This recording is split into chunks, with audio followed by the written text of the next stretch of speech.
What is up? Hope you all are having a great Monday. We're back here talking about Elden Ring because I still cannot stop thinking about this amazing game. And I do want to make a tier list of all the bosses. It's been in the back of my mind for a while, and today is the day. I've never really done a tier list before, so I'm kind of learning as I go here. I'm using tiermaker.com, and I'm going to try to get it up on screen.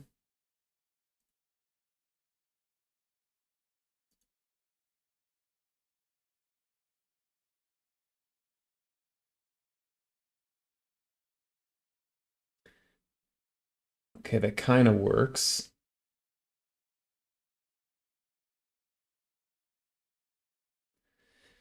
I don't know how long this is going to take. This is entirely just feel based. I'm using my feelometer here. I think that the criteria that I'm thinking about when I rank these bosses are was the boss fight generally fun? Like, did I enjoy the move set of the boss? Did I enjoy how the boss was styled? Did it feel like an epic boss? Was the music good? Was the environment, the arena, was that cool? Did it look cool? Was there an item from the boss fight that was particularly interesting or useful? Was the related to that? Were the boss's weapons cool? Was it annoying, or was it, genuinely fun? Things like that are gonna kind of help me figure out how to rank these bosses. And ultimately, like, was it memorable? Like, so it's been what, a little bit around a week or so, maybe around a week since I finished Elden Ring DLC, and so multiple weeks since I had fought some of these bosses in the regular game. So do I even remember them, right? Like, that's going to be a pretty big way to determine if a boss was good or not. So yeah, I this is kind of weird. So, like, there's a few things I don't love about this right off the bat. Is these pictures are kind of small, so I am having to, like, really look in and try to figure out what these bosses were. I wish there was a way where, like, if you rolled over the image, it had a description, and then I can use the description to help me understand what the boss was. So there may be some mistakes that get made. I think I kind of can see what most of these are. But like I said, like, if I don't even remember the boss, it's not gonna be a pretty good boss. So, in my mind. So yeah, let's get to it. So I'm gonna start with this one here. This is one of the, like, the spirit deer thing. I thought it was a C tier boss fight. I thought it had some cool calming music. The boss looked pretty cool. It didn't have, like, a epic amount of swag or drip or whatever. It was just like a iridescent deer that sometimes rolled around. I think I took both of them out in one shot, and so the other one is over here. So I'm gonna put both of these in C tier. I think that they were average. I don't think they were that exciting. I only remember them because it was like a deer. It was like an animal. So that's gonna go there. Um, oh my god, I'll do this one. Speaking of animals, so there was the Red Wolf of Radagon. Um, man, I would say maybe B tier. Like, this, the actual boss fight of the Red Wolf, like, in Raya Lucaria, was pretty cool. I liked the environment. It was like this big hall that you were in. I think there was like chandeliers. It just felt like a cool arena, and it was our first interaction with the Red Wolf. So, it felt unique. I will say they did recycle this boss a few times throughout the game, and every time since this like original fight was horrible. Like I hated fighting this thing in the wild, and if it was, I would give those fights like a D or an F. Like they were horrible. I remember the one in the consecrated snowfield area, the area where like it was super snowy. You couldn't really see what was going on, and it was just miserable. It was not fun. But the original one in Ray Lucaria, I think, was B. I thought the sword in his mouth was cool. He had magic. He's running all around. I don't remember the music. I would have to look back into the music, but yeah, that's what I would put. That's where I put Red Wolf at B. What's up, Frank? It's about time. Strap in, man. Strap yourself in. It's going to be a wild ride. There's a lot of these. So I should mention that these are all of like these are main game plus DLC main bosses. So I don't know whoever made this, I don't know how they determined what a main boss was. I think they excluded like the catacomb bosses and the bosses from the jails, if I'm not mistaken here. So yeah, that is what I think is going on. The Red Wolf boss is just one of the wild wolves that Radagon stole. It's yeah. I mean the first one was like the most interesting one, and then everyone after that sucked and I didn't like it. It's all remembrance bosses, and bosses needed to progress, I think. Okay. I like that. So I would give it, if we're setting the baseline at the elk thing for a C, then I would give Radagon maybe a B. I might try to order these such that like even within the specific grade there's like an ascending or descending rank. So like the ones closer to the left side will be the better ones. We'll see how intricate I want to get with this. All right, where's another one? So Estelle, I would also put Estelle in a B, and I would put it better than Red Wolf.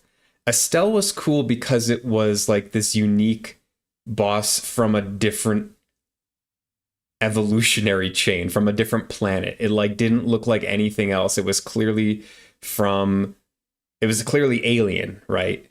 And it was a fun boss fight. The hitboxes were a little weird in the sense that like generally he was above you. Estelle was like higher than you, so I had to use, I think, a sword that would swing above me. I remember that being a frustration. There are a few moves that like teleport the boss or teleport you with it that were kind of frustrating, and one of them like grabs you. But I actually like the design of it. I think it's interesting. I don't remember the music. The music does not stand out to me. And I remember that this was near the Lake of Rot, which was like a pretty interesting area and kind of unusual. I expected more of like a Rot type boss for that area, but this one was a surprise, and I think it was fairly interesting. I mentioned this in the game. What's up, Jack? Tier list? Yeah, we're doing tier list of the bosses in Elden Ring. New haircut? Got one. I think I got one last week. Does it look fresh? Am I looking good, bro? Didn't even notice the new haircut. It was a very subtle one, just a little bit of a cleanup. But thanks, guys. Fresh, heck yeah. I'll take it. I'll definitely take it. But yeah, so I was going to mention that like they did recycle this boss, and I remember I was a little bit annoyed in the game because I thought it actually devalued the original Astel just a little bit because it was such a unique boss. It had its own remembrance. So Astel has a remembrance, which makes it kind of like a big deal boss, and then they just recycled it in the consecrated snowfield area. There was a catacomb, and it got recycled in that area, and it was much tougher. And I remember being annoyed with it because it was like, I've already done this. So yeah, that kind of took away from it just a little bit, but I think it is like a solid B tier boss. Another thing I didn't love about the fight was that it was a huge arena, and if you like dropped runes at one side of the arena, you basically were not going to get them back. You'd have to run all the way through to get your runes. So that was kind of annoying. But overall, pretty interesting fight and unique. Okay, I don't even know what this is. I have no idea what this is. I don't know if people can see this, but I can't figure out what this one is. Is there also, wait, can I like zoom in, control, does control plus? Oh, here we go. Okay. Is that a little bit better?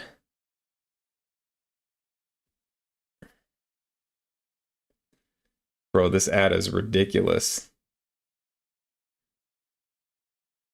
Is there not a way to close this ad here?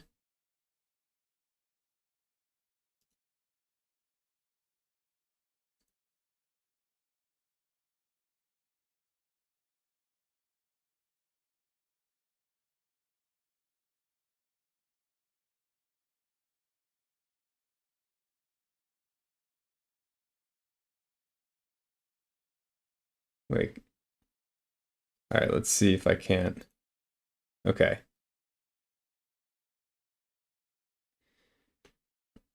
Thanks, web development skills. Okay. Um, yeah, let's carry on. I don't know what this one is.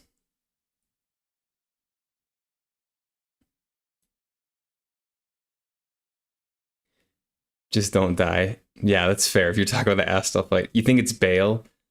Yeah, that would be my guess too. It's a weird way to portray Bale, but can't believe you don't have ad blocker. Try. I did use an ad blocker in the past.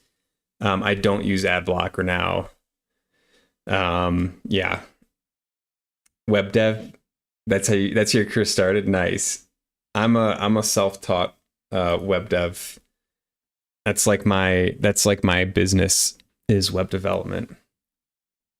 Um, I don't know. I think partially because it's kind of frowned upon to have some type of ad blocking device thing. I don't think it's kosher as like a YouTuber and Twitcher, but I could be wrong about that.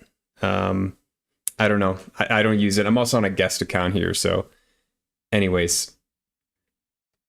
Let's see here. You had no idea web dev is interesting. Yeah, yeah, I have a web app.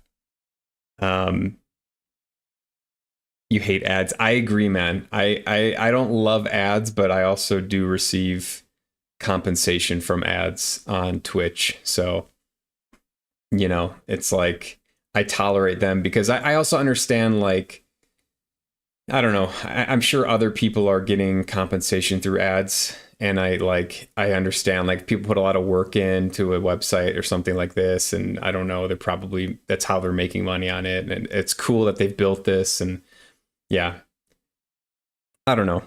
It's a whole nother topic. Um, anyways, okay, what else we got here? What else? What else? This is okay. This is Loretta's apparition. I think I one shotted. I think I one tried this.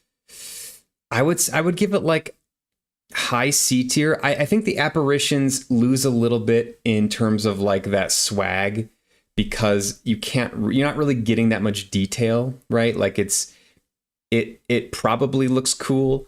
The figure looks cool, but you don't see the detail of the armor and things like that.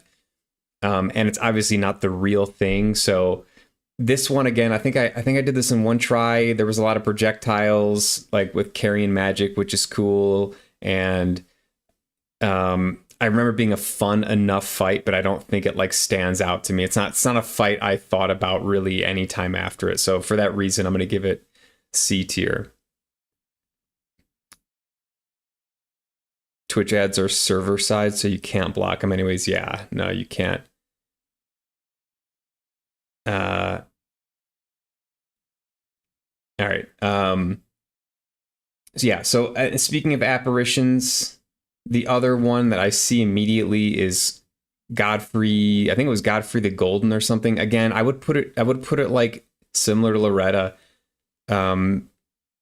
I think I either did it in one.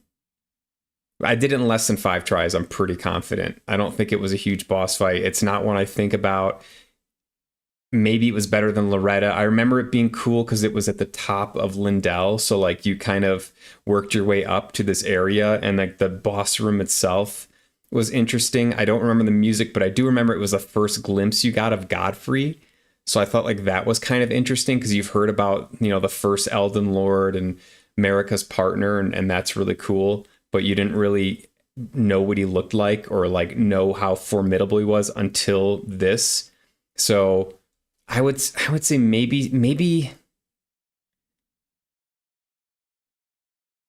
yeah, maybe I would bump it up to B, because I would bump these up to B because I think they're better than the wolf. No, I'll put this down here and I'll go like this. I think the wolf was cooler. The first wolf fight was cooler and it was more challenging. But I think the Godfrey, I think now that I think about that fight, I think it's more of a low B.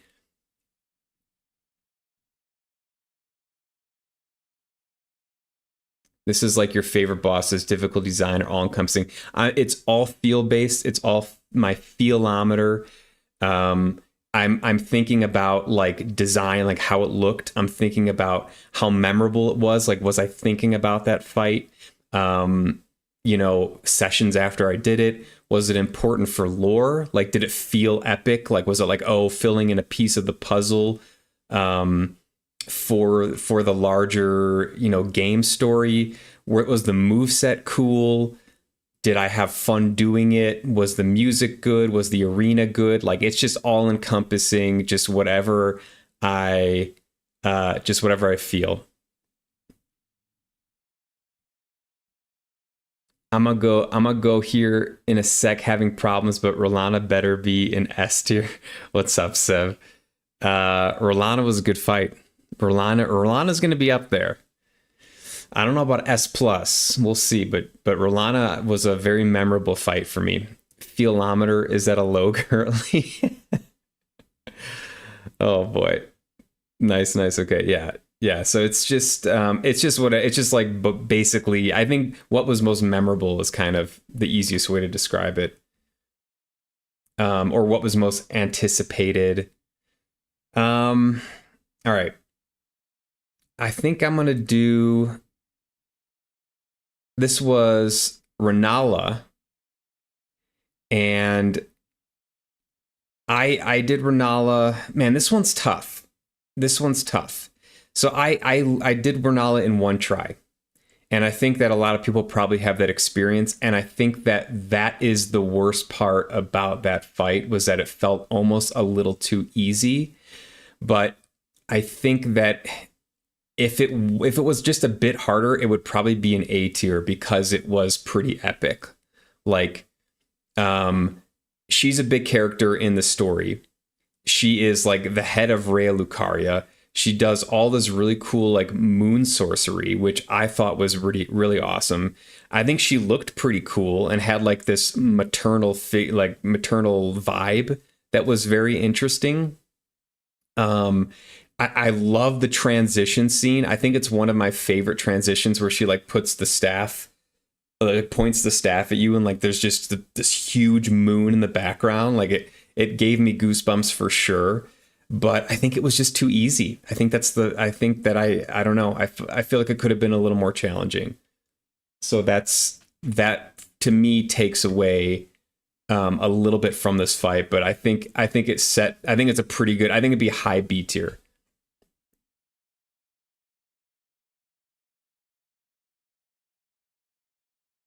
All bark, no bite. Yeah.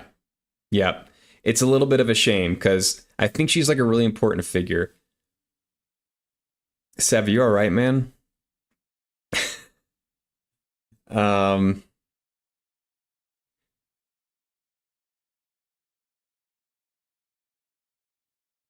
you dread fighting Renala every run through, really? Is it the second phase? Is it all of like the rolling and evasion? Because the first phase was pretty simple. Um, I like, someone described her as a glass cannon in the second phase, and that really rung true for me. Like, all you had to do was run up and smack her a couple times. and she would take a lot of damage. It's the second phase in the summons. Ah, okay. It did remind me a lot of Rom the Vacuous Spider from Bloodborne. Like the stage that was set for that, and then having all of the summons, like it really reminded me of that. But I don't know. I thought it was like a pretty decent fight, but the fact that it was so quick meant that I didn't really think about it. So, um, yeah, that's I'll give it a high B for now. So I'm trying to see here. Um, okay, so I don't know what this one is here. These are not in any particular order. Okay, so I'll do one I really liked. So I thought Rykard. I'm gonna go with S tier for now, and I may bump this up. I loved the Rykard fight. I thought the Rykard music was epic. I thought the boss design was awesome. It had a fantastic transition scene. I think it was my favorite transition scene of the whole game, where he pulls the sword out of his mouth.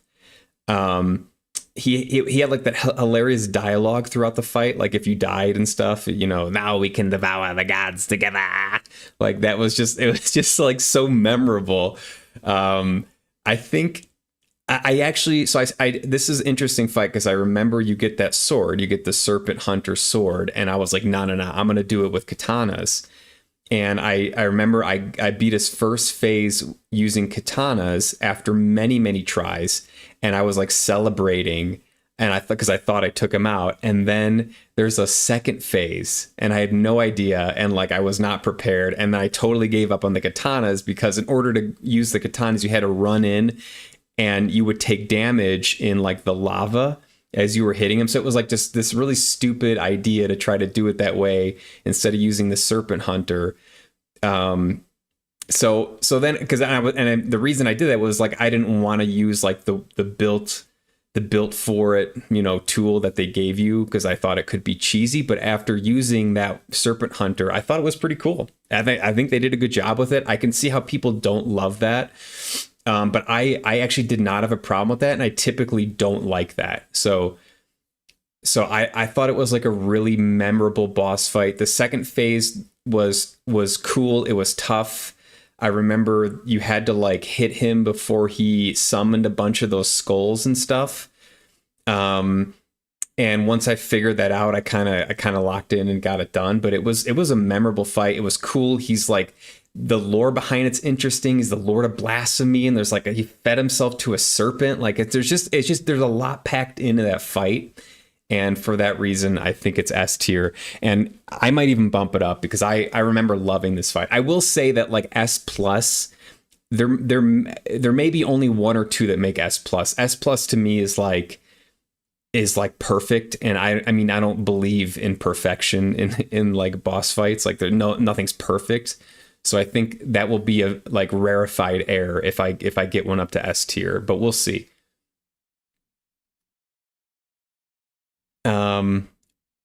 Renala dies to my mimic's sneeze. That's how low amount of health she has. Together. S is Val for Rykard, A for the God Devouring Serpent.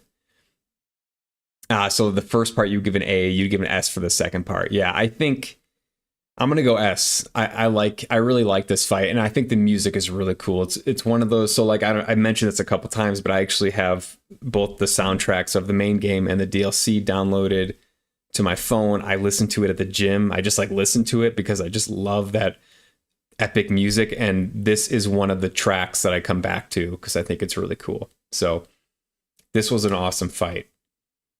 Let's see what else we got here. I want to do one from. I don't want to do the DLC yet. I think I can do. I think this is Niall at Castle Soul. I can do this one. I think I would give this one an A. I think this is the right one. There were two like commander fights, one in Caelid and one in Seoul. I think this is the soul one because it looks like he has that peg leg. And I give it an A for a couple reasons. It was tough. Um, it was memorable in that it was like the atmosphere was cool. It was the boss of this castle that was a challenge. Um, he had like two knights with him that you had to take out before fighting him, and I remember those being pretty tough. It was also a fight that I was anticipating. I remember when I was playing it, people were like building it up and like, oh, this is a tough one. And it was challenging.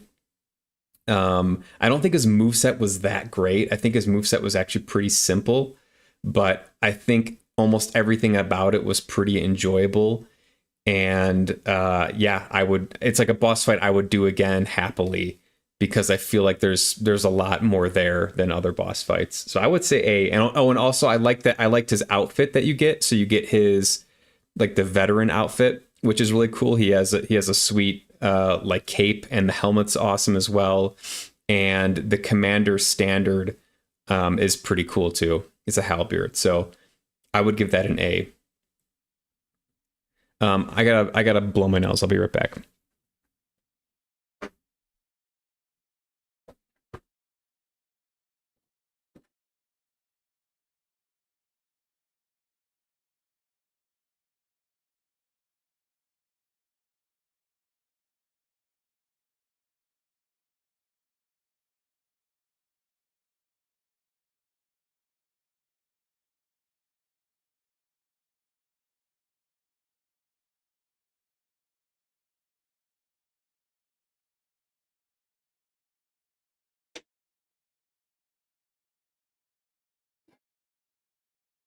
Gotta blow the schnoz. I'm trying to have better habits with like not touching my nose.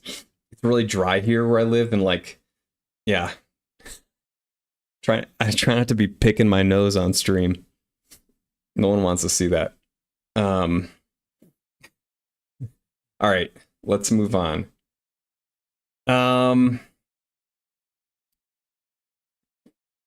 yeah, I would let's do another Volcano Manor one. So I actually would give this one an A fight. So I gotta also say, like, part of my feelometer is like I enjoy the struggle of a boss fight. Like I view kind of the bosses as like a puzzle, right? And I've got to figure out how to solve the puzzle. And so if it's a challenge, if it actually presents a challenge, I kind of find it interesting. I know that's not to everyone's taste, and some challenges are better than others. Some are just like repetitive or silly, and some are cool and have a unique unique move set and require me to try to finesse it. I think that this was one of those fights that stands out to me as being like kind of fun. It was a kind of fun fight. I really liked the arena in this one. This was in Volcano Manor, and it was like a church environment. I remember it. There were pillars, and he would like roll everywhere, which was kind of a move I hadn't really seen much before, and I thought it was really interesting. He also had some like weird ranged thrusting sword that was somewhat difficult to learn at the beginning, and it was just like this massive creature with like that was huge. It was like super fat and everything, and also he gave you this armor set that was really funny, and there's like a pair of man boobs on the back of the armor set, and it's just weird. It's just really weird, but I thought it was like a decently interesting fight. So I would give it maybe low A tier, maybe B tier. But I do remember this, and I remember it being like a challenge, and it was fun. You pick your nose on all the time on stream. I'll leave that to you, man. It's very dry in this region. Yeah. Especially like if you shower and then like you like an hour after you shower, like everything will just dry up and it gets really itchy. The Roll of Despair is an iconic move. Yeah, so like that was one of the moves that I thought was like a real challenge to learn. And like there is definitely a way to learn it. There's a way to dodge it, but it's kind of funny and cool. And yeah, the moves. A tier because of the moves, like pretty much. Yeah, like that armor set with the hairy moves, like I don't know, man. That's hard to beat. I've never done this before, so I may yeah, so the way I view this is like anything like a D is pretty bad and like F is similar to S tier. F is like broken, like it was horrible. So S would be like can I do like near it would be like perfect. It would be like perfect. So like I don't know what's going to get this. And this would be like broken. So like I don't know what's going to get F and S plus. Like that's we'll see. I don't know. Um I don't know if anything will get that, but yeah. So that was I would say low A tier for that one. Let's see what else we got here. Okay. I can do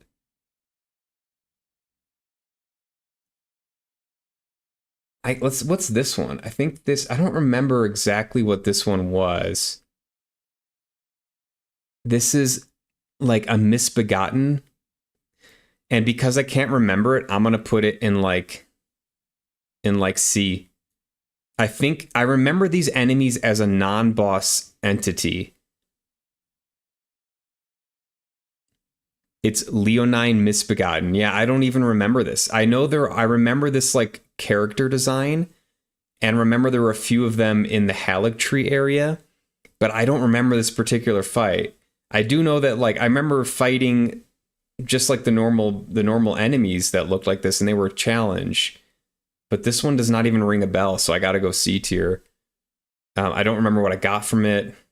Yeah, that's find him in the castle at the bottom of Limgrave and in Redmane Castle with the Crucible Knight. Oh, that's right. I don't remember the castle at the bottom of Limgrave. I remember the one where you fight him with the Crucible Knight. I don't see that in here, by the way. Yeah, I would stick with C on this. I don't even remember the castle in Limgrave. Yeah. So I just think because of being non-memorable, it's got to be a C tier for me. Um, let's go to early game here. So this, I think this is Margit. I think this is Margit. I'm looking for Morgott. And I'm trying to, because I think that would be an easy way to differentiate them. I don't see Morgott here. What is this one? I mean, those definitely should be two distinct fights, Margit and Morgott. So I'll put Margit up. I think Margit is high A tier. Um, Margit had the heart rate record for a long time, which means that I was like excited about fighting Margit. Margit was also kind of an introductory boss, right? And a very important boss in progressing sort of the main story of the game. And it also was the first boss that had like a difficult move set in the sense that it would telegraph this move and you had to get the timing right. And it really set up that type of boss mechanic for the rest of the game, and I think for that reason it was really cool. It was also you were like entering Stormvale, this massive castle, which turned out to be a really really cool castle, and he's kind of like the gatekeeper. Design wise, like doesn't look that cool, you know. Like I didn't think he's just kind of got a big flowy robe that's tattered and then like a crusty cane or whatever it is. So like yeah, like didn't look super cool, but I think everything around it was super cool. And I remember being really excited about it because it's early game and I'm still learning like a lot about the game. And he posed a significant challenge for me at least. And I imagine other people too. So I would say I would actually put that as a high A tier for that reason. Let's see here. Okay, I think this right here is the Dragonkin from, I think it was Nokrin or Noxtella. It was one of the underground areas, and I think that this was the boss down there. Um, I liked the atmosphere a lot. I liked the arena. It was very like imposing, and I remember this guy was huge and also imposing. I would put it low B tier. It was a fun fight. I don't really remember much about it other than the atmosphere and the arena. And also the Dragonkin soldier gets reused in a few other areas, so it wasn't like super duper unique, but it was still a pretty cool fight. Unironically A tier, blue lighting. I don't understand that. You would put him A tier? Um, I thought it was cool. I don't remember it like just memory wise. It doesn't. The only thing I really remember was like the arena and the fact that it was like this huge dragon like thing. So I'm gonna go low B tier on that one. Let's see what else we got here. He produces blue lightning automatically A tier. Oh, I don't remember that. That is cool though. That is cool. Where's Margot? Oh, this is him right here. This is him. Okay. Yeah, so I would actually put Margot. I don't. I'm gonna go low A tier. I'm gonna keep it A tier. I almost put it B tier. Hmm. I'm trying to think. Like, was it better than Renala? So here's what I'm thinking. I took this boss out in one try. It was very similar, had a very similar moveset to Margit for obvious reasons. It's like the same thing, right? Um, I thought it was a little too easy, but and I thought like his design was something you had seen kind of already. But there's a few things that I remember that stand out to me. So first of all, he's at the base of the Halleck tree. So or not the Halleck tree, the air tree. So he is like the air tree gatekeeper, which is epic in and of itself. Number one. Number two, I think he has a pretty interesting cutscene. I think he like kind of fills in a lot of blanks. Like he talks about how the other demigod children all had betrayed the air tree in some way, which is pretty cool. I don't remember if he breaks his like cane thing at the beginning or if it happens in a second phase. I think he does at the beginning, but he breaks the cane and then you kind of see this really cool, I think it's a curved greatsword weapon that is like, looks like an oil spill. It's got all these colors. And so it's a pretty cool weapon. I think the fact that it was a little too easy for me drops it down to low A tier, but I think there's a lot of redeeming qualities about it that I mentioned previously. So I would say I actually think I think it's worse than Margit because Margit was difficult. Margit was a challenge, and that could just be because that was one of the first bosses. But I don't know. I would have liked to struggle a little bit more on Morgott. So maybe I would put him. Yeah, maybe I'd put him like maybe down here. I think I don't think it's a good thing if I beat a boss in one try. I don't think that's necessarily a good thing. Like I like to have a little bit of a struggle. So yeah, A tier for Margot is diabolical. You would go S tier. Wow. So you put him top shelf. I don't know, man. I think I just wanted that challenge. His cutscene is top 3 cutscenes. I think that is a redeeming quality. I definitely agree the cutscene was cool. And for that reason, I'm going to keep him in A tier. But I want more than one fight. You know, I want it to be like at least 10 tries or something. And I don't think I was like particularly over leveled or anything at this point. So I don't know.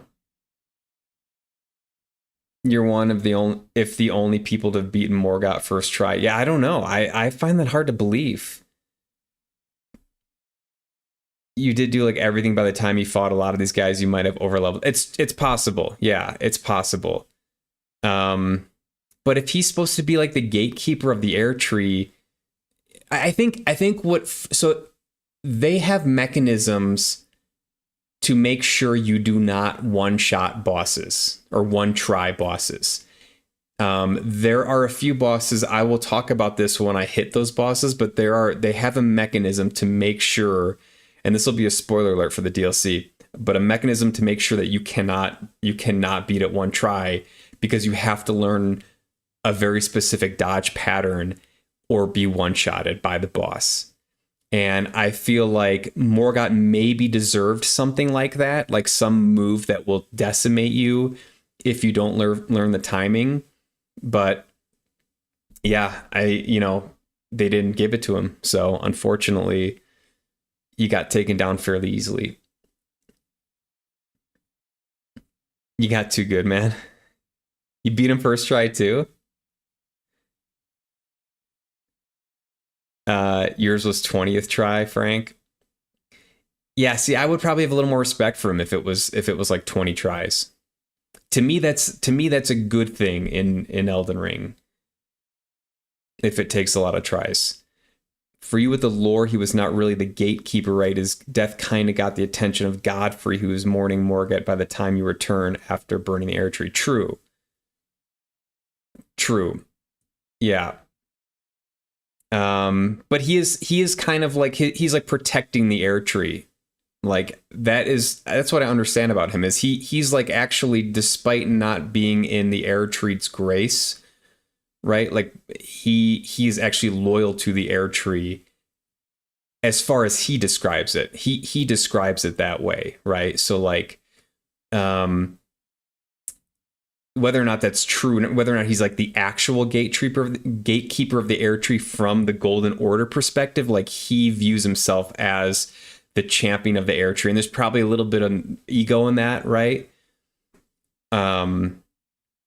So yeah, you muted to avoid spoilers. Yeah, I'll get into the DLC later, but I think this isn't a spoiler. I don't think it's a spoiler to say that there are some bosses that like have an ability to one-shot you, and you have to learn the moves in order to avoid the one-shot. I think that exists.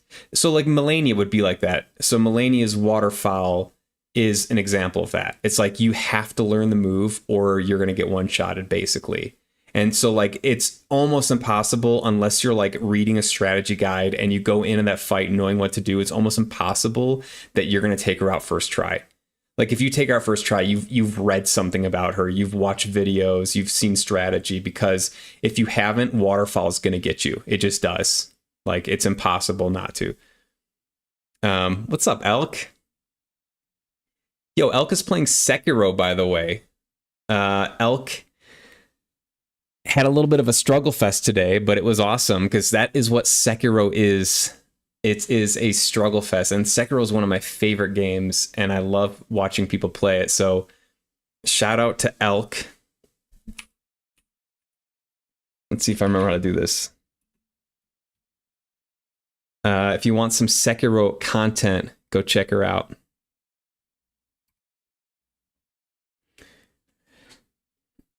Very noble. He's only protecting it for Marika's sake. Have you cut your hair? I got a haircut last week. It might just be because I don't have like headphones on. You know, you kind of see the dew a little bit more.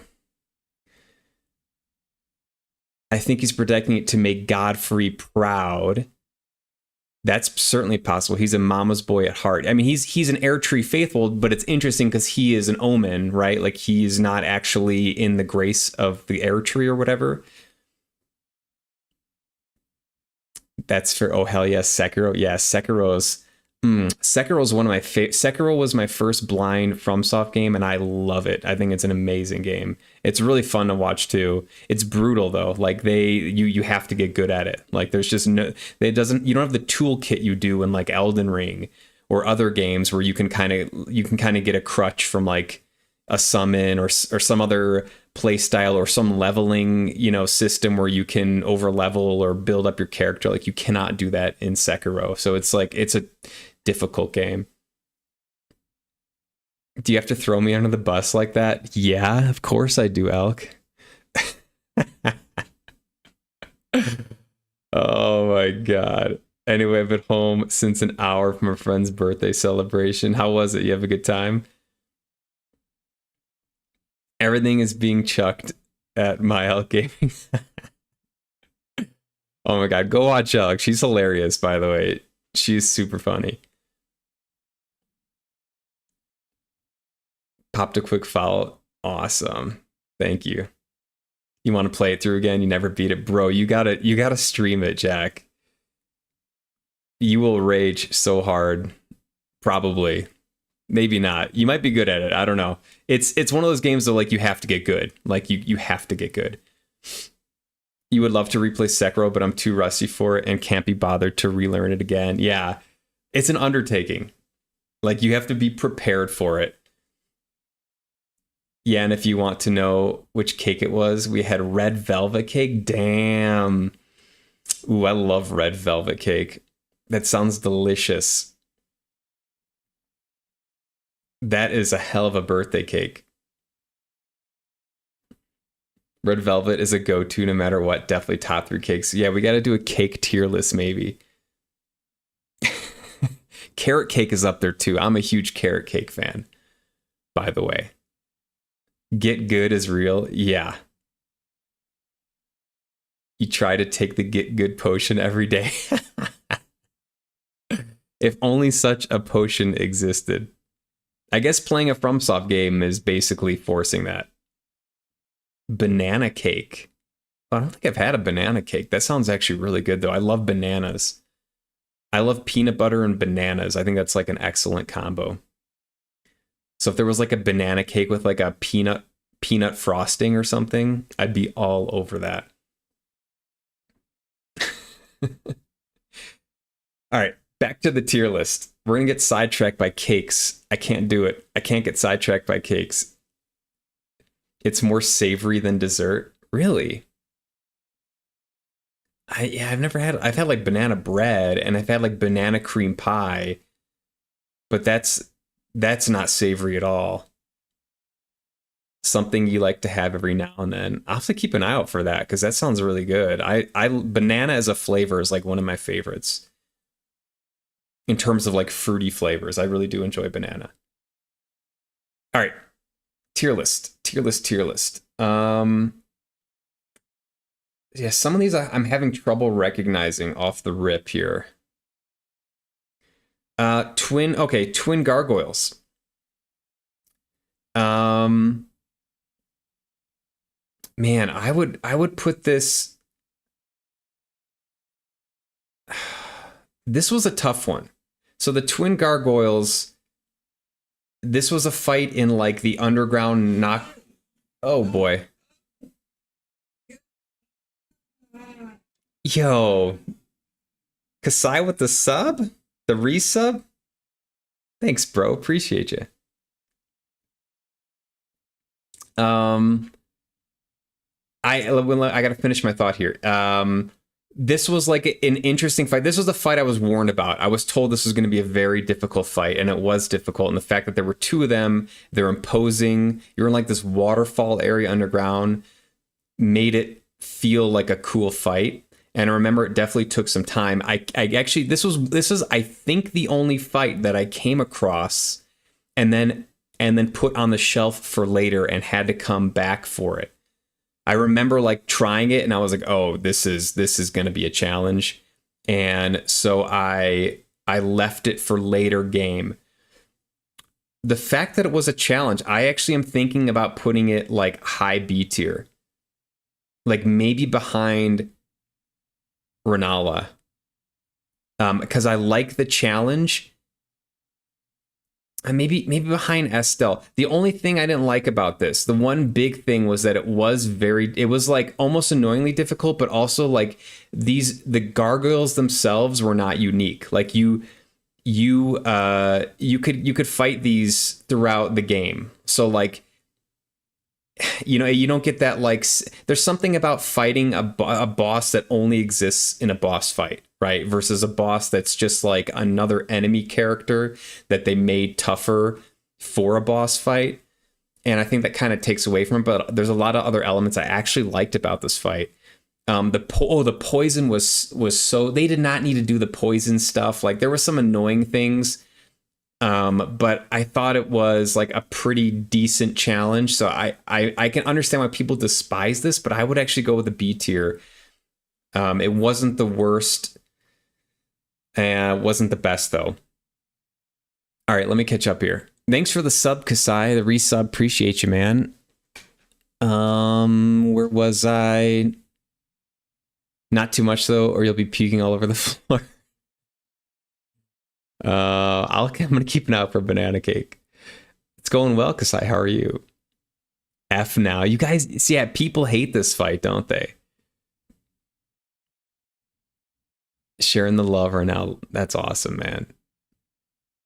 I have pure hatred for the gargoyles. That is like, I remember that being the vibe with chat when I was up against these guys. Is like, this was a horrible fight, and it was horrible. It was silly. Like the amount of poison and stuff was just stupid. Like there's some things they did not need to do, and yeah, I think that took away from it a little bit. But it was also a good challenge, and I'm just a sucker for a good challenge. And I like actually remember this fight. It sticks out in my head. So for that reason, I'm gonna go like mid B. Can you please explain what you are ranking late to game stream? Yeah, so I'm doing just like Elden Ring bosses tier list. So basically all the all the major bosses in the main game and the DLC, I'm just kind of putting a rank on them based off of how memorable they were to me. It's been something I've been wanting to do because I feel like Elden Ring does boss fights and did boss fights so well that it kind of deserves a little bit more attention. And I want to think about some of these boss fights again before I kind of move further away from Elden Ring as a game. So that's what I'm doing. Hex, yeah, of course, buddy. Love it. It's the first boss you had to quit and come back to, by the way. It is. Yeah, this was the first one that I was like, I think the first and maybe only one that I was like, I tried it and was like, yeah, I don't even want to mess with this. Like, I'm gonna come back when I'm a little bit stronger. I'm doing great right now, making plans for stream tonight. I've got 2 games I want to play. Yo, shout out Kasai. What are you playing? Tell us about it.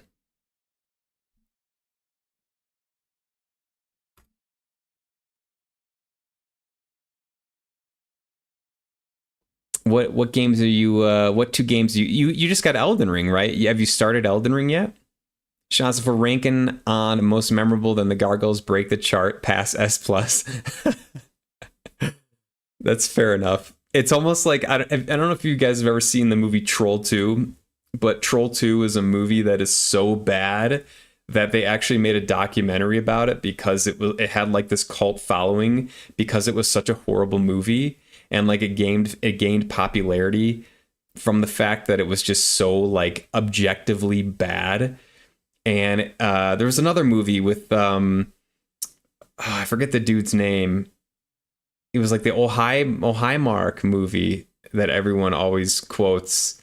I forgot the name of it, but it's just like so noticeably bad that it almost like gets popular because of that. So like maybe that's the Gargoyles for some people. I didn't think it was so annoying.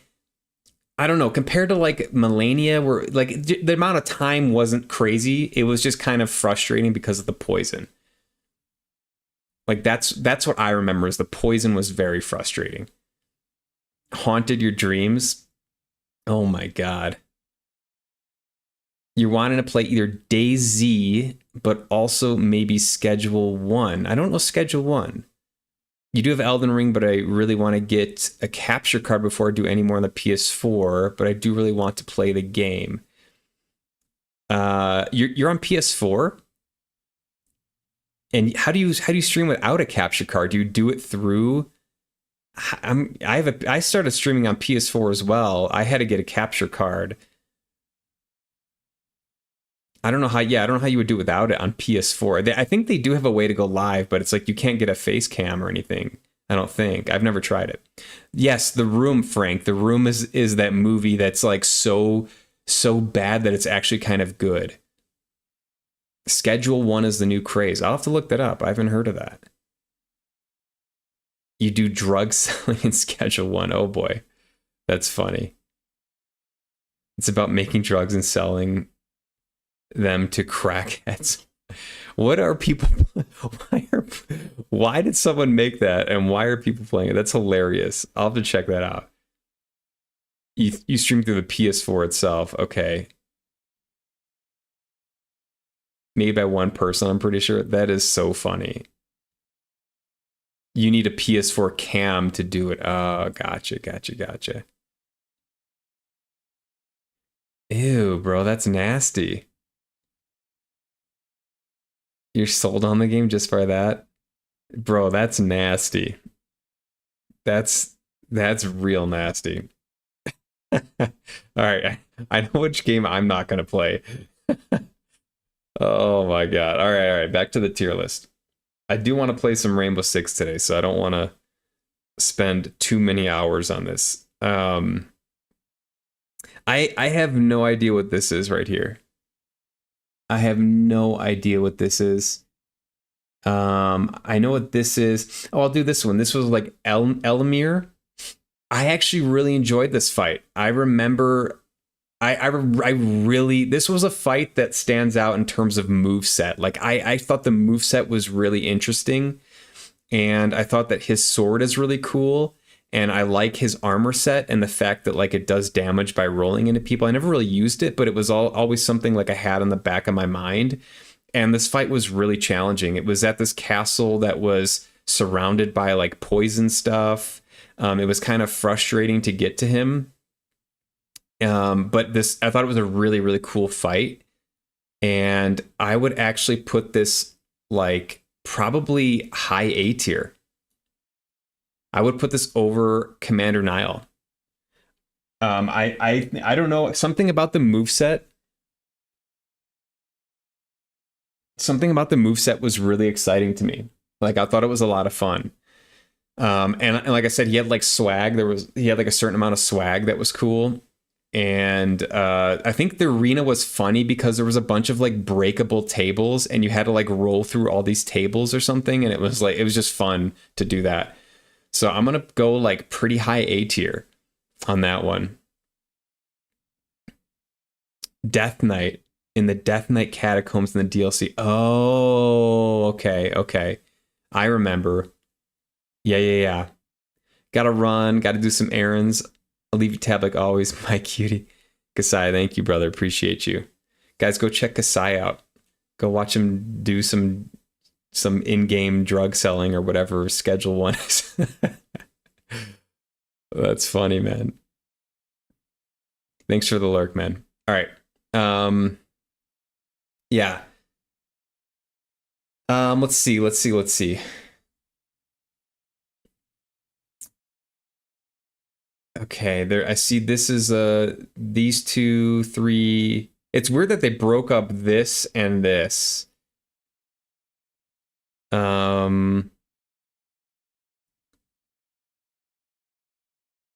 Is this one? Yeah, I'll do this one. This looks like the Radon fight. Star Scourge Radon. This was to me like almost the epitome of an epic fight. Like I love this fight. I thought there was a lot of cool lore surrounding it. It was very important to the story. Like Radon gets more important as the story goes on, but like the opening, I think one of the opening scenes of the game had Radon in it, and what happened to him was kind of like part of the backstory of the game. He's this like super imposing figure. He's just like super powerful. And like when you learn more about the lore of Radon, and like he's holding off the stars and all that, and he like is holding the horse up through gravitational magic. Like there's just so many cool things surrounding Radahn. So it checks that like lore slash story box. He's got swag. Like I really like his armor. I like his double curved swords. Leonard's awesome. His little horse, like, yeah, he's got the swag factor. And the arena is really cool. It's like this desert that got desolated by Melania's nuclear bloom, you know, like it's just like this war-torn area. Yeah, this is an S tier fight to me. This is a really good fight. This is also notable, an interesting fight because you can use torrent. And in my battle, I used torrent for the fight. And I thought that was cool that they give you that option. It's kind of unusual. Like a lot of the other fights restrict you from using torrent, but the fact that you can kind of hop on the horse made this really cool. And I think it also made like the scale of the fight feel proportional because it was a huge arena. Like, so the fact that you can get on the horse just made it feel cool. It just, I don't know, it just like felt huge. Everything about it felt big. And that to me is a compliment. Also, the moveset was awesome. I don't remember too many of the moves, but I do remember like him doing a bunch of gravitational magic where he had all these orbs he would throw at you through gravitational energy. He went into like nuclear Radahn mode, which is like so funny and cool. And yeah, it was to me a very, very good fight. S tier. Music was great. I think I would maybe put it behind Rykard though. I really liked Rykard. I think if Radahn had some type of like, I don't think he had, I could be wrong, but I don't remember there being a cutscene.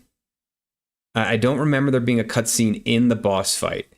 And so like, I think his cutscene was kind of at the beginning of the game, but if there was like a transitional cutscene other than the nuclear Radahn, I think it would have been really cool. They didn't do that, but I don't think it really takes away from it. But I think the fact that Rykard had one, and Rykard's, to me, like the scale of Rykard and Radahn were very similar. Like it felt huge, but I like the music a little bit more in Rykard, and I really like that cutscene.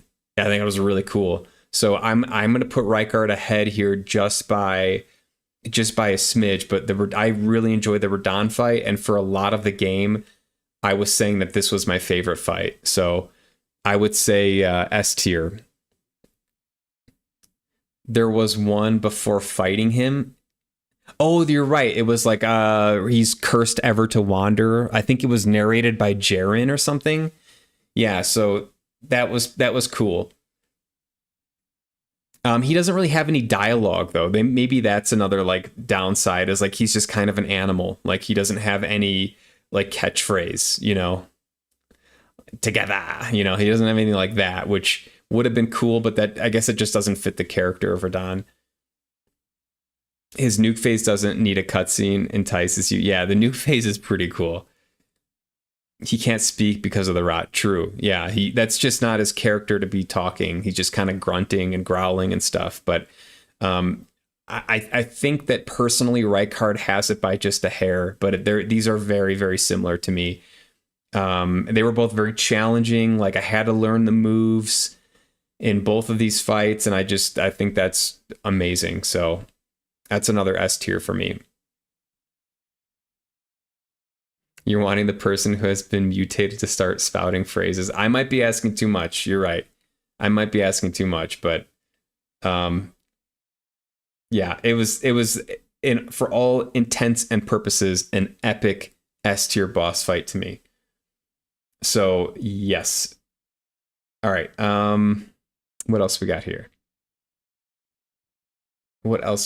So I think I want to do a dragon. So I know what there's one. I know what this is a DLC. This is a big dragon fight, but I think there's one over here. I don't know what dragon this is. I'm just gonna put it here. I don't know. I think this is the one by Lindell. I can't really tell. Is this a dragon too? Oh no, this is Godric. I don't think this is Fortisax. I think that this is Lanciacs or something like that. Actually, maybe it is the like dragon because I don't see Lanciacs here. This is Fortisax. I think that would be the next notable dragon in the base game other than Placidusix. So that makes sense because I don't see another like dragon here. Fortisax, I think I did Fortisax in one try. I think I did Fortisax in one try, and for that reason, I think it's going to be a little bit lower. It was epic. Um, I think that also the fact that it is just kind of like a dragon that has a different skin on it, essentially. It's like a reskin dragon, makes it a little less cool to me. Um, so like you kind of know how to fight it. I don't even remember what was unique about it. I'm sure it had unique moves related to like Deathblight or something like that. I don't even remember it. Um, but I mean, I like the dragons, so I think I would put it like, I don't know, like maybe here. I think I would put it like low B tier.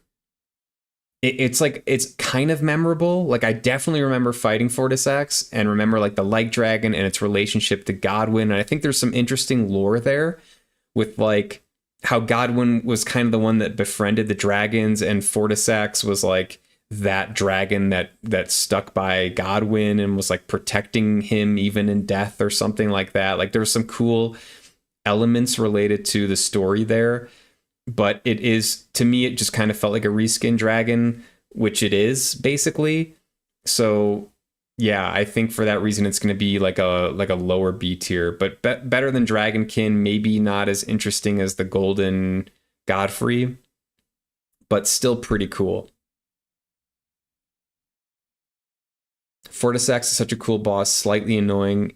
His unique what? Fortisax slander will not be tolerated. I don't even remember, like there was definitely something unique about him, right? Like, but I don't remember what his unique moves were.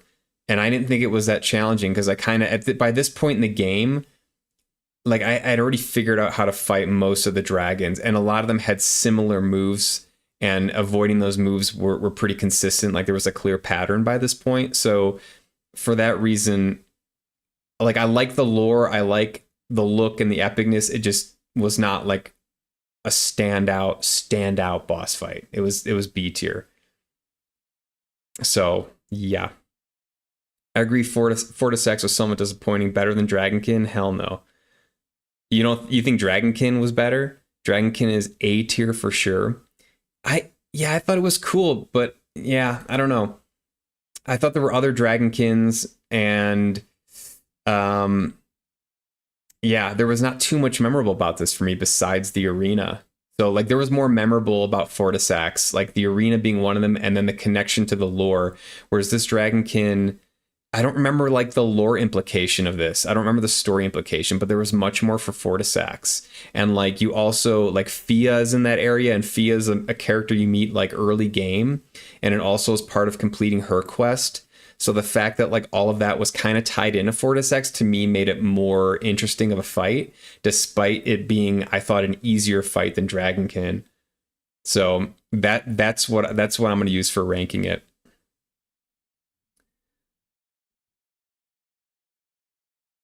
All dragons on the list are at least A tier personally. Fair enough. They were pretty good. I remember first seeing Dragonkin and was like, yeah, no, I think, yeah, I agree. Because this was the first time, was it the first or second time you see like a Dragonkin? And I think it was the second time. I think there was a time underground when you see maybe a lesser Dragonkin by a waterfall in Siofra River.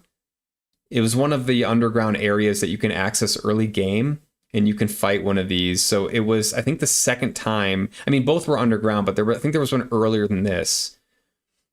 But yeah, I just the fact that it, like I don't there was not a clear connection to like the story for me, whereas this one had a better story connection, and I think that just gives it a little bit of an edge.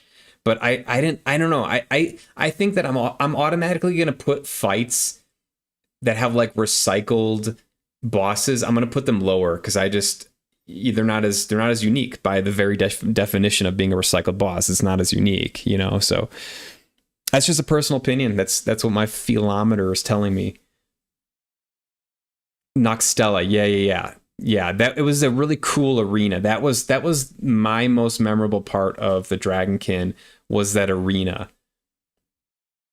Yep, there's three. I think you're right. There's I mean, all of them are underground, but the ones I'm thinking of is one was by the river, the Siofra. I have one of the rivers, and then one was this Dragonkin, and then the other one was by the lake of, or in the lake of Rot. And there may have been one more I'm forgetting of, but yeah, one in the waterfall, one in Noxtel, and the other in the lake of Rot. Okay, there were only three then. Okay. All right, moving on. I don't. Okay, so this is a weird one. I'll do this one. Like now that we're on dragons, this one I think this is like Theodore or something. Like there is some what are these called? The worms. There's these worms, and I think this one is in the consecrated snowfield area, if I'm not mistaken. I actually missed this boss. So I played the game blind. I didn't like look up where to find bosses. I didn't find this one until I think I had beat the main game and was just exploring, and I came across this as I was exploring, and it was I'm pretty sure this is what this is referring to. I could be wrong though. There was a few of these worm bosses, and so they all in my brain they all kind of like meld together. Oh, this is Makar. It's not that one. That's the one from the Hidden Path to Altus. This is definitely Makar, not Theodore. Yeah, I don't remember Makar then. Which, yeah, is this the one where you get the magma blade from? Is this the one by Volcano Manor? I don't know. So, like, by the mere fact that I can't even think of this, yes, no.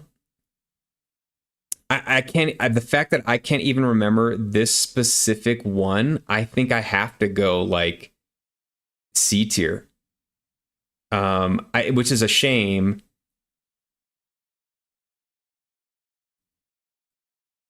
Well, I would put maybe this one over here, and then like maybe like this.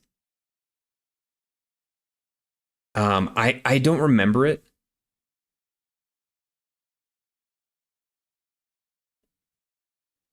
You fought him instead of taking the elevator Altus. You can go up the hidden path behind Liurnia. Oh, yeah. I remember. Yes. I remember, yes. This was that hidden path to Altus. Yep. I don't remember if this was the first encounter I had with the worm, because I know this was a recycled boss. So right away, it's not going to go higher than B tier, I don't think. This was like just a theme throughout the game. So I actually learning about the lore of these after the game makes it a little more interesting. Apparently these worms are humans that did dragon communion, and then the dragon heart eventually overtook the human, and they like changed into worms, which were like kind of this cursed dragon that can't fly, and so they like slither on the ground. So learning the lore behind that actually made these worms more interesting to me post game. I don't think they were particularly that interesting to fight. I mean, I thought they were like, I would almost put them in the camp of like the ulcerated tree spirit type of things, where they kind of just like move around and do these big attacks, and more or less you can just go up to the side of it and start smacking it. Like, it wasn't that interesting of a fight. They had that cool sword, and I thought they looked cool. Like, I thought they were way more interesting visually to me than, for instance, the ulcerated tree spirits were. But I would put these in the same camp as like a recycled enemy. You kind of just go up and smack it on the side a bunch of times, and you got to watch out for some area of effect attack. So I would say, yeah, I would say like C tier, mid C, not super interesting. I think you get a cool like great sword or something from them, a curved great sword, which is awesome. But yeah,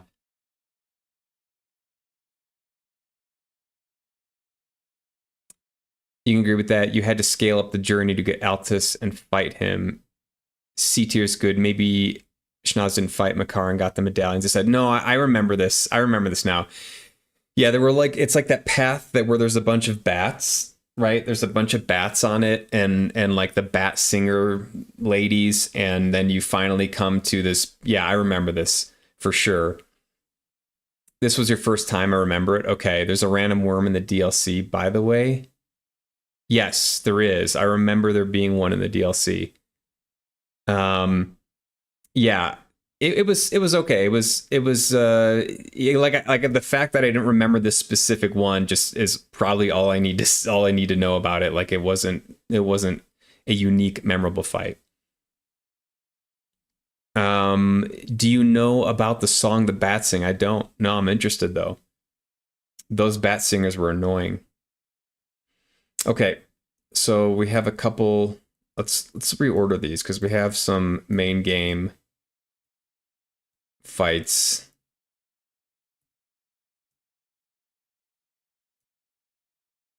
I probably should have ordered this before I did anything, but here we are. And I also don't understand some of the choices. Oh, I get it. I get it. Never mind. Never mind. Okay.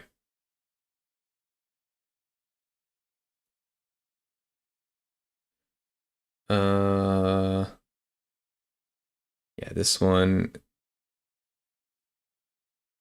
is over here. This one is over here. This one goes down. This one I'll put over here as well.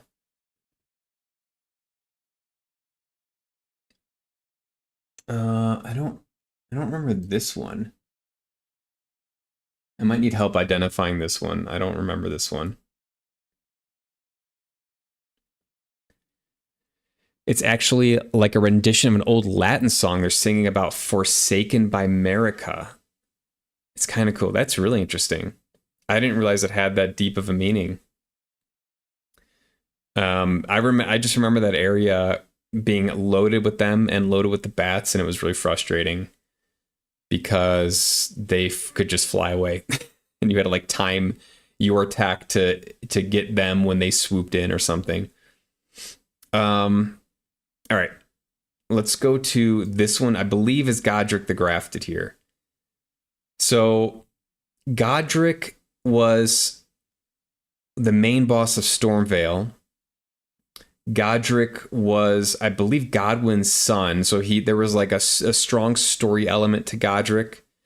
Godric had a pretty cool cutscene where he like cut off his arm and like stuck it in a dragon head, and then he got the power of the dragon. He basically got a flamethrower from the dragon's head on his arm, and that was really interesting. I believe this was a boss I got first try. I'd have to look back, but I think it was like either first try or less than 5. I don't think it was challenging. I think that's again, that to me, that is a negative to the boss fight. But I liked the cutscene. I thought I liked it was like this he was grafted. He had all these arms and limbs hanging off him. Like his design was really cool and unique. His weapon was really cool. He had this axe that you could get in his remembrance, which looks cool, and it kind of reminds me of Godfrey's axe, and maybe that was part of the design. Is Godric was trying to be like his grandfather or something like that. But I think the fact that it was easy makes it such that it's not going to get that high of a score. But there's a lot of other cool things about it. I remember also the fact that it's in Stormvale, and I think it's in like a graveyard. Like I remember the area being pretty cool. I would put this maybe like mid B. Maybe like maybe like here. Maybe right around here. I think it has potential to be A tier if it was a little bit stronger. I don't remember being over leveled for this. I might have been. I thought like his bark was better, was more than his bite, as I think someone mentioned earlier. Like that's a good way to describe like Renala, and I think also for Godric. And I remember one of his tricks was like jumping. Like I think jumping over the flame was very effective, and I recognized that early, and that might have helped me with the boss fight. But I wish it was a little more challenging. And I maybe, yeah, for some reason I just did not have struggle with this one, but it was cool in almost every other way. But it kind of reminds me of Renala, where it's like cool, and I love like the cutscene. I love the idea of the boss. I love the lore elements. It just was like not as cool as it could have been. Didn't live up to the hype, kind of. He's cool. So yeah, I think he's cool. I think it's also like I learned a little bit more about his lore afterwards, and apparently like Melania, he like kind of semi challenged Melania or something, and she like put him in his place, but like didn't kill him. So he was kind of sound like a whiny grandkid that was like trying to be powerful, and no one really took him seriously. And then he got like put in his place, and yeah. So I think like a lot of potential, but ended up not being as cool as it could have been. So I'm gonna go like mid high B tier on that one.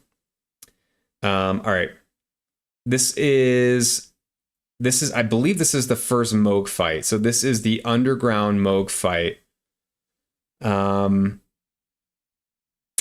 gonna go high A on this. So this was I believe in the sewers. Yeah, this was in the sewers in like what looked kind of like a chapel. Um, First time you see Moog, he looks cool. He's very important to the story. He's like a demigod child, or omen child of Marika and Godfrey, right? So he's like very important to the game. Morgoth's brother. Um, the fight is interesting. He has a lot of cool moves. I remember it being very challenging. I remember people, like when I was playing it, chat was like, oh, you should try. Like I remember a lot of people were like chiming in about what I should do, which to me means I was like actually struggling with this, and I had to learn the moves. Um, which is like, to me it's fun, and like that to me makes the fight better. Um, but he didn't have a second phase. I don't think there was anything like, there was no cutscene, so there wasn't any like epicness to the fight at this point. It was just kind of like, and also like, I don't, so now that I know more about this later, this wasn't actually Moog, but it was an apparition of Moog. So you're not really getting the full blown Moog. But at the time, I don't think I knew that. There was no strong indication, because it looked, I think the only indication was that this Moog did not bleed, but that alone wouldn't have tipped me off to the fact that it was an apparition, right? Like there was no other tell to me that I could remember it being just an apparition. But I like the moveset. I like the design. I like the arena. I don't remember the music on this one, but it was a fun fight and it was a good challenge. So I'm going to go A. Also, what bumps it up and keeps it high in the A tier is the fact that like in that chapel, you can get to a whole new area, which I believe is the frenzy tunnel area, the frenzy tower, and then also from that area you get to the roots of the air tree, or the crucible area. I forgot exactly what it's called, but you get to a whole nother area, which is just crazy that it's hidden behind all these like fake walls. Like it's so cool. So like that, the fact that he's in that area and you have to beat him to advance into these other areas makes that pretty awesome to me.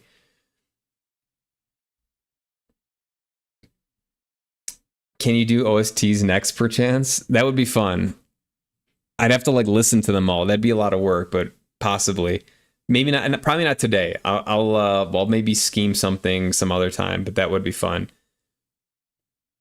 I'm trying to like implement the tracks to the boss fight into my scoring in the boss fight, and there are some that I just don't remember. but they're ones that I definitely remember and ones that are like absolutely going to boost my ranking based on that track. Basically Margit. Yeah, basically Margit. I thought a better Margit though. I don't think there was a cutscene for this though. I don't remember there being any introductory cutscene. I could be wrong though. But I actually like this Moog's moveset better than Margit. And I like that there's a lot of cool elements. And I think that I'm also think I'm looking at this from rose tinted lenses because there was another Moog encounter that we'll get to. So like that I think is making me have a favorable view of this one as well. So yeah. You can alternatively get there via the gargoyles. Oh, really?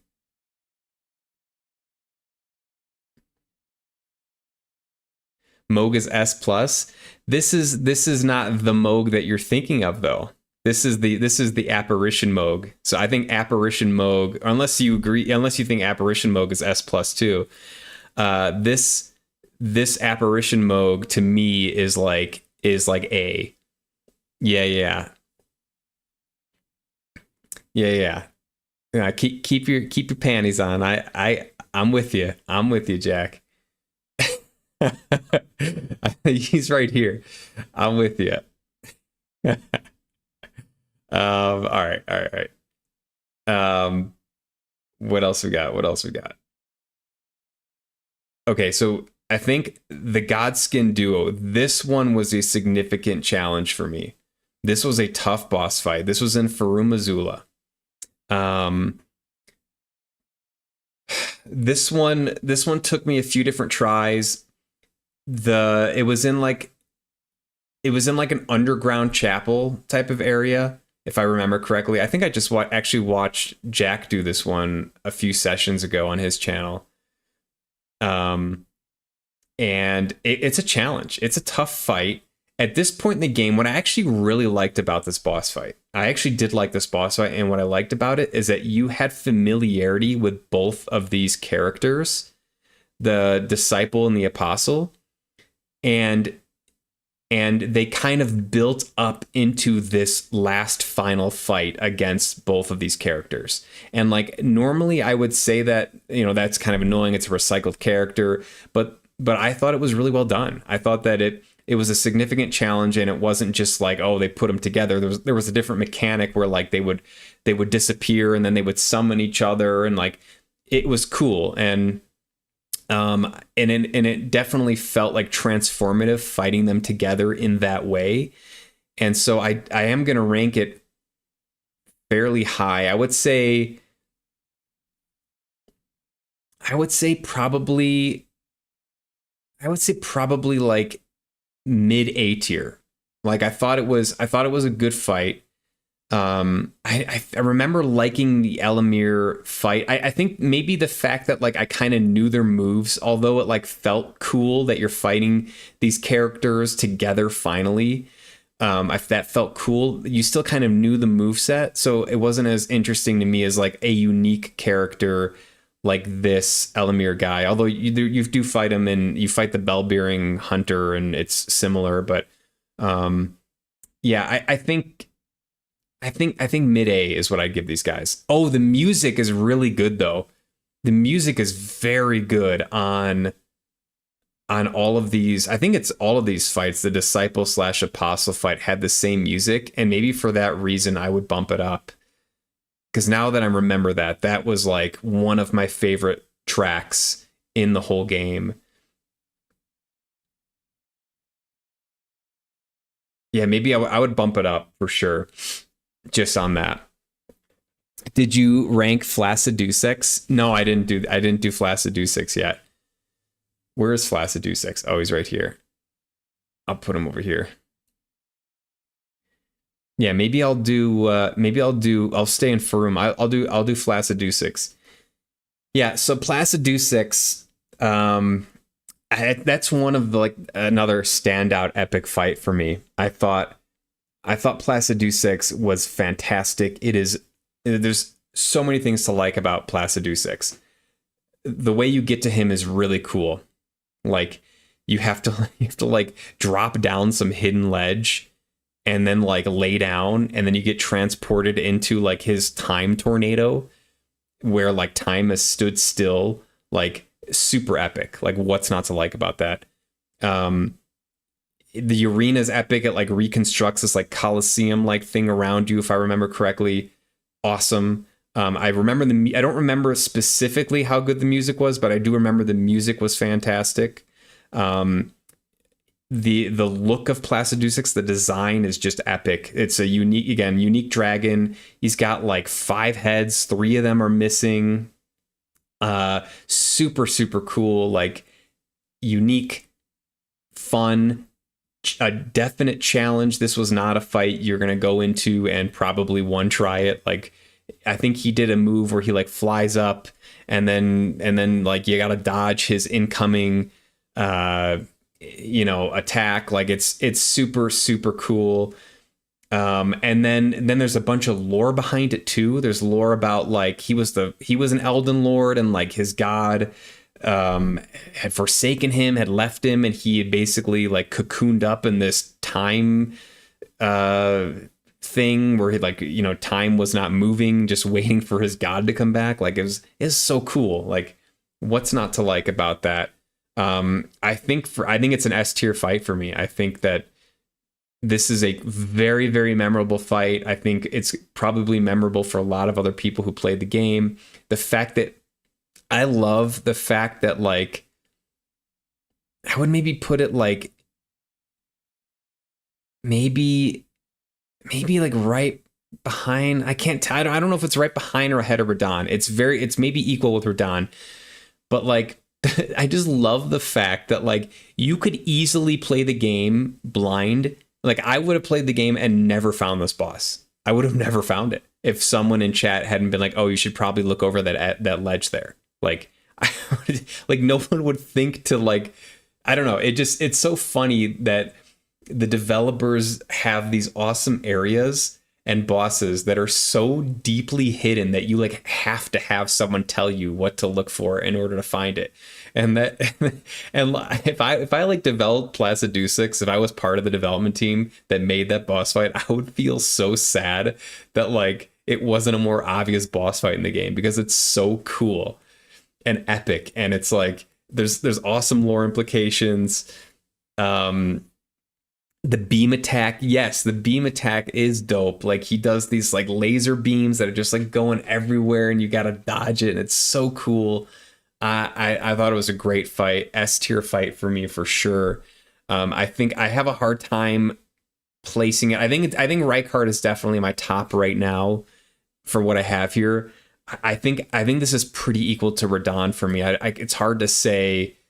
I mean, it hits all the same notes, so it's hard to say if it's slightly better or slightly worse. I'm just going to call these two even for now.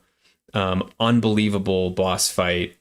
I would be so sad if I missed this. So, yeah, S tier. All right. So now I'm going to do the Fire Giant. So the Fire Giant, the Fire Giant checks a lot of boxes. So epic, just like huge dude, unique. Like there's nothing like the Fire Giant. He has a second phase in which like this god, the god of the fire or whatever it is, I don't even remember. Like this he has like this fire god in his chest that he's protecting, that gets like called in to like basically help him try to defeat you. There's tons of lore implications to that. He is important because you need his fire to help burn the air tree to get inside of it. Like, so he's super important to the story.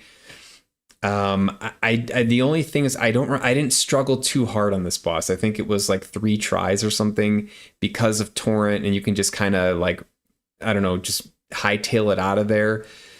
So that kind of takes away a little bit from it. So I don't think it's S tier for me. I think it's like an A tier boss fight, which is to say that it was a really, really good boss fight. I don't remember the music. I have to say, it could just be because I didn't fight him enough times to have the music like ingrained in me, but I liked a lot of things about this fight. I thought the element where he had like a leg splint on, and if you like hit the leg splint, then like you did extra damage or something, or you were able to stagger him, or like something related. Like I thought that was a little cool element they added, which made it feel like a more unique boss, right? Like they put more time into him.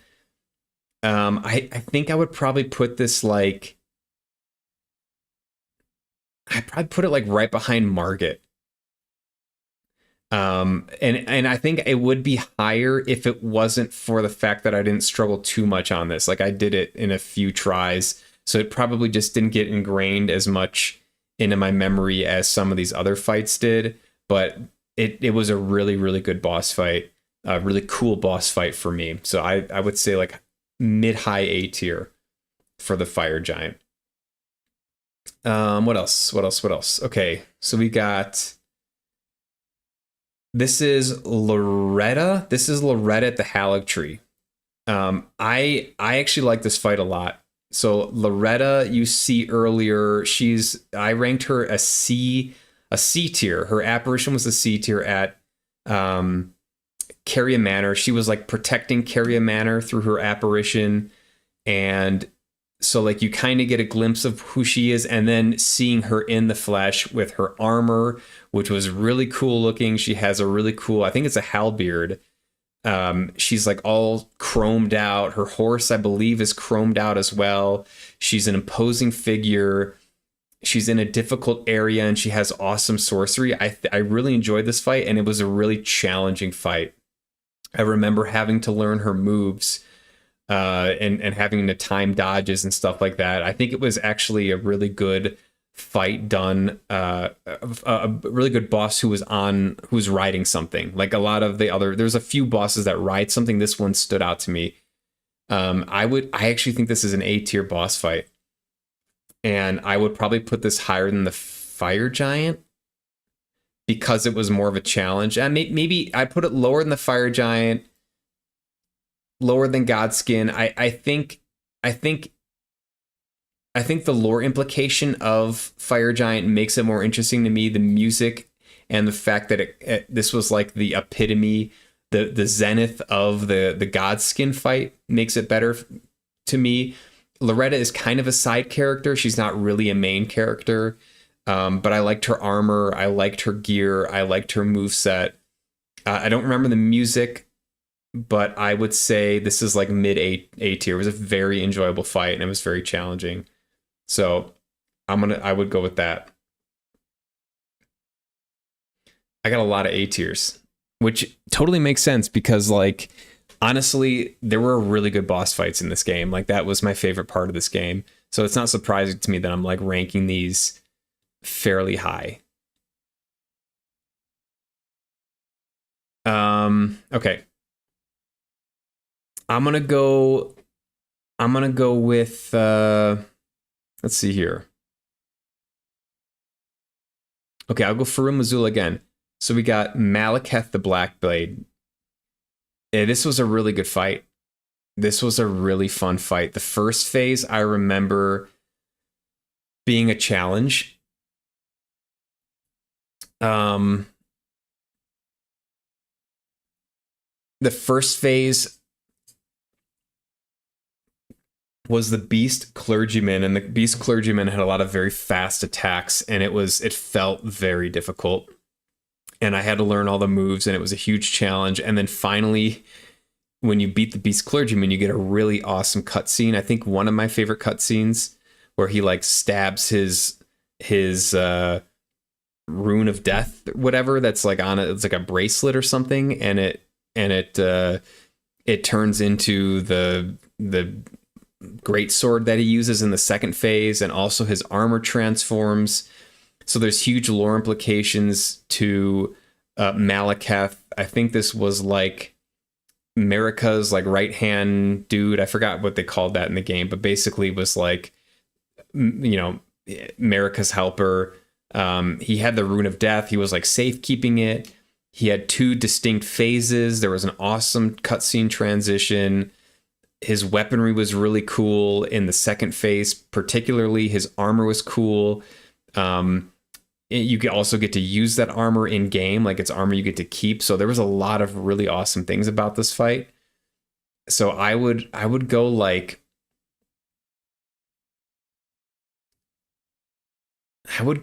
probably low S tier.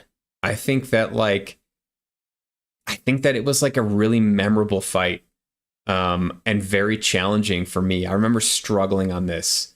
I go between A tier and S tier, but the fact that there was like a lot of lore and stuff built into him, and it was like an important fight for the game and the story, to me would jump it up to S tier. So yeah, fantastic fight. Um,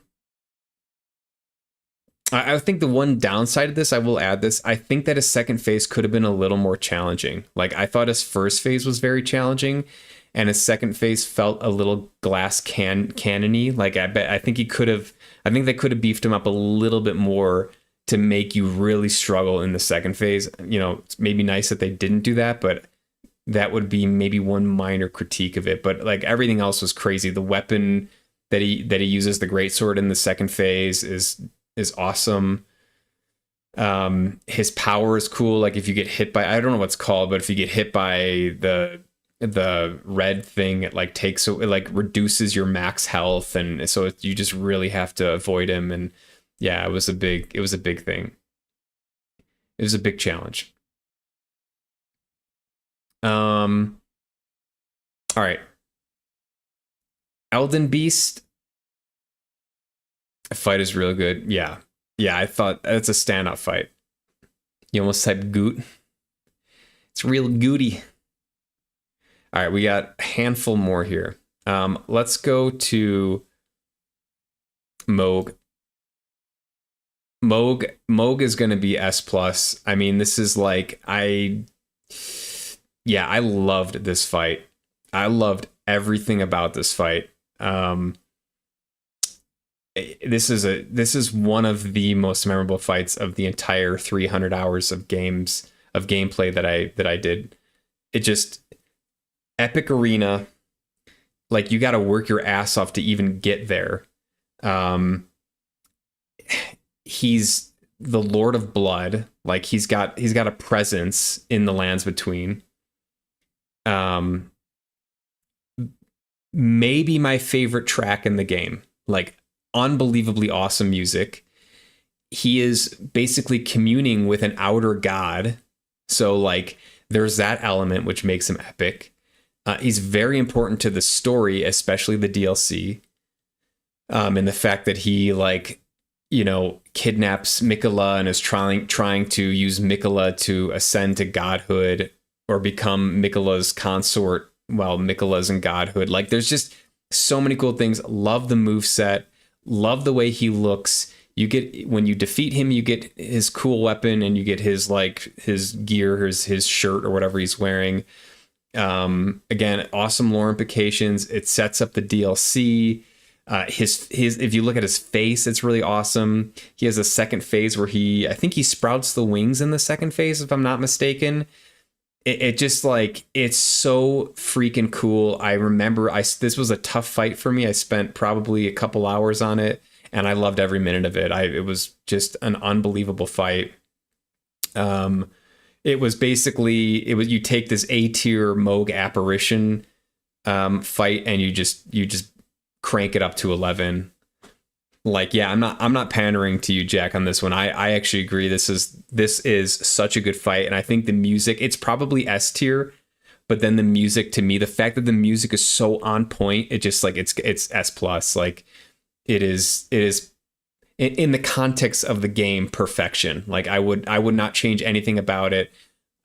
Yeah, I thought I don't have any critiques of it that I can think of at all. It was amazing. Yeah. So I'm gonna go S plus. It's hard, man. I want to give a lot of these like S's and stuff. Like a lot of these fights are really good. Like I'm struggling because like I want to try to spread them out more.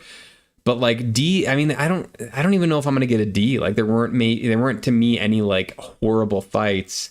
Most of them were like good to really good fights. So We're gonna have a cluster of these around like S, A, and B. In general, in this game, the music is amazing. I don't know if you noticed, but when you begin combat, even the small enemies, the drums come in and kick things up. Yeah, now that you mention it, that kind of rings a bell. I recently noticed it yesterday. I have refallen in love with this game. Yeah, the music is yeah. I mean, I think you described it best. It's amazing. It's so well done. It's so fluid too. Like it doesn't feel. I don't remember a time where it felt out of place. It always feels natural, and it feels like it fits the vibe of the fight or the scenario. Like I can't think of a time where I was like, this is weird music, or this doesn't make sense. Like it's just plays in so well with the gameplay that there's nothing to do but to applaud it. I would be surprised if they didn't earn an award or awards for the music in this game, because it deserves awards in my opinion. It's so good. Like I said, I listen to this music like outside of the game just because it's so awesome. So yeah. All right. What else we got? We got Horalu.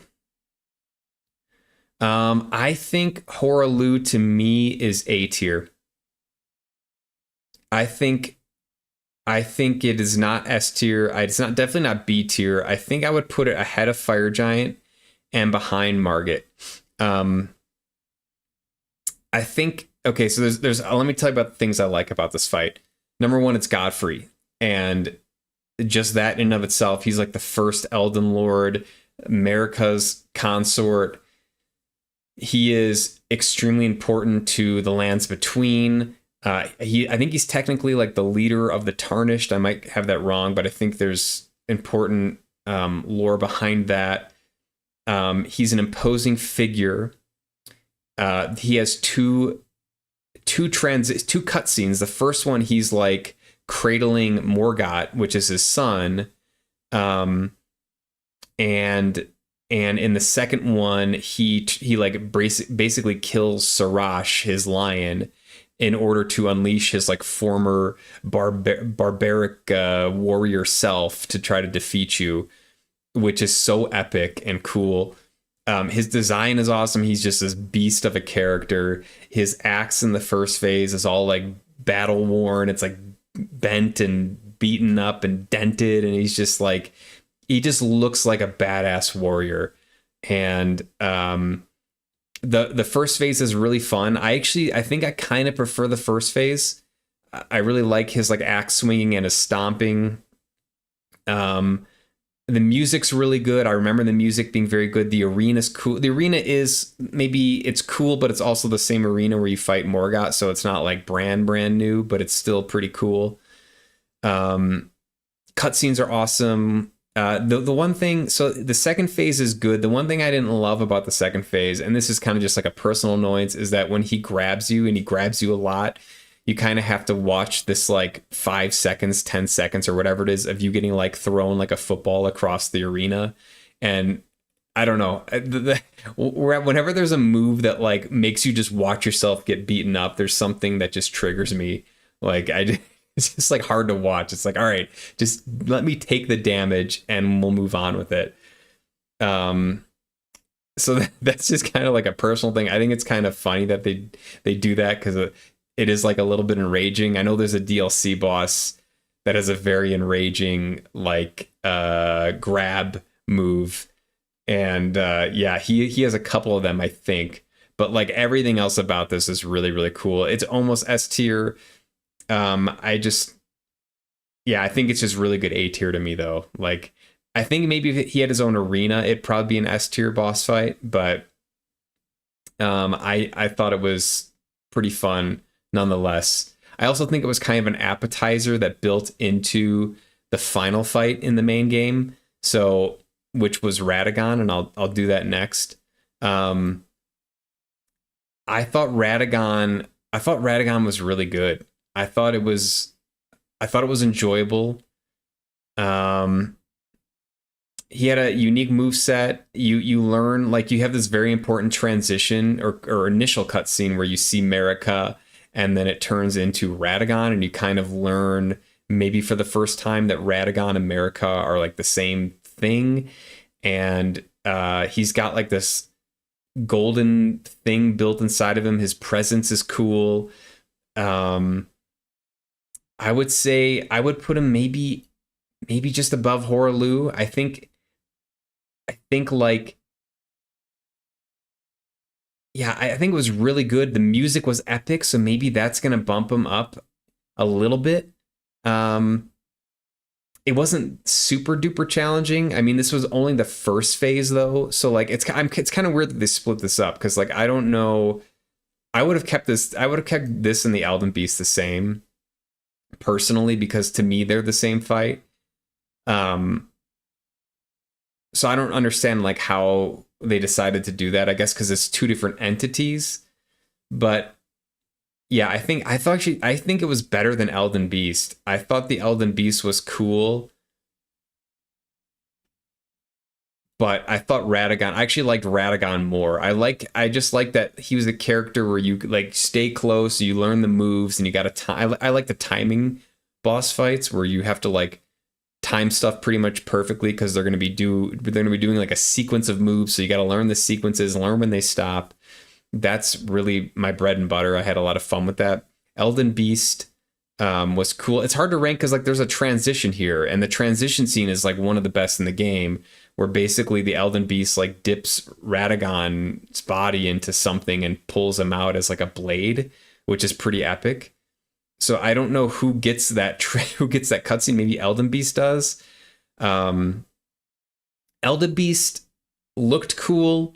I just don't. It was kind of like a dragon-like boss fight to me. It felt like one of those boss fights where you're just kind of running up to it and smacking the side of his body, and then just like running away when it does like one of its area of effect moves, which is not my favorite because it doesn't really feel like a duel. It feels like you're fighting a whale, which I guess is basically what this is and what some of the dragons feel like too. You're just like smacking this huge thing and then running away. Music was really cool. So I like the music in Radagon a little bit better, but I thought the transition was even more interesting. The fact that they went from like the Radagon music to this very like almost delicate like fantasy style, like slower music for the Elden Beast was really interesting. Um, so I would say the Elden Beast though is a little bit lower in my personal opinion than Radagon and Horaloo, but still really really awesome. I so they did allow you the horse. They allowed you Torrent in this fight, which made it a little bit better. Because it is difficult. He does run away a lot, and so like you have to chase him down, which I don't love that as much. Also, he does a cool move where he like goes up into what I believe is the Elden Ring, and I think that's I don't know, I think that's really cool. But I like overall I like the quick dodginess of the Radagon fight and the Horaloo fight to the run up to the side of the Elden Beast, smack it, and then run away fight. Like I'd rather be dodging quickly than like moving in, slapping, and then getting out, which is kind of what the fire giant was. But I mean, obviously the lore implications with Radagon and with the Elden Beast to me were huge, and it's the end of the game. Like it's just unequivocally a huge part of the lore. So yeah, very awesome. You have putting Elden Beast way too high up. Really? What would you say, Elk? I thought so. I thought it was like, yeah, I thought it was good. It was unique, good music, cool design, cool sword, cool transition, and cool arena. And it was like the end of the game, like end of the game epic fight. Like so, I think it's hard for me not to put it any lower than like mid high A tier. Elden Beast is perfect at A tier. You like A tier? One of the more annoying bosses out there. Really? Was it the fact that it kept running away? Yeah, I think like I think was maybe like I mentioned, I don't like the boss. I don't there are two types of bosses to me. Probably more, but I could break it down like two types. Like the types of bosses where you are facing head on, like mano y mano, you're like looking each other in the eyes and you're having to like dodge based on what the boss telegraphs. And then there's the bosses where you're not locking onto them and you're maybe just running up to the side of them and like smacking them in the side. So like the ulcerated tree spirit is kind of one of those.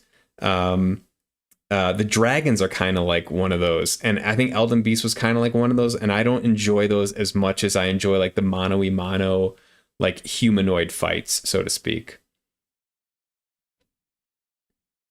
They did not allow torrent in the release patch. I do remember someone saying like, "Oh, you can use torrent now." Beat him first time without torrent. Wow, it was very difficult. That's impressive. Yeah, like him, the fact that Elden Beast, I say him, but I don't know what it is. The fact that Elden Beast runs away and not having torrent, I think would be very difficult. Not first try, but first time I beat him was without torrent. Oh, okay. Um, yeah, that would make it more difficult just because it just runs away. Those beams though for him was really annoying. That's true. Running away and then those stupid beams. Yeah.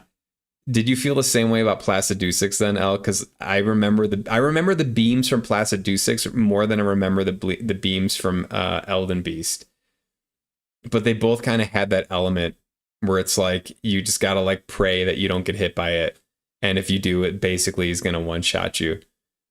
Um, but I don't know. I liked it. I thought it was a cool design. Like I thought it was really cool, and it's like I don't know, the music was so perfect for this because it's like you finally get a glimpse at what this outer god or greater will might look like. You get to see like it's lieutenant, right? Like the Elden Beast is like the lieutenant of the greater will, right? It's just so cool. Like it's hard not to, for me it's hard not to appreciate what they did with this. But yeah, not my favorite fight, not my favorite like actual combat in the game. You totally missed the Plassey. You have to go back to fight the dragon to get the trophy.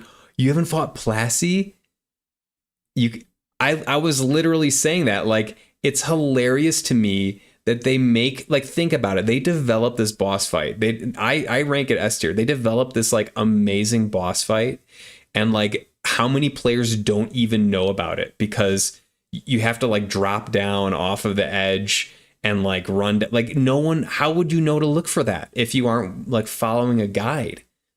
It's unbelievable to me that they can spend time developing such a good boss fight and be like, oh, we'll just put it off the ledge somewhere, maybe they'll find it, maybe not. It's like, no, this needs to be like people need to find this fight, put a sign or something that says like boss fight this way. Like, this is such a good fight. Anyways, yeah, you gotta do Plassey. Plassey's tough. Okay. All right, so last one in the main game, I think. Oh, there's Mimic Tier. There's Mimic Tier. I forgot about this. I also don't know what this is. I don't know what this is. Oh, I know what this is. Never mind. I know what this is. Yeah, it's DLC. Okay. Mimic Tier. If you have seen me how blind I am in Navigation Potato, it's not surprised I missed it. I wouldn't blame your blindness. I do know how blind and potatoey you can be with navigation. I don't even blame you for it though. That's it's not even your fault, Elk. Like, I would have missed it too if someone in chat hadn't been like, hey, you should go check out this ledge here. Oh my god. Mimic Tier. I mean, I think like, yeah, I would give it like a C. I would, and like this is like a reflection of my build. I would almost give it a D, like, because it's like maybe low C, because it's like it's just a reflection of my build, and my build was garbage. Like my I think it was just like, oh no, okay, so I think you do this twice. The first Mimic Tier is underground, and mine I think I was using Moonveil. I was using double katanas at the time, and I remember like struggling with the Moonveil. That was the one thing that was difficult because I guess Moonveil, the Ash of War is related, like the quickness of it, the speed of it, how fast you get that moon slash out is related to your dexterity, and I think I had high dexterity, so I remember really struggling with that. But my build was like not that interesting besides that, so I think it would be like a C tier for me. And it's just like yeah, it's just a mirror image. So like I don't know, it's like I don't know, maybe if my character was more interesting I would have given it a higher score, but not really that memorable to me. Mimic Tier was fun to fight against, also challenged how well you know your own ability. True. So that was a really cool, that was that was a cool like feature of it, is like you could almost see the computer like understanding your build more than you might understand it and using that against you. And so like I actually think I learned a lot about how to use my build in that fight. But I didn't really use Ash of War too much. So I remember that being a challenge, is like the fact that I had to contend with my own Ash of War that I like kind of chose not to use. But also I remember I fought this twice, but I just didn't have like high vigor, right? So like I don't think it was challenging, but it wasn't like crazy challenging. But not that memorable to me. Yeah, not that memorable. But I think still a cool feature. I like that they did it. So I wouldn't say it was like garbage. It wasn't like it wasn't as cool as some of the other fights. Your build was top tier. It was carrying me through the game. The Moonveil's tough. You had Moonveil. What was your build? I gotta go. I want to see your build. If you have a VOD, I want to go check it out. My build was not good on purpose. But it was not a good build. All right. Millennia, man, I loved this fight. I know people hate this fight. I think it's an S plus. I loved Millennia. I thought it was unbelievable. I get how people like don't like this fight because of the difficulty. I totally understand that. But I mean, and again, if you're like trying to just breeze through the game and you don't want to struggle and you're really not trying to like sit there for hours on end like learning the moves, I understand why you wouldn't like this. But I enjoyed it. I thought it was so well done. You have to respect her. That was like my big takeaway.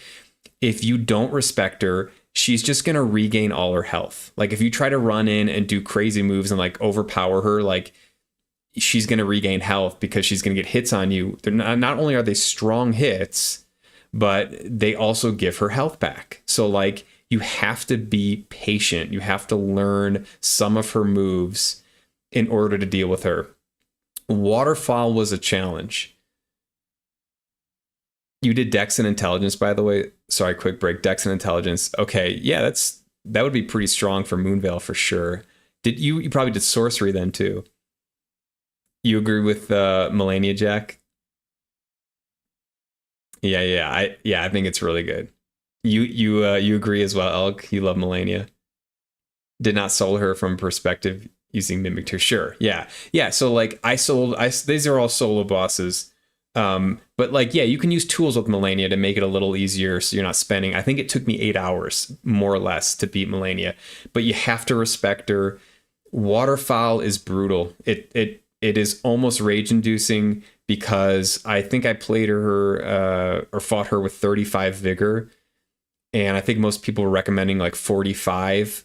So like I could get like 2 hits from Waterfall and I was dead. And for the first probably few hours, that was the case. Like she would just waterfall and I would die.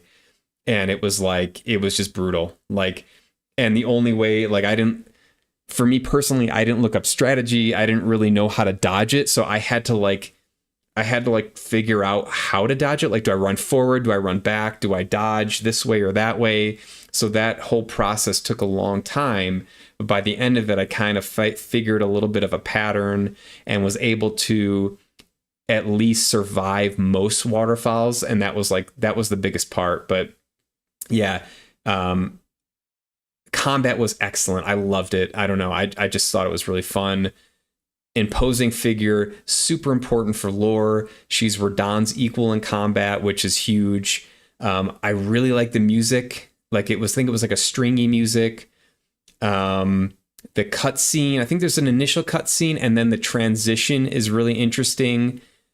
One of the best transition cutscenes in the game. Her second phase is awesome, but it's also fair because there's a lot of elements from the first phase. So like, you're gonna like, I spend a lot of time, I can't speak for everyone, but I spent a lot of time in the first phase, and it's nice because you do get to apply some of that knowledge to the second phase, which to me made it just felt more fair that way. There's obviously some added elements there, but still, you kind of, it feels like a continuation of the first phase.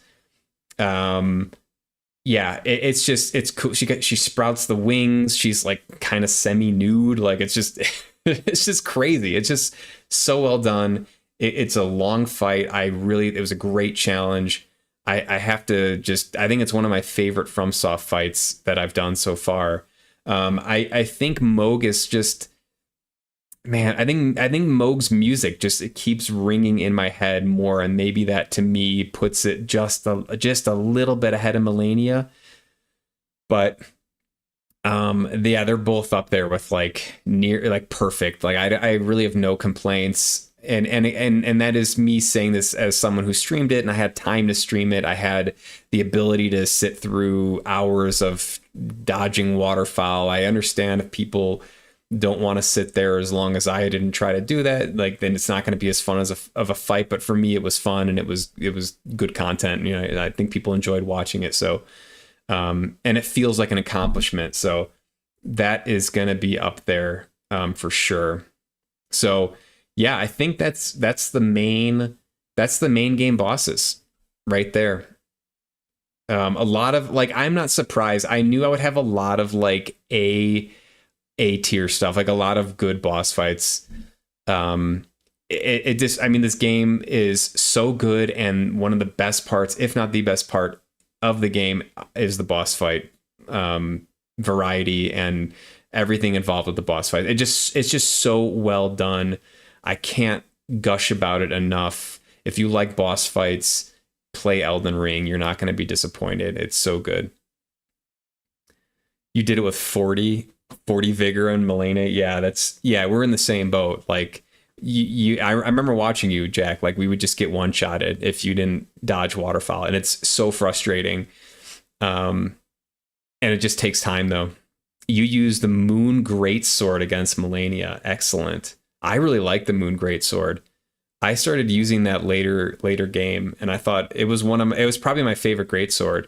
And it's always like, I love that they do the Moonlight swords in all of these games, like all the FromSoft games.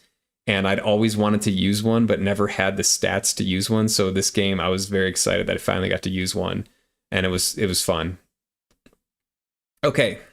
I do want to jump into the DLC. I want to power through this. I am planning on playing Rainbow Six today as well. So hopefully it's already 5 o'clock. Okay, yeah. I'm gonna take a little break here. I gotta feed the dog, and then I'm going to go to the bathroom, grab some water, and then jump into ranking the DLC bosses. I do want to finish this today. I think I'll have enough time to jump into some Rainbow Six, but yeah, there's like half of the main game bosses here, so it should be no problem. But yeah, this is where I put the main game.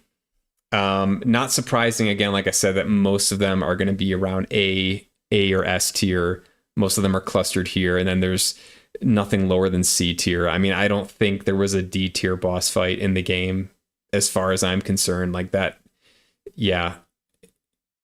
I just don't think this game had a D tier boss fight in any of the main bosses. Maybe some of the catacomb bosses, but I don't even think. Yeah, I don't think so. Thanks, Alec. Appreciate you. Good night. Hope you have a great sleep. Hope you're ready for more Sekiro. If you're streaming tomorrow or whenever, you can dream of that foot ninja dude. That one's really tough, by the way. That's a very tough fight in the game. Anyways, thanks for hanging out with me. All right, I'm gonna take a break. I will be back in like maybe 3 minutes. Just got to feed the dog and do some stuff, and I will continue on. See you then.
All right.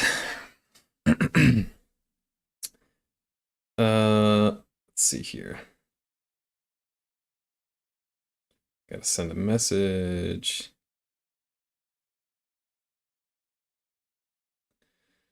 Okay. DLC bosses. So yeah, again, all of the bosses in both the main game and the DLC, I fought solo.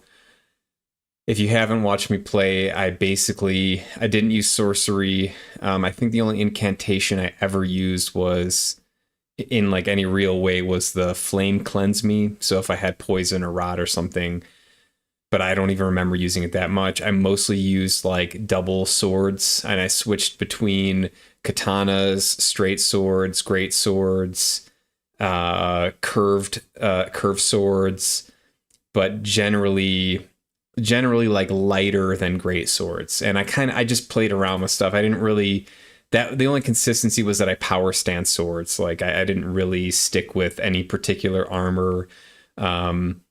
And as the game progressed, I became more adventurous. So maybe I stuck with armor for like the first half of the game, and then I started just trying different stuff. And that is more so true in the DLC, where I almost started doing builds for particular bosses to kind of like cosplay something that was meaningful to that boss fight.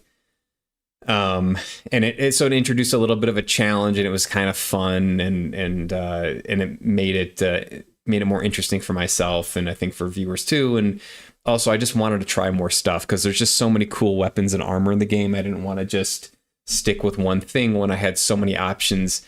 And also my stats allowed me to use basically anything. So I think my end game stats were 40 vigor, 20 mind, and then everything else was 39. So like I could use almost anything in the game. I can pair holy weapons with intelligence based weapons, or whatever. I could do whatever I wanted basically.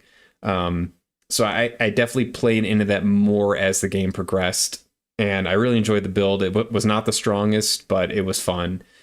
So all right, the DLC. I kind of want to go in order here. This was earlier. I gotta kind of adjust this. And this. And this. And this.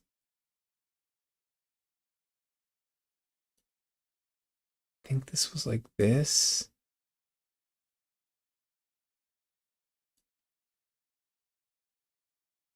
I think it was something like this. Okay. I think this, if I'm not mistaken, this was a catacomb boss, the Death Knight. I think, man, I'm trying to remember. I think he had like an electric attack. I don't even remember this. There was a boss that had like an electric axe or something. I'm not even remembering this. So I can't even, I think just on the fact that I can't remember it, like maybe I should look this up really quick. Death Knight is what someone mentioned.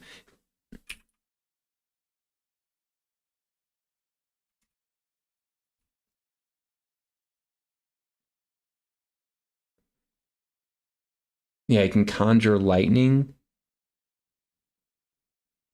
Yeah. Okay, I do remember this. It was a catacomb. I don't know why this is in here.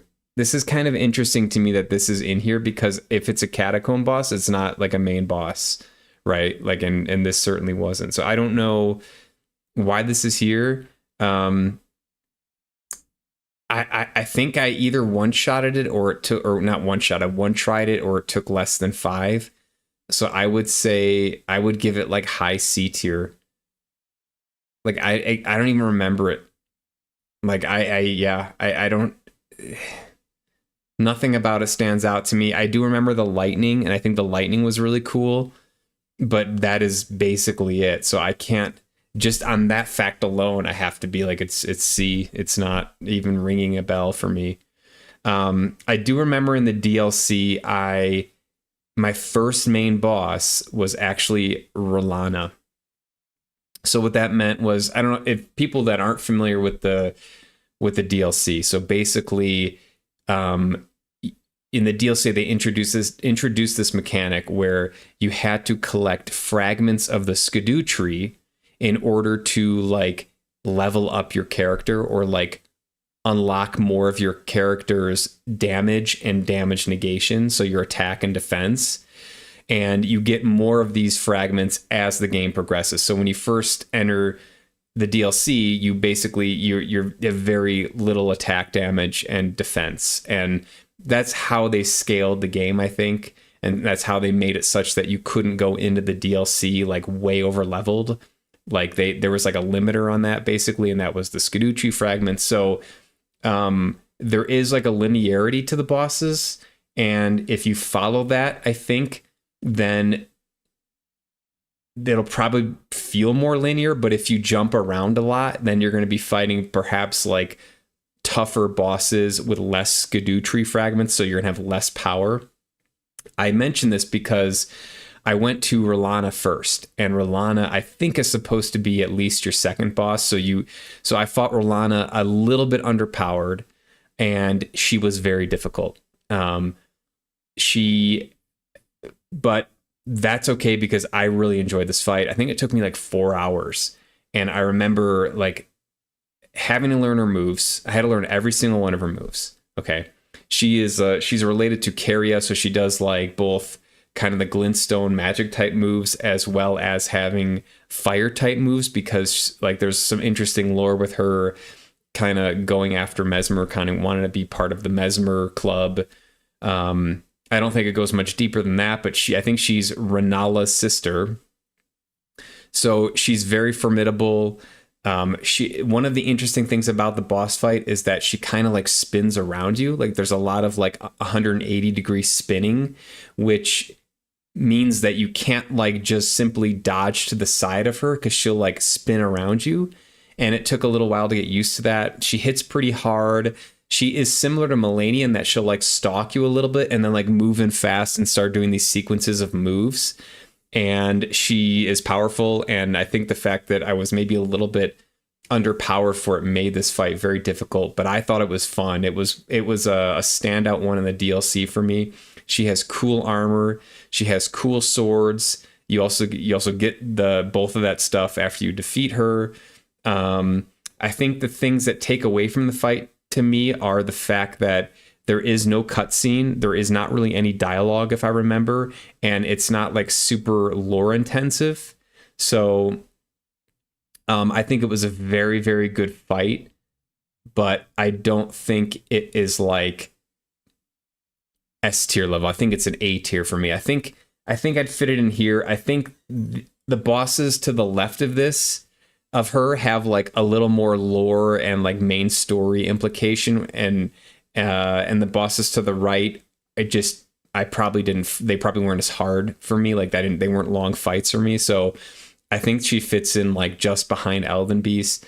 But I really enjoyed this fight, and it was a challenge. So I think it's definitely up there with A tier. Oh, also the music was really good. It's like a string music, and I really like that. So I think it's fair to put her like mid A. Okay, Divine, what was this? Divine Beast, I think it was called. So this was supposed to be the first boss you fight. I fought this second. It has a cutscene at the beginning, which is interesting. It's not an amazing cutscene, but it is a cutscene. I don't remember really the lore behind it or the significance of the lore. It is interesting because it's a unique design. Like you haven't really seen anything like this in the other games or in the other part of the game. It has a lot of elemental attacks, and it like switches up the elements, which is really cool. Like, so you have to kind of adjust based on the elements, and it just feels like a very dynamic fight for that reason. Music is really good. I think the moveset's okay.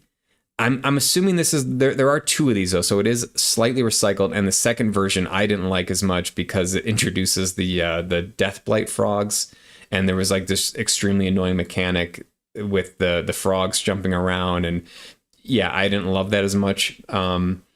I wasn't like blown away by this fight, but it was good. I would say, man, I would say maybe like I would give it B tier. I would give it B tier. The music was really good. The arena was cool. The moveset was okay. It felt dynamic. It had a cutscene, but it just like didn't blow me away. It was cool, but I like it was kind of similar to Estelle, where like it's cool, but it doesn't really like tie in. On its surface, doesn't really tie into the main game, and I'm sure I missed something with the lore. Like as probably most of us do with these types of FromSoft games, like the lore is kind of more of a secondary or tertiary element of the game, and you have to do some digging to get to it. But didn't hit as hard as some of the other ones in A tier. So I would go like high B tier for that. Oh boy, the hippo. Everyone loves the hippo. The hippo is by Mesmer. I believe Mesmer. Yeah, so the hippo is at the Shadow Keep. It's a recycled boss. I believe there were other hippos that I got to before this golden hippo. It's kind of a gatekeeper at the Shadow Keep, I think on the back end. This is the boss I was thinking of that has another annoying grab attack. It like grabs you in its mouth, and it like you have to sit through like a couple seconds of it like smashing you around. It looks like Sonic the Hedgehog. It's an okay fight. I don't remember the music being interesting. I don't remember the arena being interesting. The boss design is kind of reminds me of like the Raging Bull from Sekiro. I think it's kind of like a high C. I don't think the hippo to me stands out in any significant way. The moveset isn't that unique or interesting. I do think it's cool. It does have a transformation where it like sprouts, like I mentioned Sonic the Hedgehog, it sprouts these like quills on its back, these like vines or thorns or whatever they are, and it rolls around, and it kind of looks funny and is interesting, but I don't think this was a fight that like blew me away. So I would go C tier. Again, I would put it, I guess, I do remember this though, whereas I don't remember this one. So maybe even this one I would drop down a little bit. Because again, this one is just not sticking out to me. Okay, going in order, I think I went to Bale fairly early in the DLC. So Bale was unbelievable. I loved Bale. I did a little bit of a fun like Dragon Hunter build for Bale. I think I double-handed the Dragon Hunter katana and wore the Drake Hunter armor and spent a lot of time on this fight. I think I definitely spent over 3 hours, probably, I want to say 6 hours. I don't remember exactly how long it took me, but it was a significant fight. And yeah, okay, so here, moveset was cool. No cutscene, but there was a transition, and the transition is awesome. The arena is awesome. The lore behind Bale and Bale's relationship to Placiducex is awesome, and I think you also learn that the reason Placiducex is missing some heads is because of Bale, and I believe you can actually see those heads on Bale. Like you can see Placiducex's heads still stuck on Bale, which is just so epic. Bale is like just an absolute brute. He's missing a leg. The design, it's just this huge dragon. It's a presence. It's got like fire lightning.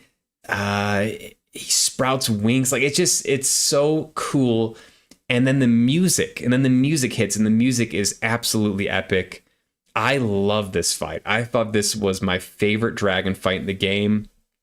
I struggled with this though, because some of the other dragon fights I mentioned kind of in a negative light, that you can kind of run around and like hit them on the side or run underneath them and maneuver around them very easily. I did not feel that way with Bale.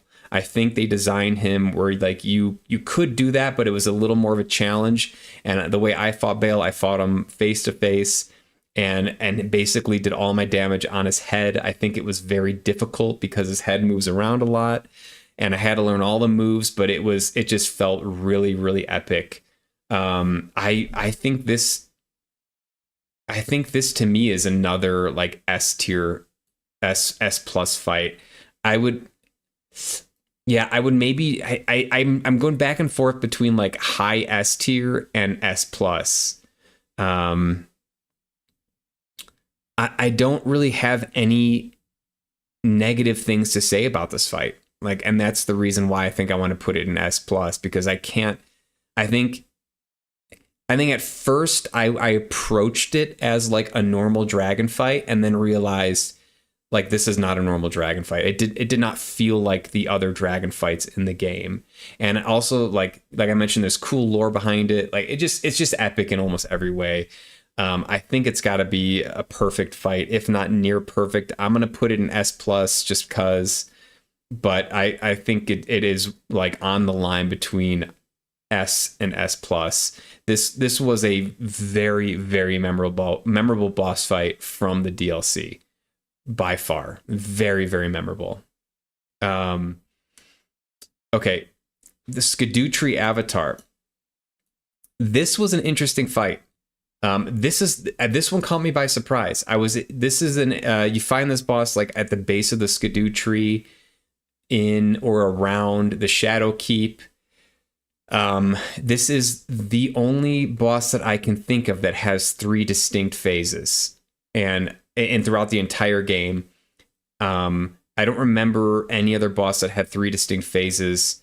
Now they are very similar phases, but they are distinct.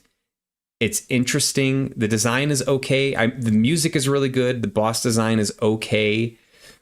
I actually enjoyed it. I don't think it was like terribly difficult, and it was weak to fire if I remember. I think I was using double pole blades or double twin blades. I think it was power stancing twin blades for this.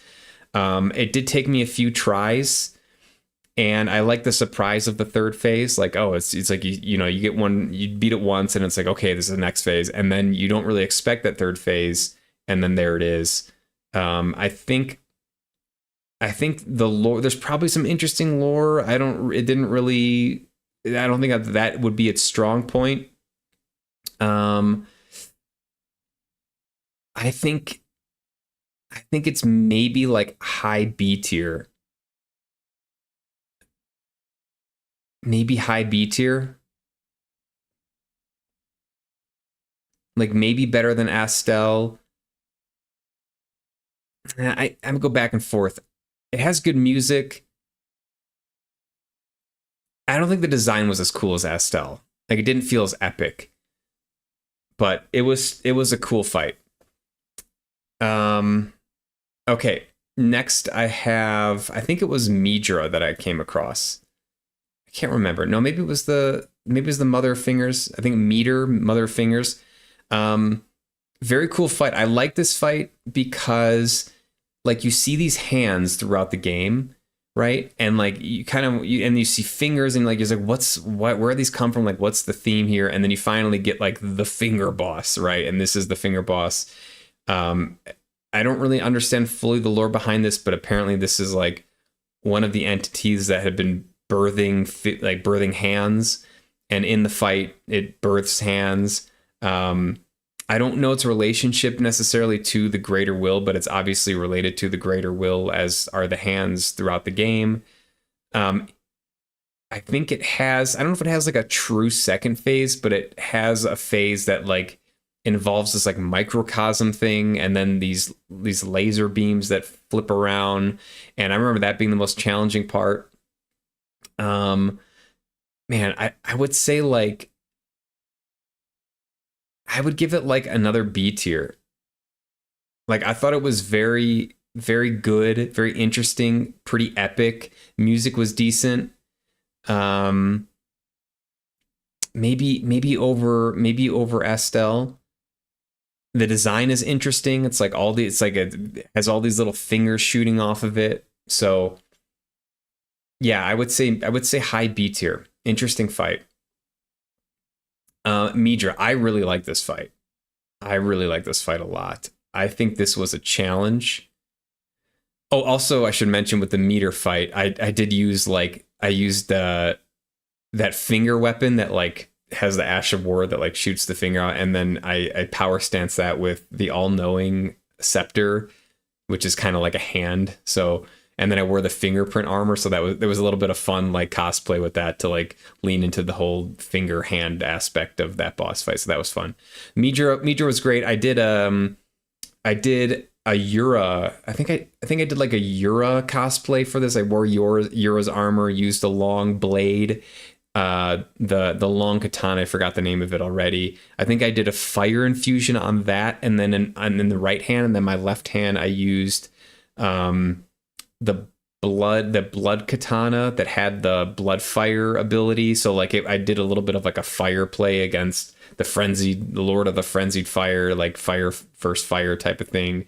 I like this fight. I thought it was cool. Like I think guess it has kind of three phases. There's like an initial phase where there's the dude on the ground that like you kind of beat up, um, which is Midra, and then he transforms into the Lord of Frenzied Flame, and then there's another like kind of third phase after that where it just basically everything gets cranked to 11 and everything's on fire. And yeah, it's awesome music. One of the best tracks in the DLC, in my opinion. I think it's a really good track.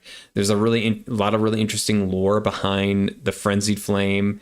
I think the design was cool. Oh, it also has a really cool cutscene transition where like he pulls the great sword, like the thorn great sword, out of his body. It's pretty epic. I would say this is maybe low S tier. Maybe low S tier. I think where it falters compared to the other S tier is like I think it's like main game lore is maybe not as strong. It's like it is the Frenzied Flame, and you see kind of other entities of the Frenzied Flame throughout the game, but it's not like part of the main story necessarily. But a really fun boss fight. I remember it being a challenge. I remember loving the music. So I would say I go between like A tier and low S tier. Maybe I would go S tier because I can't really think of anything I didn't like about it. Like it checked a lot of boxes for me, if not all the boxes. And it was one of those fights where like I had to learn the timing, which I enjoy. I enjoy those fights. So that, yeah, I think I'll go low S tier for Midra. Okay, next we have I think I went here. I think I had Romina, Saint of the Bud. So this is the final boss in Raw. This is kind of the most significant boss, I think, to the Scarlet Rot lore. I think that's maybe arguable with Melania, but I think that this is like this boss fight. I remember this. I was very much hoping that they would do a Scarlet Rot boss fight that had this like scorpion element to it, because there was some stuff in the main game that suggested that Scarlet Rot, it is a god, and it's a god that has like a scorpion like element, but you don't really see that. You don't really see any scorpions or scorpion like elements besides like one dagger in the main game. So it's like, well, I want to see what this thing might look like. I want to know what this outer god may or may not look like. So this was awesome. It checked that box. It had this like the huge centipede scorpion thing with a lady in the middle of it. I really good music. Loved the music. Loved the atmosphere. Loved the boss design. Loved how bright, like pink the color was, and all the butterflies. I don't remember there being any strong cutscene, but there was a decent like kind of second phase transition where uh she like the butterflies explode and they just become more prominent throughout the second part of the fight.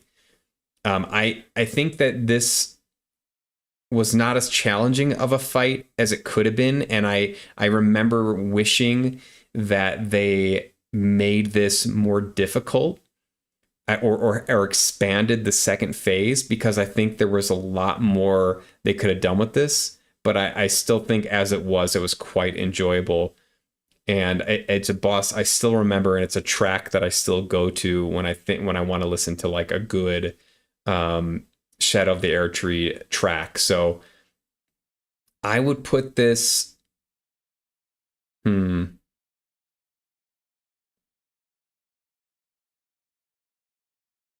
I would put this maybe behind Fire Giant.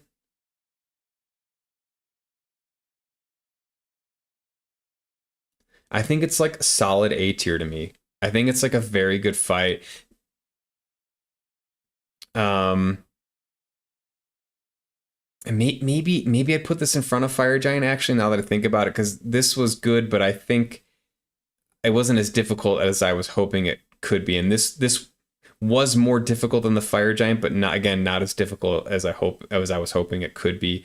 I remember I did a Melania, whatever cosplay for this. So I did Melania's armor, and then I did um double twin blades. I power stance twin blades for it, and that was really fun as well. It felt cool. So I would say like solid A tier, maybe just behind Rolana, but and only because I really enjoyed like the combat of Rolana compared to Romina.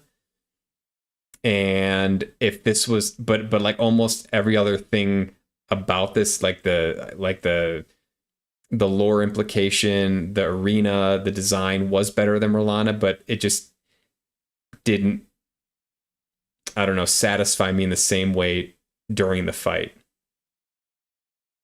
Fire Giant in A rank, invalid. What would you put Fire Giant? Yeah, I think you're probably I could reassess. I see where you're. I would put it maybe behind, if I were to reassess. I'd put it maybe behind Renala, but I'm gonna keep it here for now. You put it in B. Yeah. I could see that. I could see that for sure. I think, yeah. It was just so big though. It was so epic. Meter you'd put in A. Where'd I put Meter? I put her in B. Okay. Yeah. Um yeah, I could see that. I could see that. It's high B for me. It's really good. I like the music. I don't think there was any like cool cutscene though. I did like how like the uh quest led to this as its conclusion. Like the whole Ymir quest led to this. Like it was cool. It was well done. Okay. Moving on. Yeah, so this was Commander Gaius. So Commander Gaius is interesting.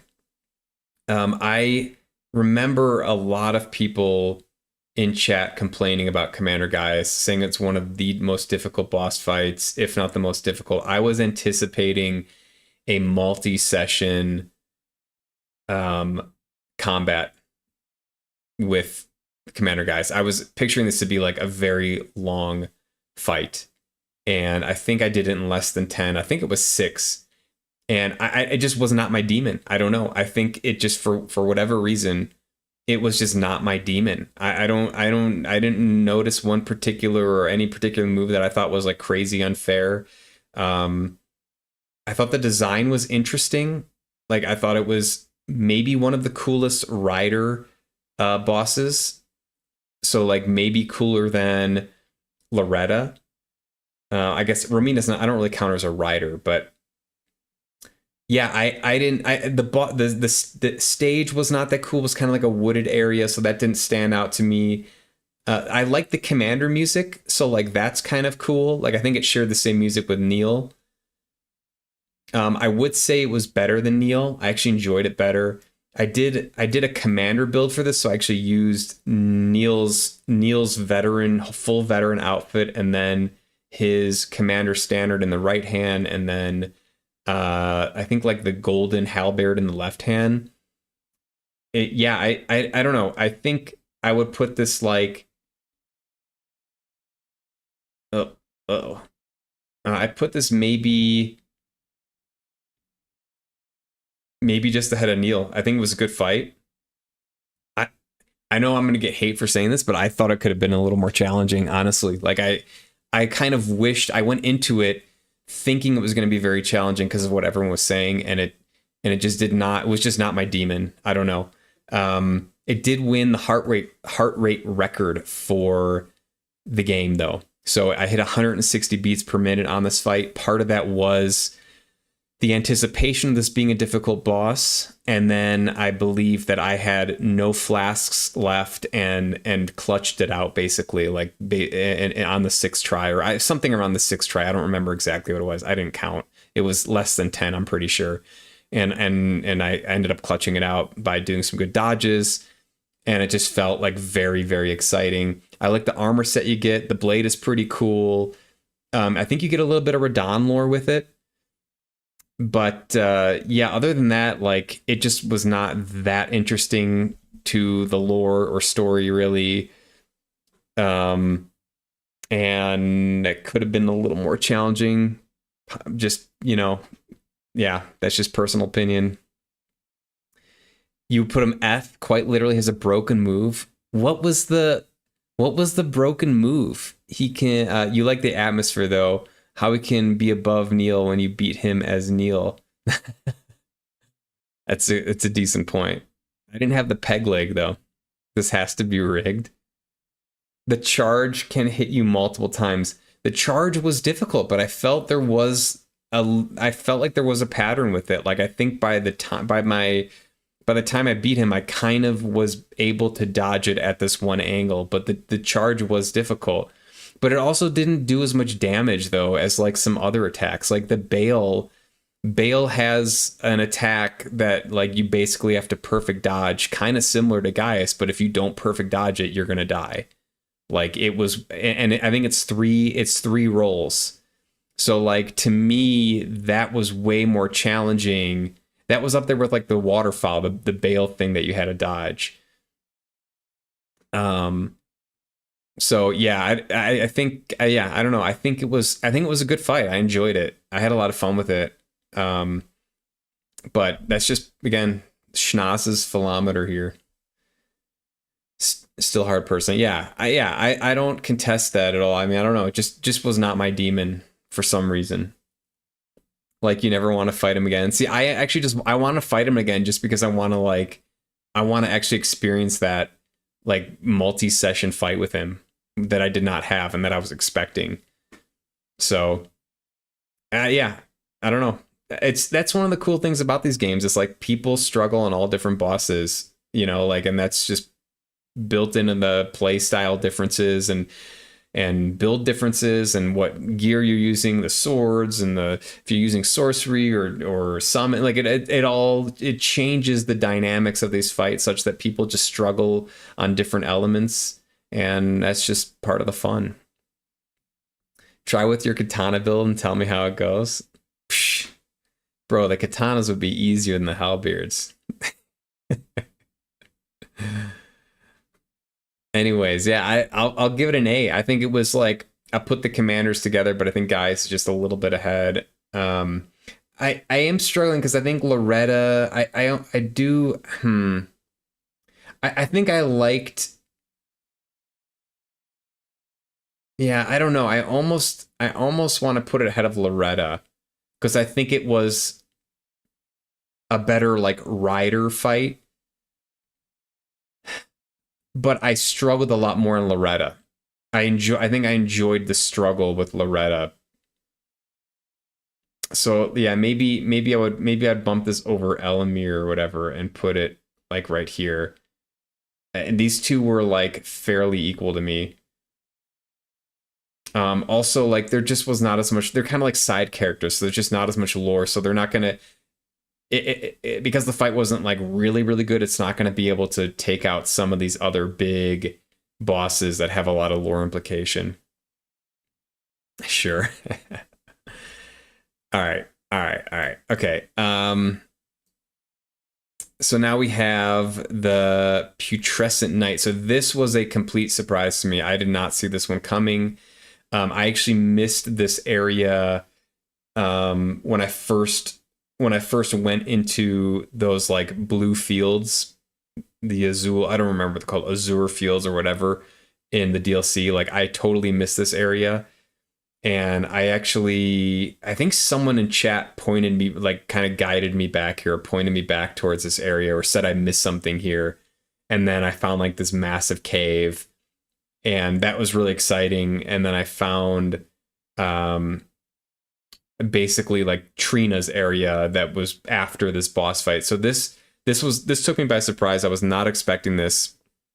I think I was just using power stanced twin blades at the time, and I think it took me less than 10 tries, maybe even less than 5 tries. I guess this is kind of a rider boss fight. It was interesting, had a unique design for sure. I think it was an albinuric, right? Unique boss fight, a cool weapon. I like the area it was in. Like I think I like that whole Trina area, and I think it had like a presence, which is really cool. But I don't remember really enjoying the combat that much. I think it was like fun but not amazing. So I would actually put this probably like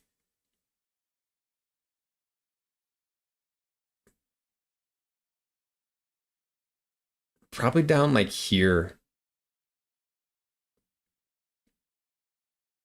Maybe even like low B tier.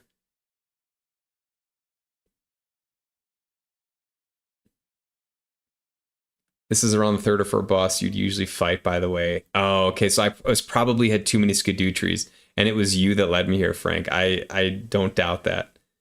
I do not doubt that. Yeah, so I might have been a little Scooby-Dooed up for this. A little had too many Skidoo tree fragments. So I would say like low B tier, just because like it probably is a challenging fight, but because I was I guess strong going into it, it only took a few tries. I don't really remember the music being epic, but I did like the area, and I did like all the Trina stuff. So I would say maybe like low B tier. I did try the Ash of War on this weapon that you get, and it was pretty cool. Like you do like kind of jump around on it. So yeah, that was cool. You were around double the level for him. Oh, okay. Second phase fire is the only bad thing, only bad ability about him. Gotcha. Yeah, I must have just tanked it. That's unfortunate. It's one of the downsides to playing blind is like sometimes like I mentioned that at the beginning, like I fought Rolana first, and it was like this crazy long fight for me. It was like 4 hours, and it was enjoyable. I liked it a lot, but it was like I probably was a little under skidooed for her, right? And struggled a little bit more, but I thought it was a great fight. But yeah, it just it's difficult when you're not following, a linear path. Surprised you, Mr. Really, it quite literally sticks out. I know, I have no idea. I was probably like blinded by all the bright blue stuff that was going on. I think that area also required me, that blue flower area also required me to turn off ray tracing for the first time ever in the game, because it was just not running well. I had ray tracing on through the main game and most of the DLC, and then that flower area just like was destroying my card for some reason. I don't know why, but yeah. All right. The Leda fight.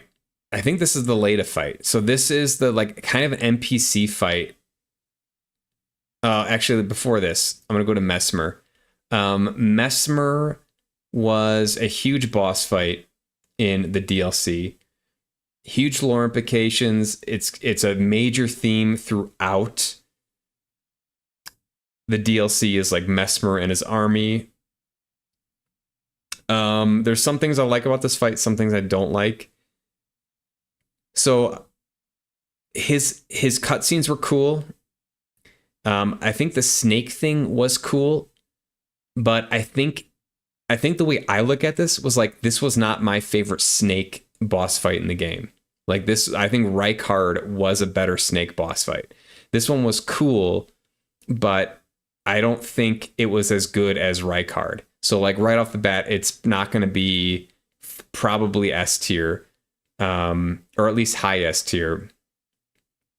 This one, I wanted to do this one with Rolana's gear, and I remember this. I ended up switching to the great swords just to see if I could stagger him, and that was the attempt that I defeated him in. I was a little bit disappointed. I mean, I could have stopped, but I kept going because I don't know, I wanted to, yeah, I guess I just wanted to be done with it. So still a really fun boss fight though.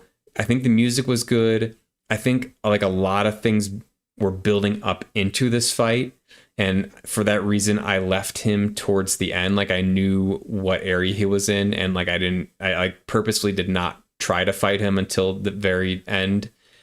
I think it was definitely better than Merlana, and I like that there was a lot of like dodge style moves that you had to do, right? It was one of those where you have to learn some of his telegraphs in order to effectively dodge it. And if you get caught in them, like you're just going to straight up die. So very challenging, super important to the game, to the lore, decent music, a cool arena. And he has like the unique flame, which is really cool. And he also gives you a pretty cool spear after you beat him. I think it's a great spear. So yeah, Messmer's S plus. You still haven't watched the trailer. I did watch the trailer. Messmer is arguably top 3, 4, or 3 bosses in Elden Ring. So you really like this. Yeah, I think I don't think it's top 5 for me. I think it's probably top 10. I'm trying to decide, like, was it better than Midra is what I'm trying to figure out. Like, I don't think it was better than Midra. I think that I had more fun. Like, I'm just trying to, just using my feels. I think I just remember having more fun with Midra than I did with Messmer. But I think that Midra also had the element of surprise, whereas Messmer didn't. Because you hear about Messmer through in-game items and other stuff throughout the DLC. Like, you know Messmer's coming. You know it's a thing. Whereas Midra is just like what the heck is going on? Like literally what's going on? And then all of a sudden you're fighting this like old dude that turned into the Lord of Frenzied Flame. So like that almost is more exciting. I also think it was interesting that you don't really ever hear of Messmer in the main game, considering that he's Marika's son. I guess it makes sense lore wise because like Marika wanted to kind of hide him away. There was something about a snake, the abyssal snake or something in his eye that's devoid of light. So like I don't know, there was a lot of cool stuff there. I don't remember being fleshed out fully during the gameplay, and I don't know if I've watched a lore video on it. I should probably go watch a lore video to understand it better. But it was a really good fight. Had a cool transition phase, a cool cutscene for a second phase, and the second phase is pretty different. There's like a lot more snake. Let's just put it that way. There's just a lot of snake. So I think I would go S tier. I think I would go low S tier. I think I would do Midra a little bit better. I think I just enjoyed this fight more. I thought it was a little more of a struggle than this one was at the time. And I think part of that was the surprise element. It's like, oh shoot, like there's I gotta fight a boss now. You speak for the community. You see, the annoying thing is that you left Messmer too late to where he became easier, similar to Putrescent. Yeah, I did that on purpose. Yeah, I think that's probably an element too. And that's just one of the downsides of the system of leveling is like you just, if there was like an end game boss that you know of, like you're gonna save it for the I saved it for the end game, and by that point I had gotten a few more Skidoo tree fragments, so it just wasn't as difficult. But I think it was still a very good fight. And all I can do is it's my gameplay, it's my experience, right? Like it's just based on my first playthrough. So I could see it. I could see it being more epic. I could see it being possibly the best fight in the DLC, depending on where you stand. But for me, it was just a hint lower than Midra, or maybe tie with Midra, but still very very good. Don't think, just do it as my mentality. Don't think, just do it. Yeah, yeah. I mean, that's fair. It's not a bad way to do it. He favors dex builds on the fun meter. Yeah, I think I could see that. Like I like that you have to like kind of learn his moves and dance around him. Like that is my style of boss. And so I think S tier, I mean I think S tier, that's a very good ranking. Like that's not a ranking I would give to any boss. Yo, what's up, Rio? How you doing? We're doing a little ranking tier list here. This is taking so much longer than I expected. This is like how long have I been doing this now? Like 4 hours? No. 3 hours? 3 hours. It's a lot of talking. My energies are dipping.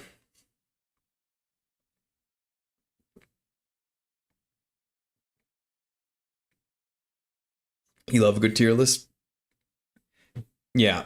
This is all subjective. Yeah, I think Mesmer was really good. I probably should have stopped. I probably should have not defeated him with the great swords because I was using Rolana's blades. I think I was using the Rolana's blade in one hand and then Milady with like Blood Milady in the left hand. And I just felt like they were definitely weaker than the great swords. So I probably should have just died and then went back to that sword choice to finish him off. But I didn't, and I can't change it, so it is what it is.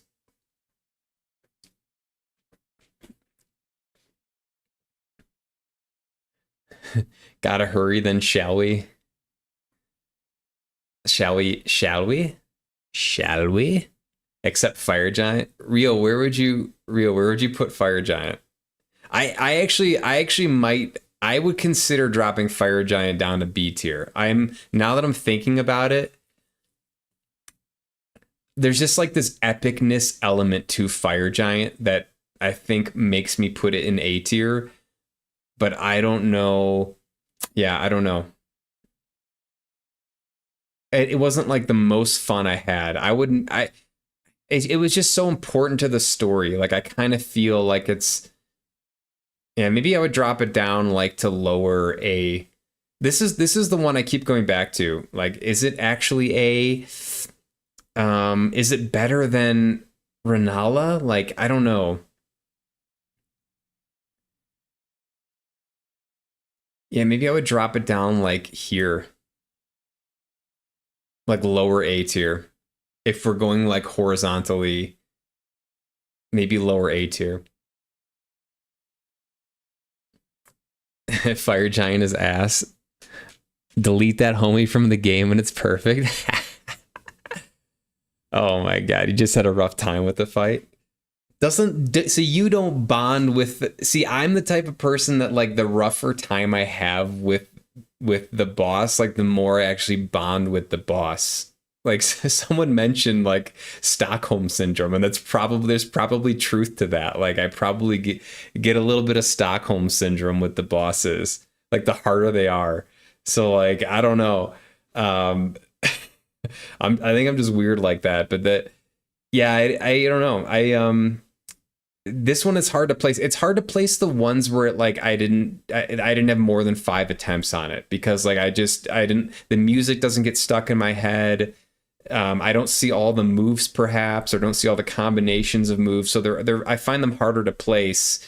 Whereas like the ones up here were all bosses that I had to fight like maybe dozens or more of times. And so I like bonded more with the boss. You can definitely say that about the S plus tier. Like these were all multi-hour, maybe even multi-session boss fights, where I was just cranking away. Yeah, so I don't, it's hard to rank the ones that were like definitely epic fights, but like they didn't take that long.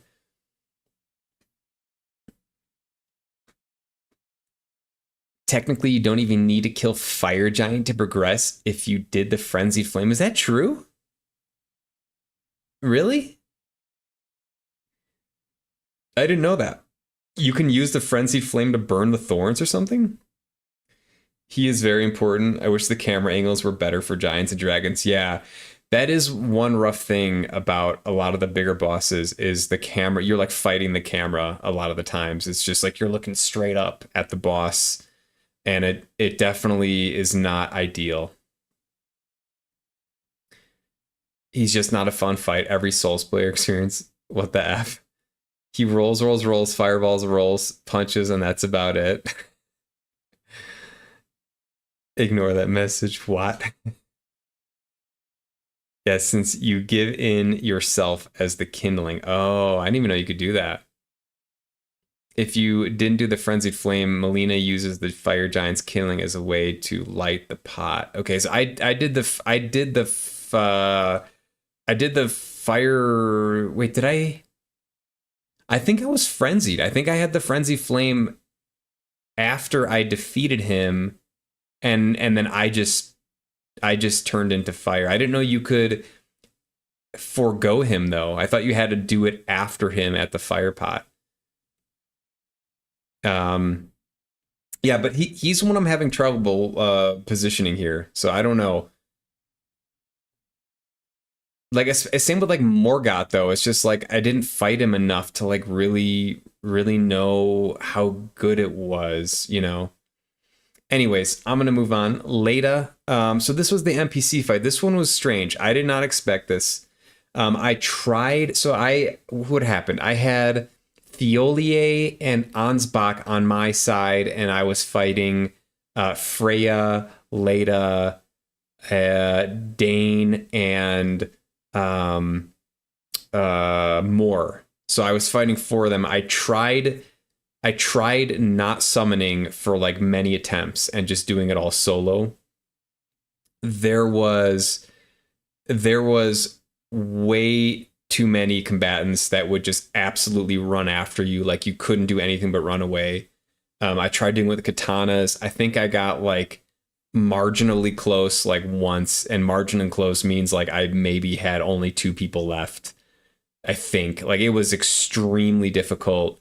So then I'm like, all right, well, I'll try summoning Ansbach and Thiolier and see what happens. And of course, as soon as I do that, like it literally ended after that. Like it was pretty easy. I wish I think there was a lot of lore implication to this, and I wish I knew more about the lore of all these characters. Like I wish I had done more of their quests and kind of understand them, because I have a feeling there's a lot of juicy details that I just totally missed. But it was a pretty cool fight. Like I don't think it was that interesting compared to the other ones, and it was an NPC fight. So, you know, like it kind of is at a tier of, it's at a different tier than like a big boss fight. So I would maybe put this like, yeah, this is tough. It's such a different fight because it's an NPC fight. So I'm gonna like for now just put it here, but I want to think about it. You still have to kill Fire Giant, but lore accurate, you don't have to. Gotcha. Okay. The first time Schnaz used summons on stream, yeah, it was for this fight. I technically, yeah, I think I summoned Egon in the Bale fight just to hear his dialogue, but yeah, I didn't do anything. I think I just died immediately after that. But yeah, this was the first time I summoned, and then it just like ended it. It was too easy. You can't stop it once you summon it too. Like you can't tell your summon to not aggro the boss. So it's just like it was over. Sadly, the fact that you unironically made the Leda fight the hardest it could be is hilarious to me. I've never seen a matchup like that before. Yeah, that was very difficult. You can't even run away. You can't even like rest because they are literally sprinting after you. Like there's two people sprinting you and then one just waiting, throwing like It was more throwing like those big rot pots at you. It was like, yeah, that would have been. I don't even know if I could have done that without summoning, without having Ansbach and Thiolier around. I could have probably done it with at least one other person, but I don't know. I probably needed at least, or I could have done it. I think I could have done it with one less person, but I probably needed at least one person, or else I would have had to like try to do some nuclear option with weaponry, or I don't know what I would have done. It would have been a challenge. So this is a weird one to rank though, because like I don't remember the music. It does have a little bit of like epicness uh because of like all these NPCs are fighting each other, which is really cool.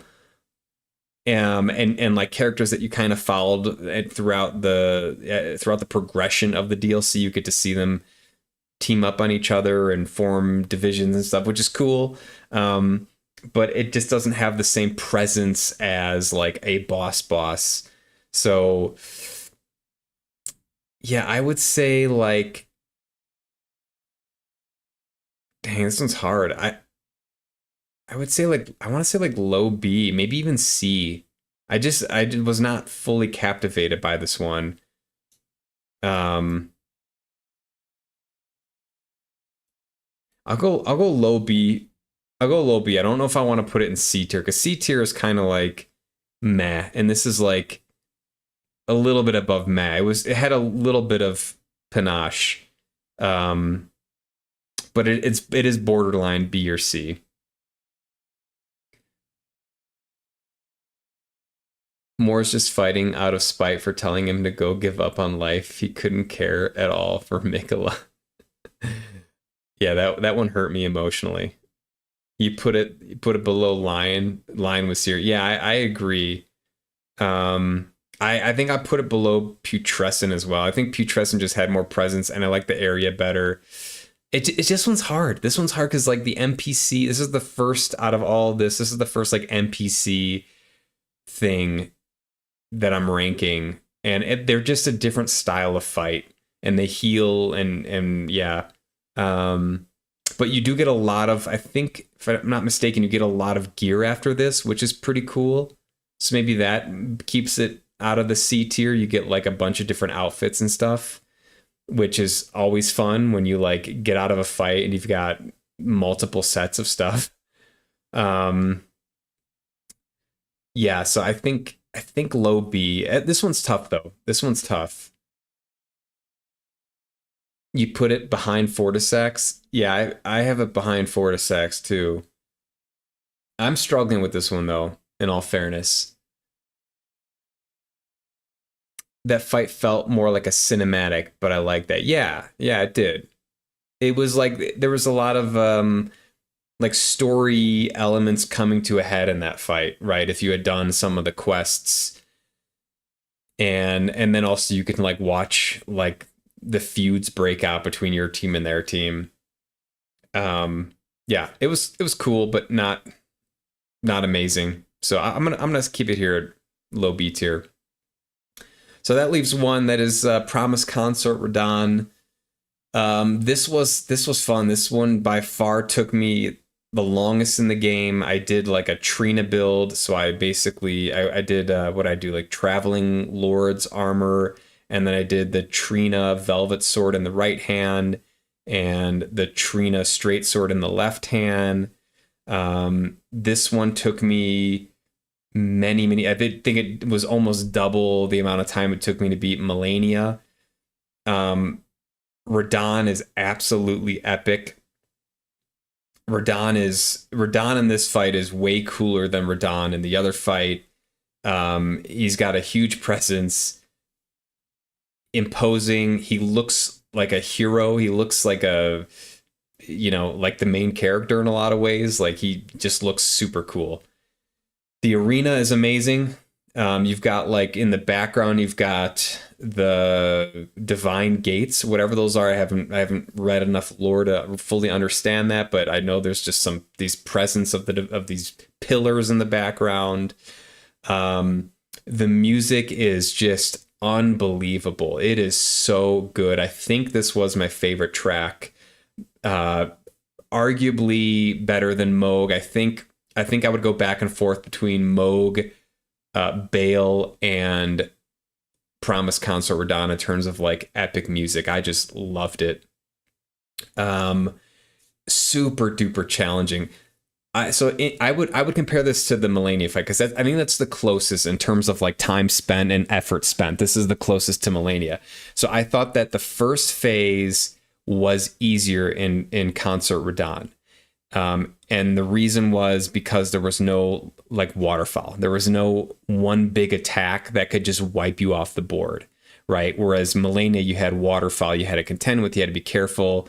And also Melania could regain health, whereas Radahn, he didn't regain health. But he hits hard. And if you get caught with a couple of his attacks, in the way I played the game, if you got caught with a couple, or if I got caught, I'd be dead. Like, so I had to learn all of his moves. But that's also good because the second phase had all of those same moves, but with extra elements in it. And those extra elements made it so that you had to tune your rolling so that you didn't get caught in the area of effect, like holy light damage thing that happened in the second phase. So I loved that, like, you fight him in the first phase like a bajillion times, and then you get to a second phase and see the same attacks. And what you can do is you can then start to use that information from the second phase, like how to roll in the second phase. You can start implementing that into the first phase to get better at the second phase. So you had that cool element. And then, of course, he had like, I think it was maybe four or more. I think there were more than four, but like at least four like huge hard hitting light attacks or like Mikola based attacks in the second phase that were you had to dodge them right or else you were going to die. Like, they were very challenging, and they were almost all multi-hit, and almost all had like that kind of, I don't know what you'd call it, like the stroke screen, basically, where like flash like apparitions at you, and then so like you're kind of reacting to the apparitions, but then you have to also keep in mind that the final hit was the main hit, and so like you'd almost, you gotta dodge the apparitions, but also you have to dodge that last hit, or you're almost certainly gonna die. Or at least the way I played the game, I was certainly gonna die. It was a huge challenge. It was a ton of time, a ton of fun. Music was awesome. Atmosphere was awesome. There was a really cool cutscene at the beginning where you, like, the beginning, I think, cutscene of the game, you see Radahn like pull the blades out of the ground with gravitational magic. You see him do that, I think, in the first cutscene of the fight, which is just epic. You get kind of a restored Radahn in Moog's body. There's just crazy amounts of lore built in. You finally get to see Mikola like in the flesh. I don't know if it's in the god flesh. The transition and cutscene into the second phase is really cool. There's even a cutscene after where you kind of get more information that like adds another layer of storytelling and mystery to like what did Mikola do? Like, was he actually promising these things with Radahn, or did he just make all this stuff up in his head? Because you never really get Radahn's side of it. You only get Mikola's side, so you don't really know like if you can trust Mikola. It just is so cool. Such an awesome fight. I have no choice but to put this up here. I think is my favorite fight in the game. I like I mentioned earlier, like I bond with the fights that in this game, at least, that take me the most amount of time. There was just so much emotion built up into this fight too for me because it was the final fight of the game. I was 200 and probably 80 something hours into the game at this point. And then you just have this unbelievable boss fight at the end. I can't think of anything I didn't like about it. The fact that they reused Radahn in a sense was not a negative, because you kind of get to see Radahn in like a more prime form, like a stronger form than his scarlet rotted form. And then for me, at least, it sent me into a whirlwind of like reading up on like what's Radahn and Mikola's relationship, and like what happened, like how did what happened to Moog, and is Mikola to be trusted, and yeah, so it's just, it was a huge fight for me. Beautiful, love the music. I can't gush enough about it. I thought they did a really good job. I understand how people find it very difficult. I found it very difficult, but I had the time to really focus on it, and I just loved it. So I think that will complete the tier list then. I think there's probably a little bit of fluidity. I try to do my best to rank these in horizontal order to to kind of add more to it. Like, if it's closer to the left and in the top row, it's the best of the A tier type of deal. There is some fluidity. I would probably, if I were to rank this again tomorrow, it'd probably be completely different, but it's just based on feel. I think like like I mentioned, the fights where I only had a couple tries at the boss, like the Fire Giant, Renala, those fights, even Commander Guys, those fights are harder for me to rank just because I didn't probably see the full potential of them, but they still have their own, epicness built into it. So a lot of them I think deserve good scores, and it's just all based on feel. So that's it. Maybe I'll clip this and people can see what I think. I'm very curious to hear what other people think. If you agree, I'm curious. If you want to leave a comment or something on YouTube, please do. I think it's very interesting to get people's different perspective on these boss fights. I'm a big believer, like I mentioned, that everyone has a different relationship with the game based on play style, based on how they put points into attributes, if they're summoning, if they're using sorcery, what weapons they're using. Like, all these things are going to make the boss fights different for each individual. It's one of the best parts about this game. And of course, everyone has a different pain tolerance. Everyone has a different amount of time allotment to spend on Elden Ring. So depending on how long a boss fight takes, it could be a good or bad thing. But this is my opinion. And I hope it was illuminating or at least mildly interesting. I'm glad I got to do this. This is kind of like one of my final send-offs here to Elden Ring. I maybe will someday come back to Elden Ring to either do like PvP or to do maybe another playthrough. I typically don't do that stuff right away, if at all. So that is just going to be something that's hanging out there. But it was a good game, and if any game deserves another playthrough, it would be something like Elden Ring. So still got to do the soundtrack rating. Yeah, I'd have to listen. That's a lot of work because I have to go through and listen to all the tracks and like note stuff. The tracks were built into this ranking system, and they did affect the score. And so like Bale is up there. So if I were to just ballpark best soundtrack, I would go Concert Radon, Moog, Bale, Rykard. I actually think Skidoo Tree is pretty solid too. I think Skidoo Tree is solid. Midra is really solid. And then Radagon's really solid. Radagon into Elden Beast is up there. Yeah.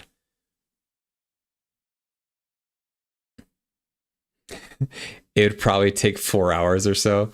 This took a long time. But it's worth it. I did want to do this. What's up, Kasai? You've officially took too long and cannot play R6. Oh, I'll force R6 in. I will get a couple games in at least. Maybe one game. We'll see.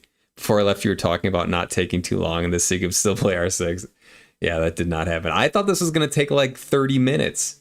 I do want to say, anyone watching, hey, this Elden Ring, I mentioned this at the end of the playthrough. I want to mention again, the community around Elden Ring has been absolutely amazing. Everyone who's coming here because of Elden Ring to share their love of the game. It's been fantastic. It's been such an amazing journey. It's enriched my experience with Elden Ring. And I've been so surprised in a good way with the community. So thank you, everyone. Elden Ring is is in my top 5 favorite games of all time. It's an amazing game, and you all contributed to that. So thank you. All right. Enough talking. My throat is going to go hoarse. I want to play some Rainbow Six Siege. Let's go like this. Let's get out of the tier list. Should I screenshot this? Should probably. How do I screenshot? I don't know how to screenshot on Windows. I don't know. Screenshot Windows. I always forget what this is. We got the Penny Snore. Little cutie. She's so tired today. She had a crazy weekend. Windows Shift S. I'm getting booed. Are you kidding me? Here we go. Boom. Screenshot. All right. Now I can post it on the subreddit and have people yell at me about how wrong I am. Okay. You talk too long. Finally, time to watch you go 0 and 9. Not a chance, bro. I'm not getting a donut. Control Shift S, yeah. Or it was Windows key Shift S for the snipping tool. Heckle for the last Elden Ringing. I'm sorry, guys. I'm sorry. Elden Ring's back on the shelf. I'm gonna uninstall it perhaps. But it's just one install away. What an amazing experience. I have other games I want to move on to. You know, I got a couple other bangers that are in the library that I'm excited about. I do want to play R6. I am having fun with it. I don't know how long. I don't know if it'll be through the week, but I am enjoying it. It is fun. It is a game that I come back to every few months and kind of just like catch up with all the changes and everything. So yeah. You should screenshot the time played for Elden Ring. Yeah, I think it's like 297. I think it's 297. Any hints for the next game? I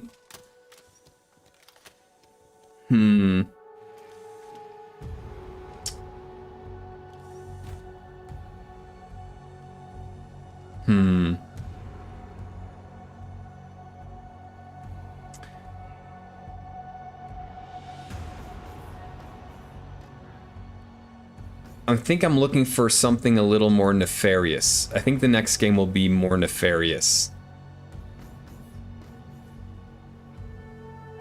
Yeah, I think that's a good way to say it. That's a good hint. It's League of Legends, I knew it. I never played League. Wasn't that TV show on Netflix based off of League of Legends though? I forgot the name of it. Arcane? Arcane, I love Arcane, and Penny's mom loves Arcane too. We both very much enjoyed that show, and it kind of made me interested in League, and that was like the only really thing I knew about League. So yeah. All right.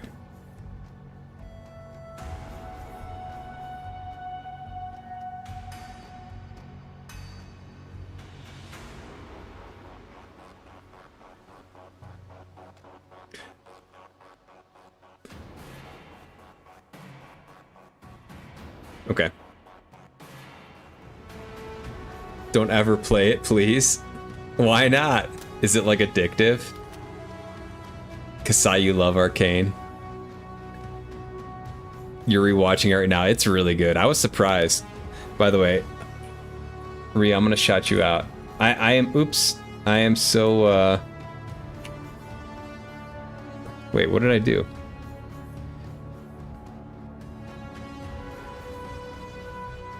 Shout out. Rio streams, y'all. Go check out Rio. Rio's playing Dark Souls 2. I think you're on the DLC, right? How are you still playing the DLC?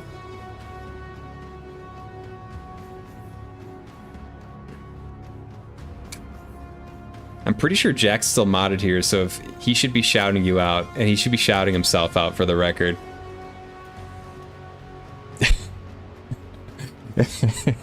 I just am so bad at doing this. I need to get better. I will get better. Addictive and toxic community is poo. No, I don't. He's lying. Yeah, Rio doesn't stream, actually. No, go follow Rio. Follow her now. Go watch her right now. Go watch her VOD. You don't want to see me play R6. Trust me. Trust me. You're going to have a way better time watching Rio's VOD if she's not currently streaming. Alright. Nothing's showing up on the screen, huh? Let me fix that.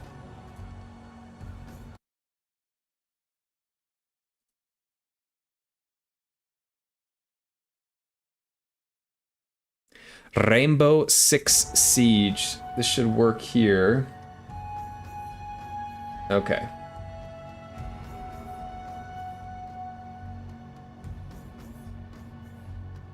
You're deleting everything right now? We'll get backups, don't worry. I'll call Twitch. They've got it in a server somewhere. I'll host it on my YouTube channel. Rio's VODs. Alright. Let me get a little quick play in here. Oh, I gotta switch my mouse, too.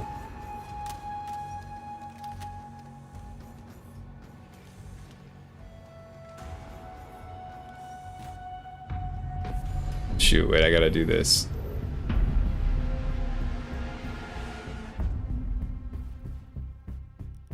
Oh shoot, oh shoot.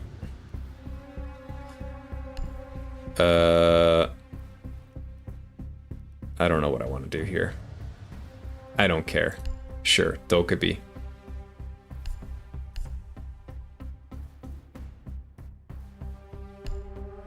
Sure. Sure. Oh, she's got more options? Oh, no, that's not what I wanted. It's about dang time. Here we go, here we go. I can't believe anyone's been waiting for this, to be honest. This is amateur hour.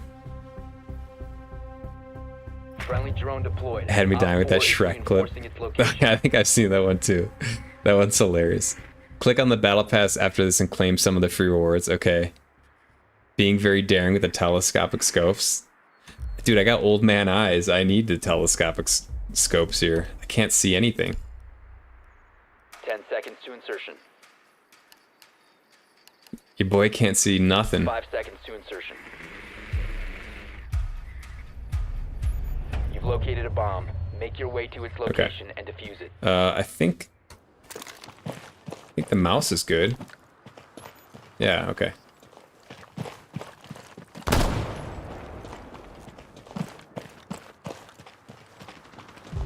Alright.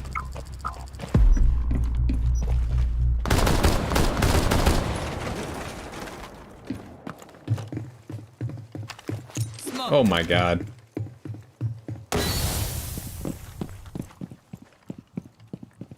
Warm up, warm up, warm up, warm up. I forgot the buttons.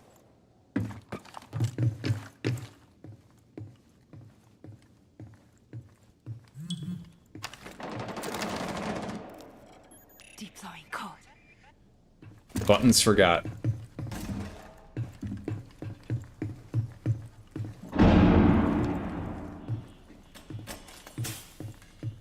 You have dropped the diffuser.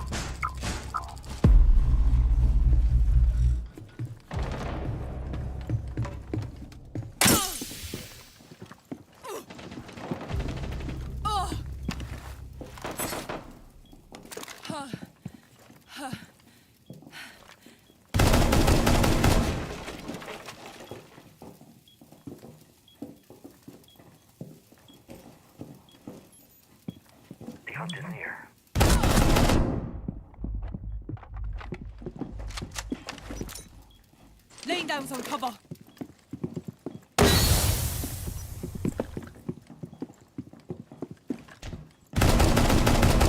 I'm reloading. All right. I don't know what I'm doing. Deploying code.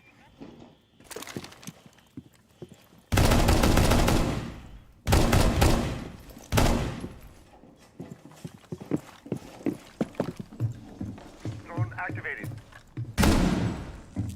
Changing mags. I don't know what I'm doing. There's someone. It's got to be someone in here, right?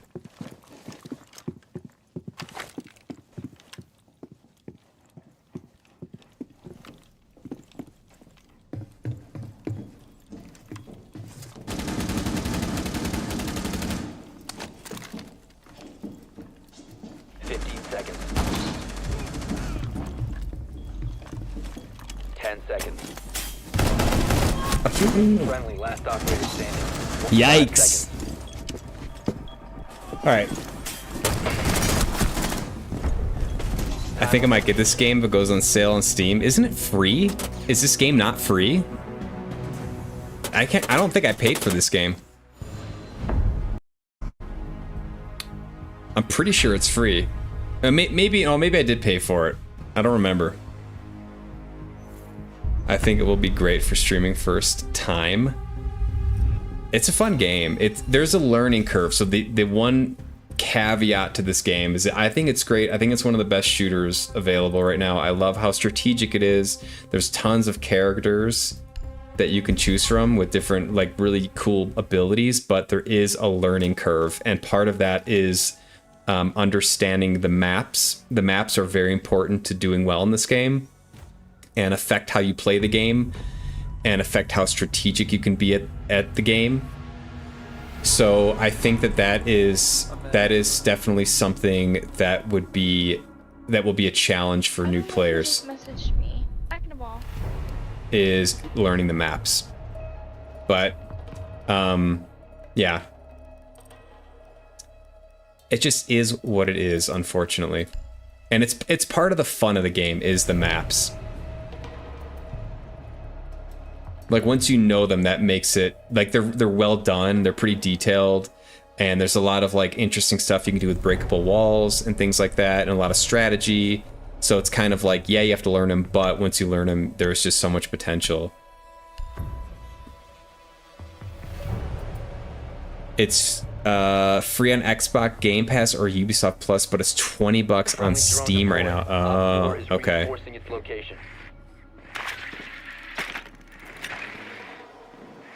Wait until summer sale. Yeah, I'm surprised they don't put this game on sale more. It was free on PlayStation for a while. I can't remember what I paid for it, or if well, yeah, I don't remember how I acquired it on PC.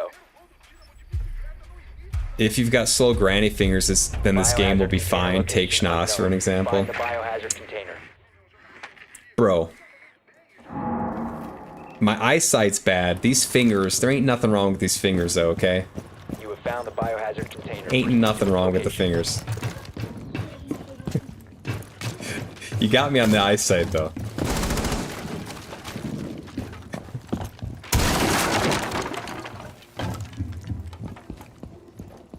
Oh! That was eyesight. That was an eyesight issue. What's up, Stephens? There's a lot of meta to this game. Openings are like chess. Have you played Hell Let Loose, Schnoz? I have not played Hell Let Loose. I do agree on the chess comparison. Like, there are openings, and then there's like a mid game, and then there's an end game. And it's very strategic, and there are different strategies you would want to implement in each of those phases of the game.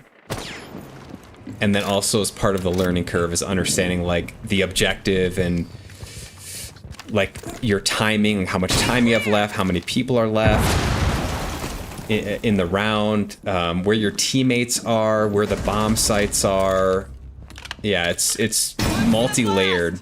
But I think once you get like a late beginner grasp on it, it becomes very enjoyable. Yeah, I haven't played Hell Let Loose. I don't even know what that is, honestly. It's been about 3+ years since I played it. You had it on console. Ah, okay. Well, then maybe if you played it a decent amount, you probably won't have as big of a learning curve because some of the maps are still the same. And I feel like that would be one of the biggest... That would be one of the biggest things I would recommend to new players to kind of start to understand the maps and the bomb sites within the maps. Like, I don't know this map at all. This is a newer map to me, and it's not in ranked. So when I play ranked, I don't see this map at all. So I'm blind here. So I'm just warming up though. I'm just like kind of running around, getting used to the buttons again. I'm not really taking this seriously. Frank's gonna judge me, but you know, it's just getting warmed up. 10 seconds before insertion. It was on sale for Christmas, so you've got good finger game. I got the best finger game, bro. Proceed to the biohazard container and secure it.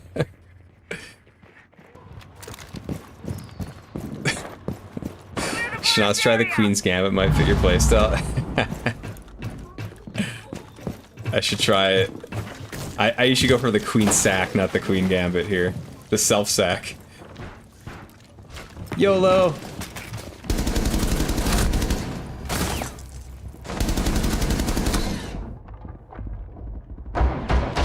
Oh man, I can't even finish it off. Bro. Yeah. Yo, what's up, Levy? How you doing, bro? Are you still on vacation? Are you on a beach somewhere watching watching me get my butt kicked here? Thanks for the boo. I appreciate that. Drone going out. Stephens, why don't you fire up R6? Why don't you fire it up, man? Let's get in the lobby. You know what I'm saying? There's a strat in R6 called the Princess Strat. Don't try it. It's a World War II game, quite good. Oh, okay. Hell let loose. Structural criticism, Shtaz, not judging. Fair enough, fair enough, okay. Fair enough. Blocked by the bed frames? Bro, that was sad. And he would like dip a little bit every time he would scoot over. It's an eyesight issue, not a finger issue, okay? Alright, I'm gonna go degenerate here. Nah, you just take shots from the cheap seats. Well, join the club. Whatever floats your boat. Exactly. Yeah, I have so much fun with this game, though. It's awesome. Especially quick play, you can just make whatever you want out of it. You just got back this evening. Are you willing to share what type of vacation you were on? 10 seconds remaining. Doesn't have to be specifics if you're uncomfortable, but I'm curious to hear 5 seconds to insertion. if you're willing to share. Op 4 has failed to find the biohazard. Planting toxin abuses are in place. Welcome back. Did you get a haircut? I've been asked that like 3 or 4 times today. I got one, I think, last week.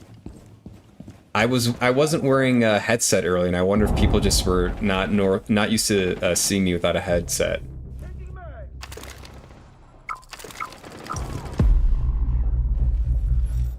Or maybe I'm just looking extra fly today. I don't know.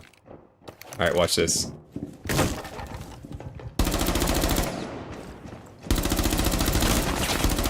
Ooh.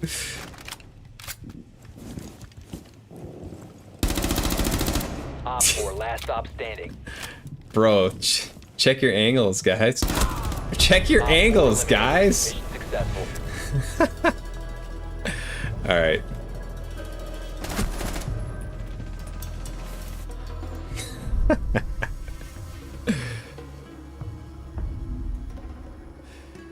Frank, you got any comment on that one? You guys wanna comment on that? The upper deck's pretty quiet all of a sudden.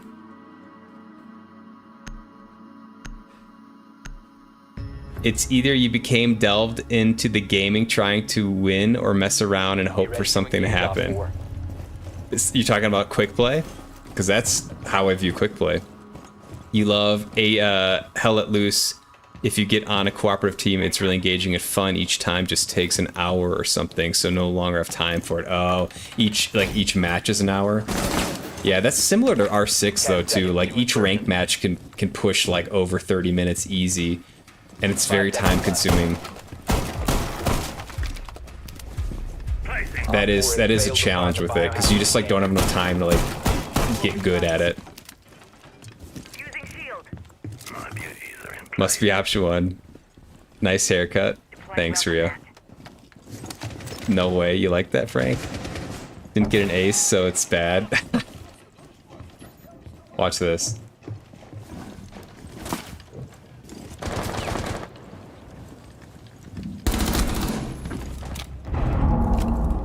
Too easy. When it was you and me on rank, Shnaz, it was overtime match point 80% of the time.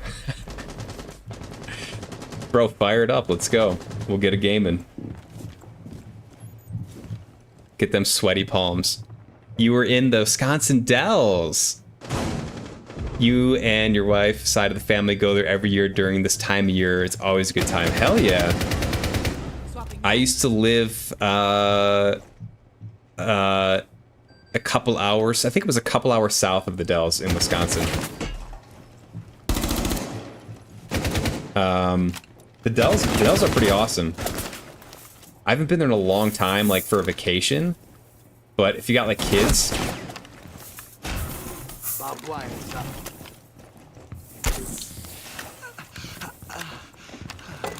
Uh-oh.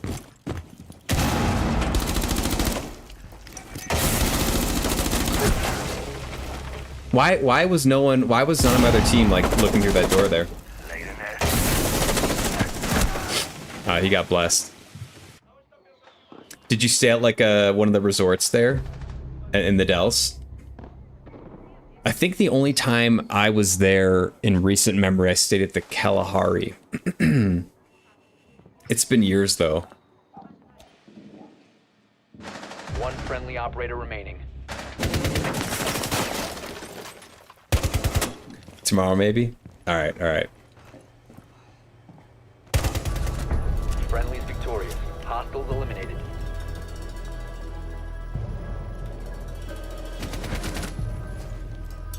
Yeah, I don't like not knowing the maps. That's one of the most frustrating part of quick plays, that you get put in these maps that are not in ranked and have been around for a while, but just I don't see them enough to like really know what to do and how to rotate, how to move, things like that.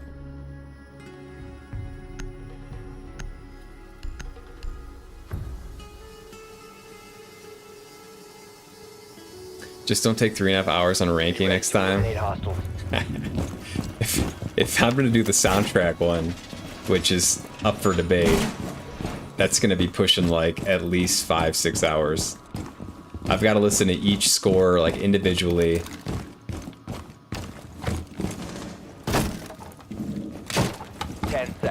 Op 4 drone has found the biohazard container.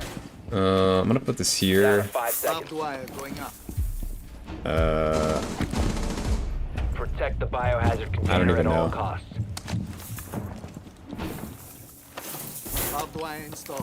I don't even know. Oh, this guy's got it locked down here. Okay.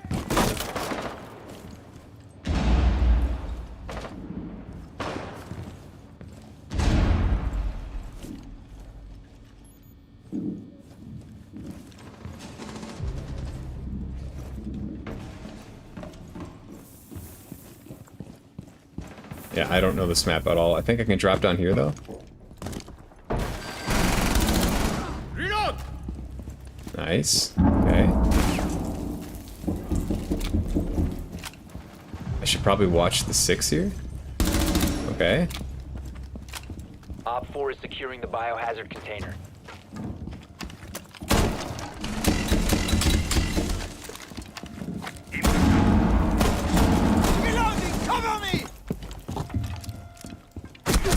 last operator standing. All right. Op 4 secured the biohazard container. We're not playing objective. No one's playing objective, including myself. The soundtrack, original soundtrack is an exception. You're proud of that? Don't take 3.5 hours, take 4. You'd recommend skimming through some of the original soundtracks. Yeah, I mean, I'll definitely listen to them. I'll continue to listen to them. Some of them are more like atmospheric, like background stuff, though. And so I'd have to, is it like boss fight soundtracks? Like how many boss fight soundtracks are there? I don't know, I gotta think about it.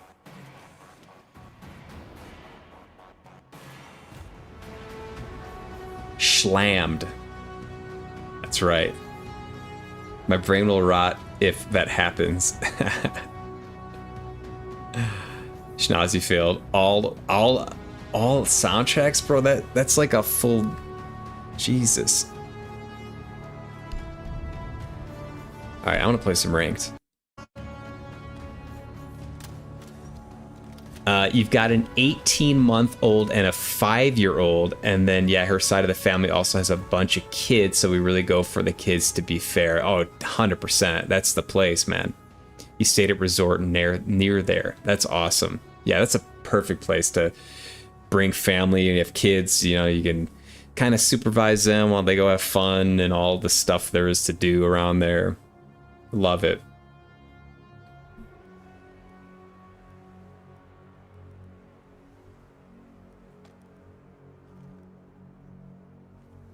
I think I remember last time I was there, we also did like horseback riding or something. I think they had like a little like trail that you could do with horses, and then there was like Ripley's Believe It or Not location. It was like you go in and they have, I don't know, just weird stuff related to that. I was very young at the time, but I drove through there a lot when I lived in southern Wisconsin, and it was always interesting to see like the development and stuff that they did. The Dells. It's such a classic like Midwestern thing too.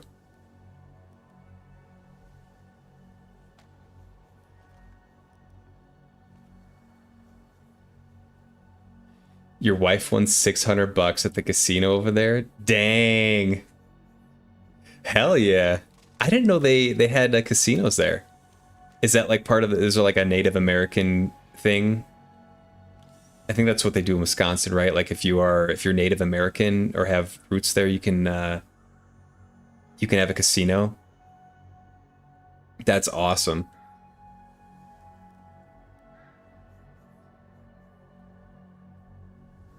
Slammed. There's only 100 and so. Oh my god. Can I move on from Elden Ring? How much Elden Ring? How long is Elden Ring gonna persist in my life? 24 hours of music, right, bro? That's like crazy. Check the battle pass. Battle pass. Battle pass. Battle pass is here. What do I do? What do I do? Did I get anything? Challenges? Here's where they get you. Here's where they get you. Yeah, I don't know what this means at all. I have no idea what this is. Rhea, are you Native American? That's awesome.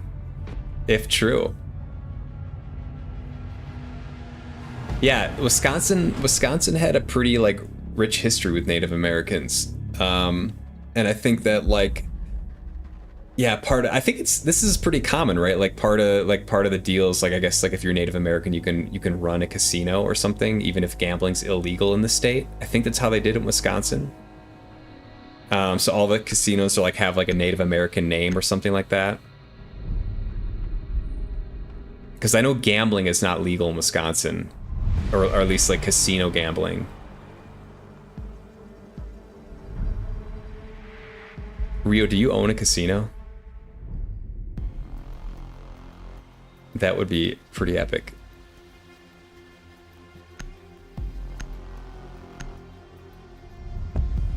If not, that could be fun. Check the yeah. I don't know what to do with the battle pass, bro. Till the grave. You can unlock tiles with battle stars. You got 18. Oh, okay, okay, okay. Yes, you are Native American. Like, do you know like your tribe history and stuff? That's really cool. I did when I was younger, in my I think it was like mid-20s, I went to Wyoming, and there's like tons of Native American culture in like the Western United States, as I'm sure everyone's aware, especially in like the Plains states and throughout like the Rocky Mountains and everything. And we went to in I don't remember where exactly in Wyoming. It was around Jackson Hole. We went to like a Lakota tribe sanctioned sweat teepee thing, like sweat, like it was like a sweat lodge, but it was like a teepee where they would have like hot rocks, and you would all like go into this teepee, and they would throw water on the rocks, and it would be like, it would just like steam the hell out of this thing. And so there was like a massive turnout for this like sweat lodge thing we were doing, We need to locate a bomb. and we were like literally like sardines crammed inside this teepee, right? Like literally like knees to back, like my knees were in the person in front of me's back, and like I had knees in my back, and I was like cramped up in the fetal position. Like there's no way this met any like fire safety code or anything. And it was like the hottest, like semi-painful experience I ever had in my life. Like there was like just steam, like obviously the steam was hot, and then you're just like crunched up in this 10 position. seconds. And it was really cool. It was a really cool experience, but there was just like so many people in there that it was like, I don't know, like this, yeah. Like I couldn't Found the bomb. move. Make your way to its location. It was really awesome though. And they gave like not really a lecture, but kind of a talk on like, I think it was the Lakota tribe, on like what the Lakota tribe was dealing with at the time, and things related to that, and you know, and then when you like make a donation and so it was really cool. It was an awesome experience. Really, really memorable.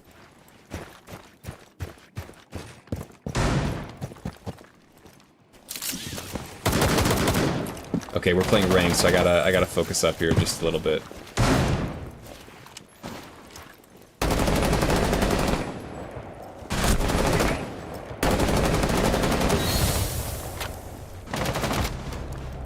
Nice, I got a assist there.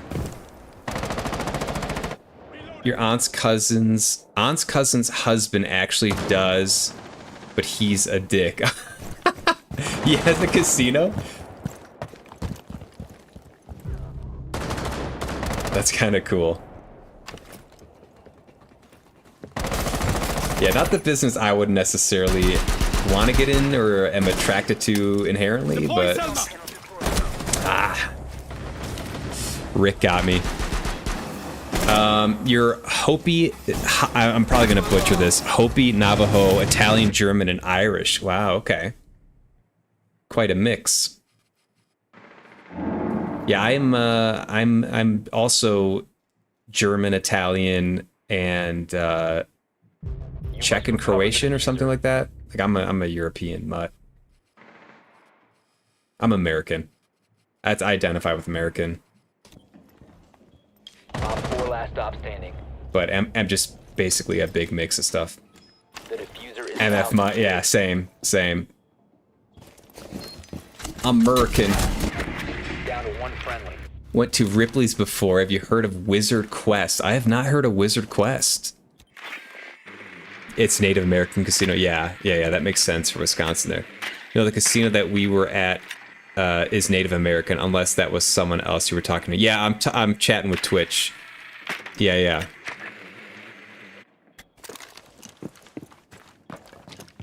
And I've not heard of what is that? Wizard Quest. It sounds interesting. A quest of a wizard. Yeah, I gotta lock in next round. I didn't use any of my line things. I didn't even mean to choose line. Thank God I'm being carried by this guy right here. I'm not on cams. Op 4 neutralized. Mission successful. What up, Sev?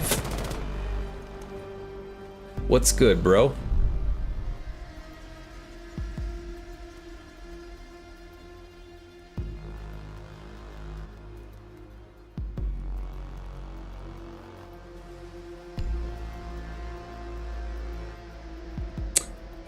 Who do I want to play? Did we win that? I think we won that. Yeah. So I'm gonna go downstairs. I think I want to go Thermite. I like Thermite's gun, and I think that if this is downstairs, there's gonna be plenty of utility for Hard Breach. Need to use your drone to Nothing locate a much. Sev, I ranked all the Elden Ring bosses, including DLC, or all the main ones.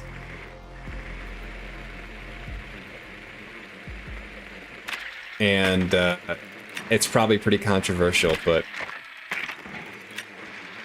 Be advised your drone has located it's a just bomb. based on feel.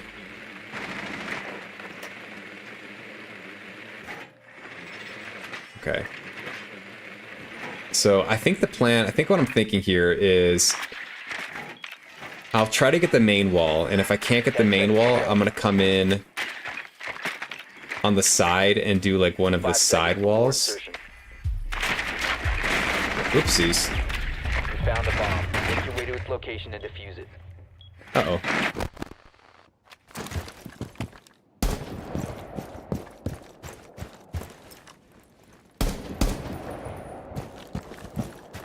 Reload. We do have a Twitch, so we can take out... We can take out the electricity if needed. Deploying shock drone. Don't want to die here, yeah. Is Twitch paying attention, though? I don't know if Twitch is paying attention.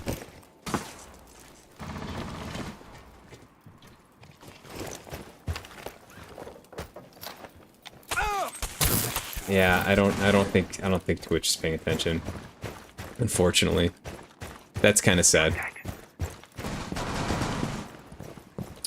Rolana rank better be S+, not S+. I think it was A. I think it was A rank. There were a lot of A rank. Oh, man.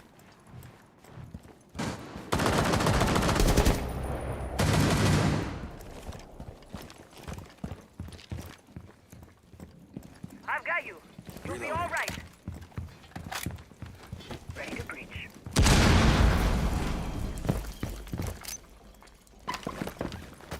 I'm gonna open this up. Time to make a new door. Reloading.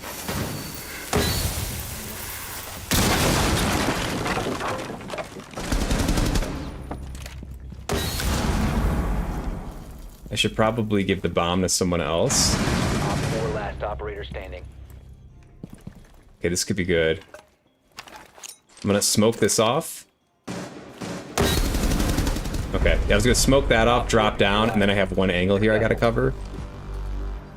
And then try to go in for the plant, but he just roamed into my area.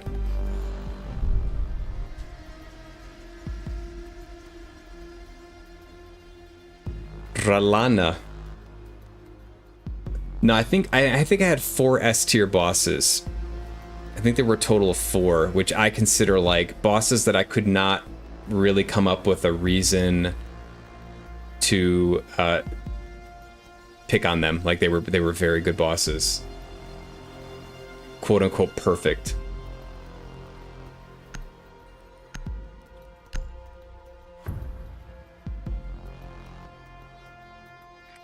We need to locate a bomb. I feel like they're gonna go back upstairs. And I do actually like Lion for upstairs.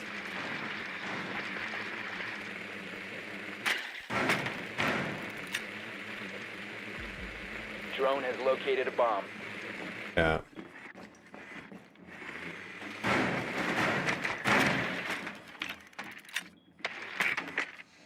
I do want. I think I might go Brava. 10 seconds before insertion. 5 seconds to go.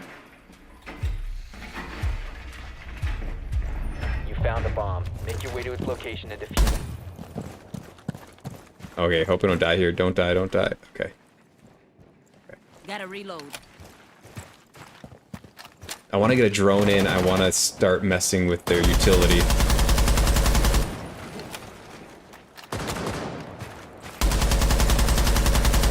So I'm opening some of these windows up so that I have a point of ingress if I need to late game. I could jump in that window down there and move in. And then I'm just getting the cameras and kind of setting myself up to start to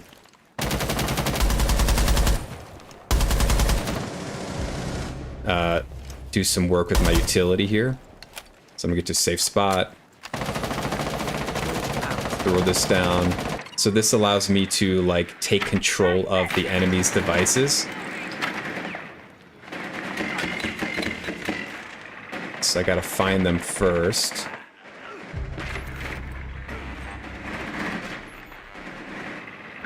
Uh-oh. Yeah, got shot. That sucks. Clutch online. So like cameras, I think the Fenrir things I can take control of. There should be a camera in here. I can take control of that. That one's not really that useful. There's a camera up here.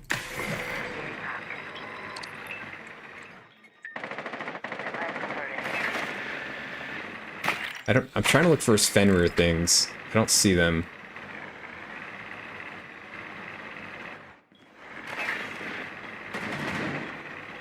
Yeah, right up here. The diffuser is no longer in your possession. Okay, so The diffuser is now secured.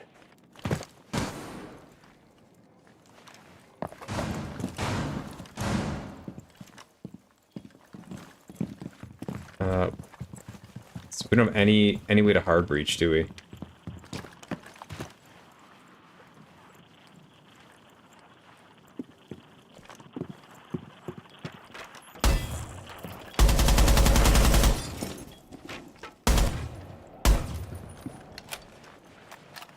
Hit your shots, kid. 1 op 4 remaining. Let me actually go back around.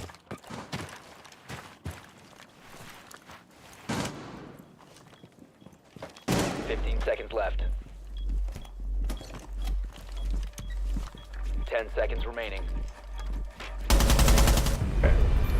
Op 4 Good job on this guy for Friendly planning. mission successful. So that noise, the noise of the planting forces the other team to make a move, and I was pretty sure he's coming from that direction. So there we go. Is this best of 5? I think it's first to 4. I think it's first to 4, and then if it's first to 4 but win by 2.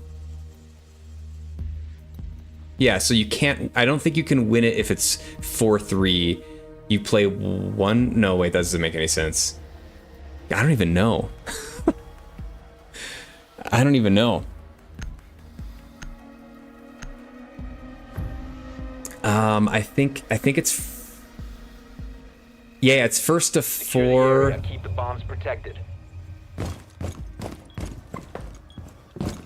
Oh, and I'm trying to think.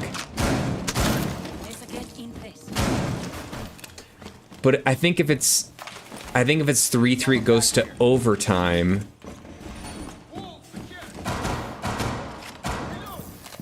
Damn, I don't know. Is Frank still here? Frank would know better than I would. You think I would know that?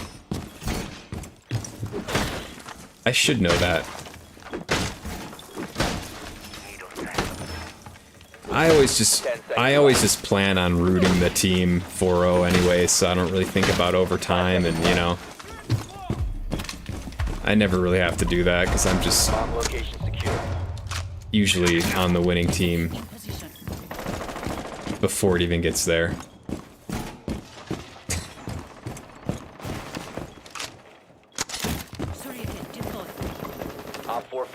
bomb. You must defend it. Uh-oh. Uh-oh. Right here.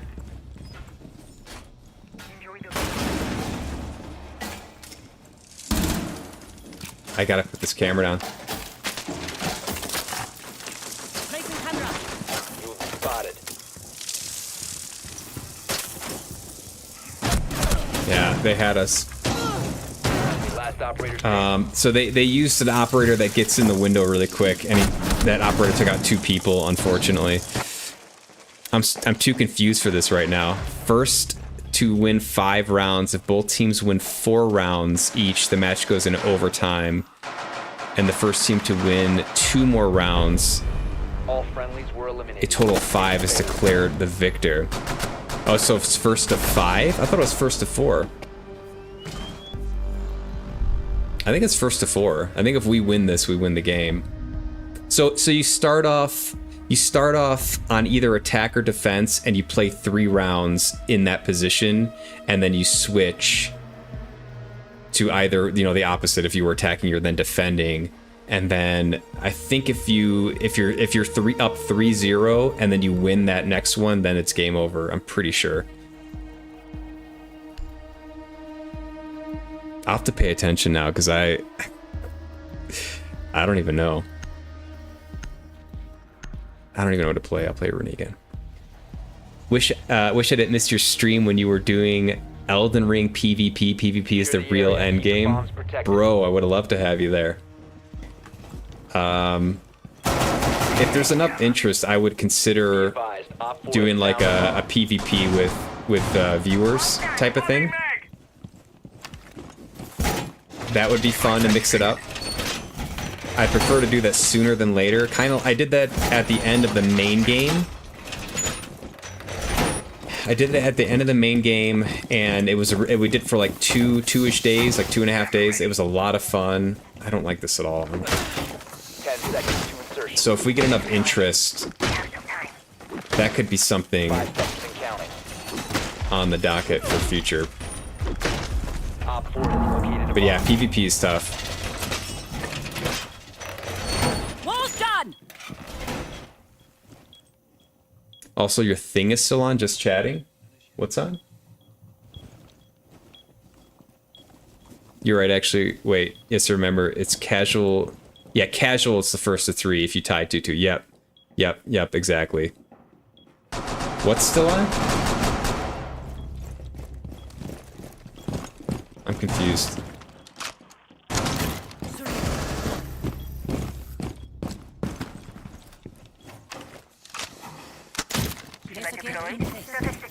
Okay, I don't like this at all. I was not preparing.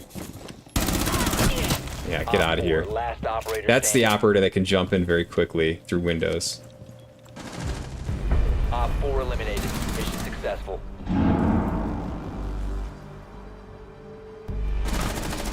If ranked, then it's first to 4. Yeah, it's first to 4 in ranked. Casual is in quick or standard, so I think he means quick match, which is first to 3. Standard is the same as ranked, I think. It's just not ranked. You don't let gain or lose points. Yo, let's go. How did I do? I don't even know how I did. All right, I'll take it. We were hard carried by Blue Raz Ice. Thanks, bro. Appreciate you. Yeah, I really like this game. It's fun. Unless it's 3-3, then it comes first to 5. Okay, that's it. So if it's 3-3, then you go into overtime, and it's like first to 5. Okay. So if you can get to 4-4, and then it's overtime match point, and then it's winner take all. Flick on them schnoz.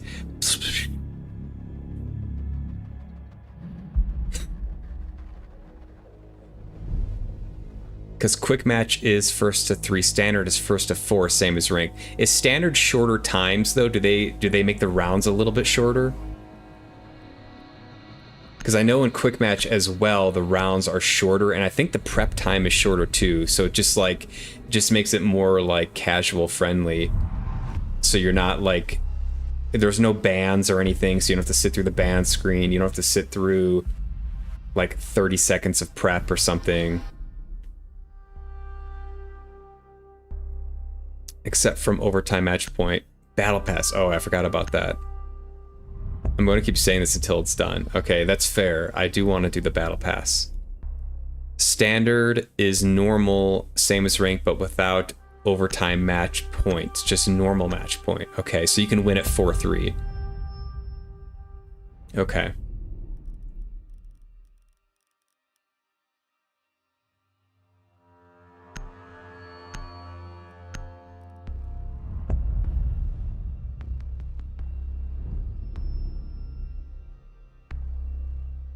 I typically don't really ban. I'm not good enough, honestly, and I don't feel like the ranks I'm playing at are good enough where banning is like a major thing.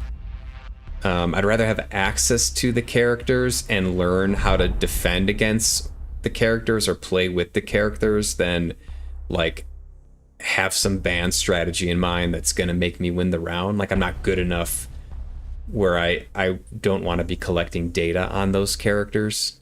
So it's same with the maps. Like, I prefer certain maps, but I don't really focus on banning maps because I think a lot of my weakness in this game is not knowing maps and not understanding them. And so if I never play them, I'm not going to understand them. So that's kind of my philosophy. I am going to switch offline though. We need to locate a bomb.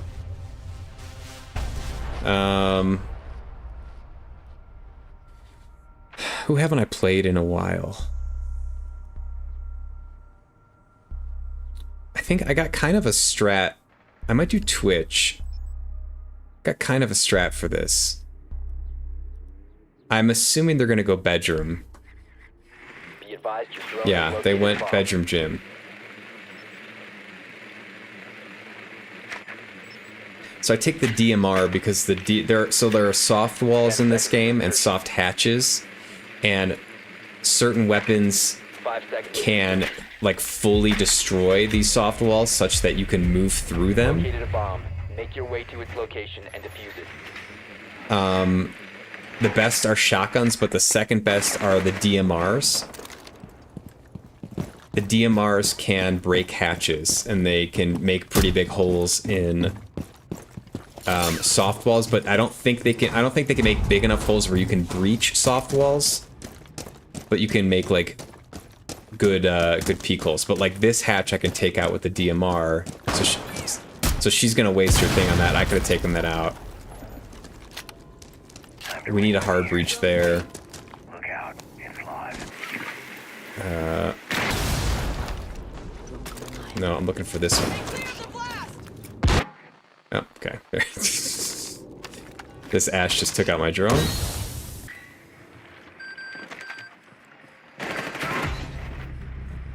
I don't know, there's a... Oh, here it is.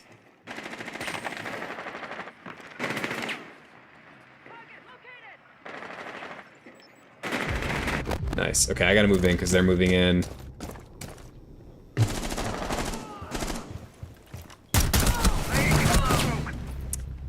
Didn't get the kill there. She's very low health though. User is no longer in your possession. Friendly, last operator standing.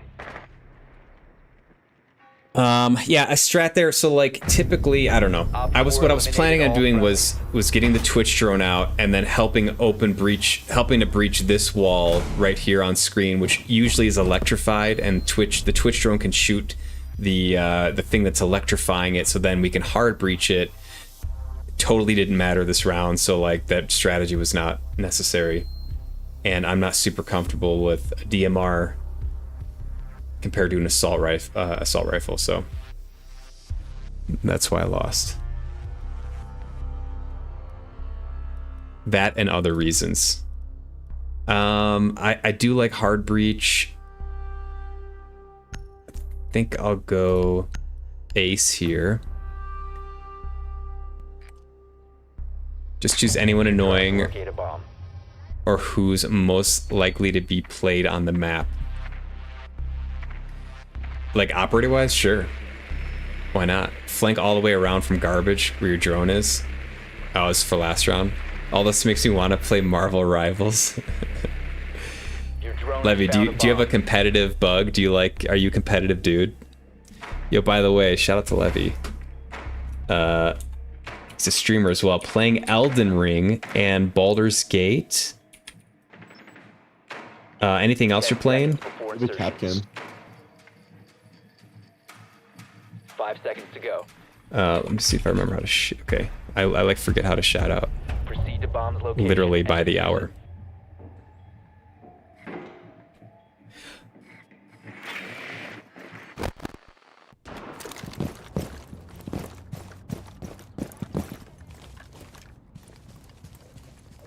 You had a Thatcher? Yeah. It wasn't necessary. At all. Let's see here. Put this out here. Taking point. Don't follow.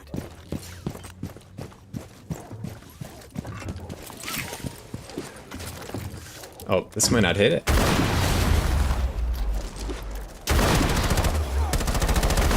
Okay, there's a guy right here.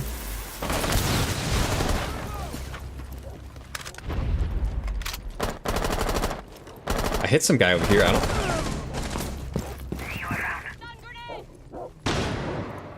Oh boy. Oh. Bro, that was like the anti-flick. I flicked away from him. Okay, it's usually a guy up here. I should probably be droning this. They have a camera It here. is no longer in your possession.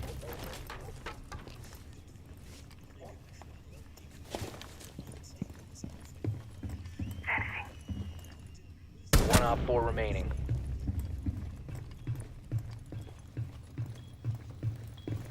Changing mags. Where's that camera at? There's two of them.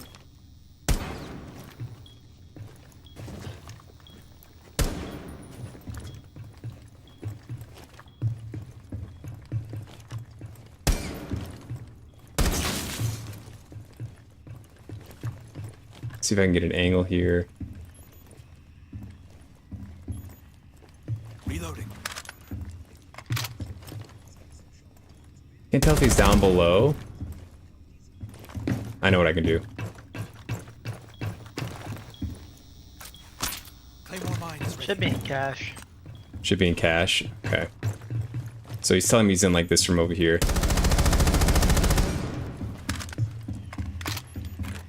Trying to make noise for the other guy. Can you breach the wall to your south, Nook? I gotta get the bomb or the diffuser here. The diffuser has been secured. So he's right here. Throw that drone out, son. Or Okay. don't. Nice job. Op 4 eliminated. So he was hit pretty bad there. And he was focusing on me. That's what I wanted. I want him to focus on me and worry about me and then have my other guy pushing from the other side. Guys, I totally forgot I could breach a wall. I'm not gonna lie. Alright, I'm gonna mute them just cause yeah. This game does rely a lot on comms. Ace read your mind. That was for who to ban. Ah, okay.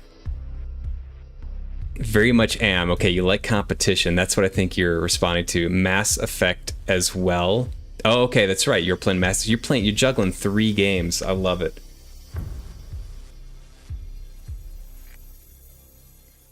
We need to locate a bomb. Nice flick. Bro, that was the anti-flick. Oh my god. Just getting used to the mouse again, alright? I was a controller on Elden Ring for 300 hours of my life. Drone has Gotta get located used to a this bomb. mouse sensitivity. I've got like 20,000 DPIs, 40,000 BTUs. I've got optical switches. You know what I'm saying? I've just got so much equipment here. It's high tech. I'm just getting used to it. 10 seconds. Who do I want to play as? 5 seconds to go. For real? Location and defuse it. Alright. I think they're at the same spot again. They tried run out stuff. We gotta be very careful. Yep, right there, exactly. Same with this. I do want to open this up though.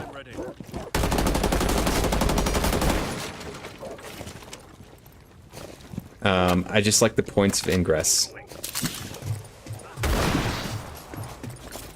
I would like to open up this hatch here.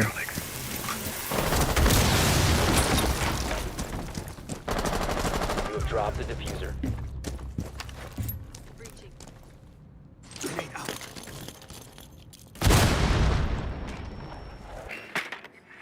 Pop this down. This looks clean. I'm gonna go in.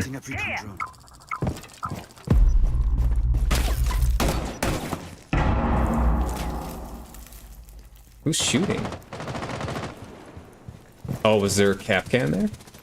Must have been. There must have been a trap on the door here. Check the shower here.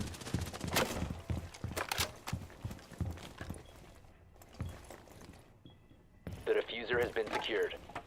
Sending up. The diffuser is no longer in your possession.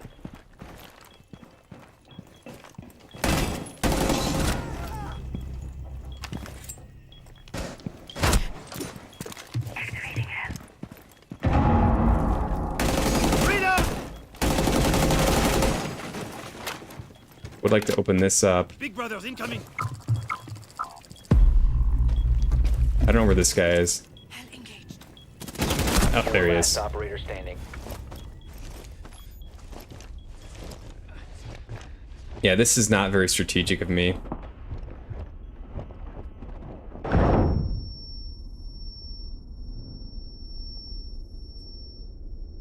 You get really toxic when I get competitive, though, so you try not to stream. I use streaming as motivation not to get too Op 4 toxic. eliminated. I'm like, I can't do it. I can't do it on my camera.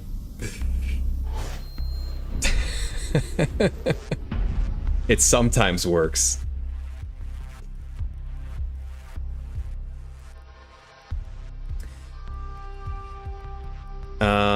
I do like how streaming kind of forces me to come up with a plan. For some reason, I feel like I need to have a little bit more of an objective. I make it up in my head, but it works.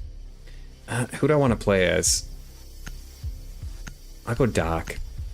I'll be a little degenerate. You feel that? Yeah. Protect the bombs. You want to be a little more tidy. Oops, not that. So, I like to have a rotate here on this site so we can pass from B to A pretty easily, and then it's also fairly common to open up the entire bottom of this so that they can't easily plant in B without us being able to shoot them. If we're in A, we can like see them, see their feet. 10 seconds to insertion. And then I do this here because there was an outside wall right here, and that's a very common breach point, so it's nice to have another wall here and then a way to pass through like this if needed. I gotta throw some barbed wire down, which I'll do right here. I don't like how he's like totally closing this off though. This gives them free entry into this room here, and you want to make them work for this room so they can get in through the hatch here, and you kind of want to make them work for it. It looks like he's just giving him that, and it's like, all right, we'll barricade this then. We'll give him this, and they got to break this. I guess I don't know. I'll play it. We'll see.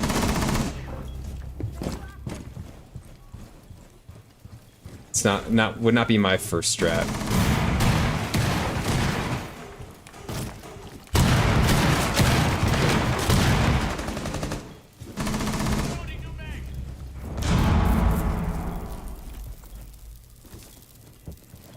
So yeah, he's gonna do something on this wall here.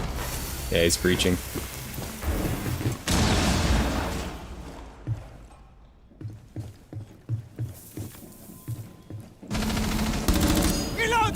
Okay, got a good little headshot there.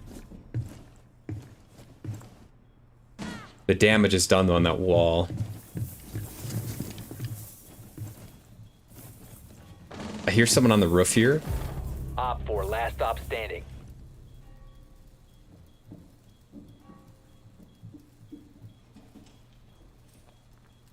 I hear him droning on the roof. I think he's like right up here.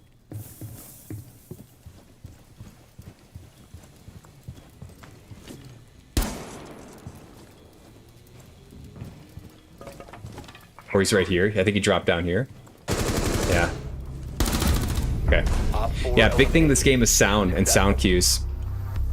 So I heard a thump, and that means he dropped down from the hatch into that room there.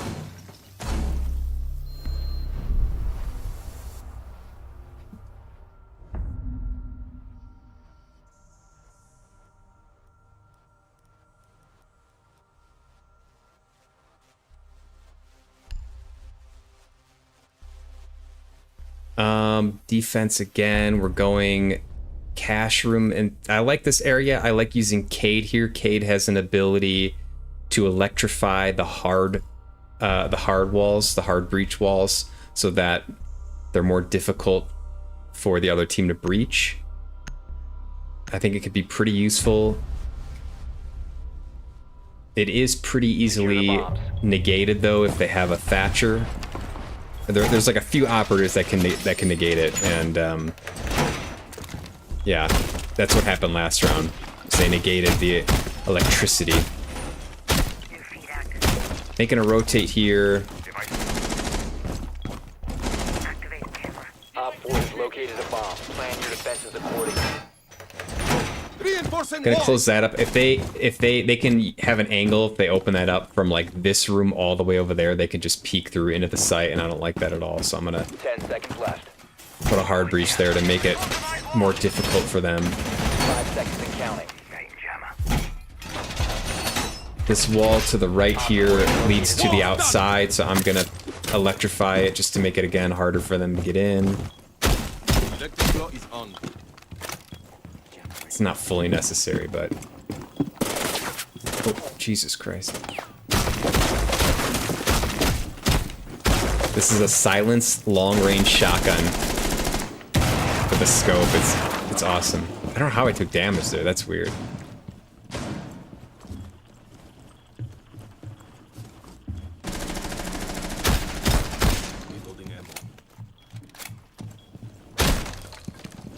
Yeah, they're above again.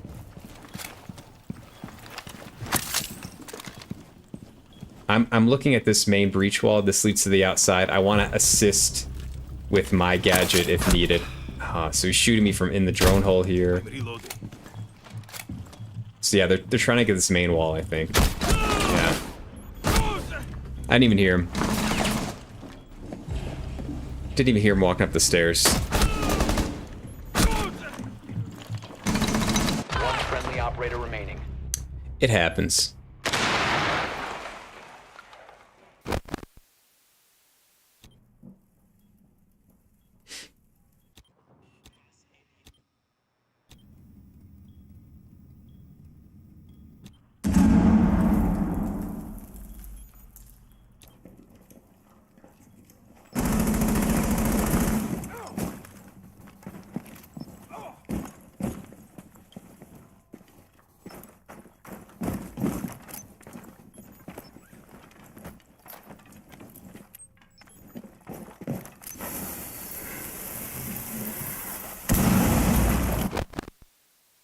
Shouldn't be red pinging there, but Last stop standing. I'm not using comms, so Mission failed. All friendlies neutralized.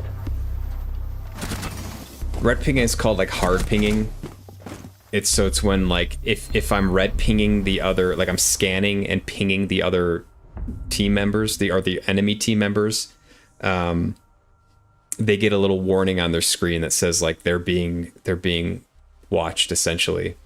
And so they know there's a camera in the room that's catching them. And so then they have a cue then to look around for that camera, and they can then shoot the camera, and then you lose all visual. So it's not necessarily good to be like hard pinging people. they have another ping called yellow ping, or like it's a soft ping, and you can basically you have to click on the screen where like someone is, and it shows up as a yellow thing, and that is better because they get no notification that they're being spotted.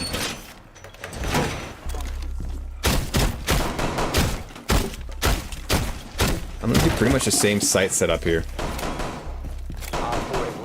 I think I kind of got unlucky.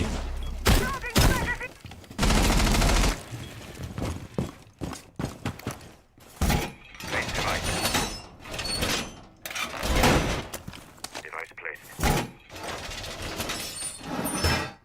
Down to 10 seconds. Gotta grab an armor pack.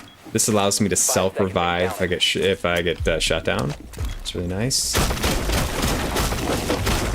ready to engage. I like to open this up. This gives me an option to throw C4 through if I need to. Yeah, I don't like this at all right here. This needs to be closed up.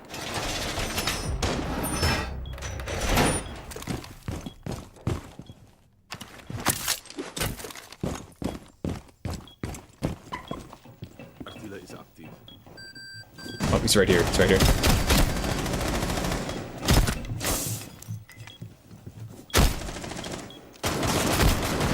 Why? Oh, why are we not?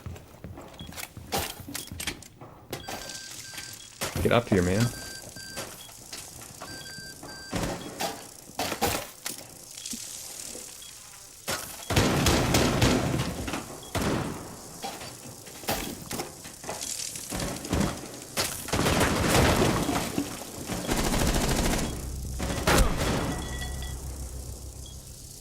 I don't know if I was being pinged. I didn't get a sign. I guess I was being tracked by those fly things. I don't know. I felt like I didn't get a warning for that. I'm reloading.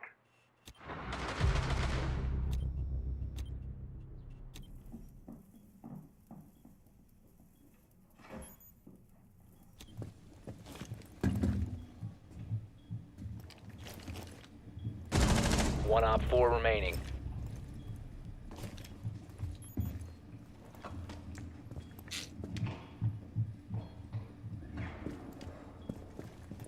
Loading mag.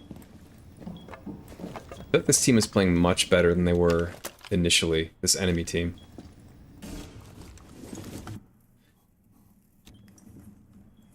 Okay, we got a few good cameras.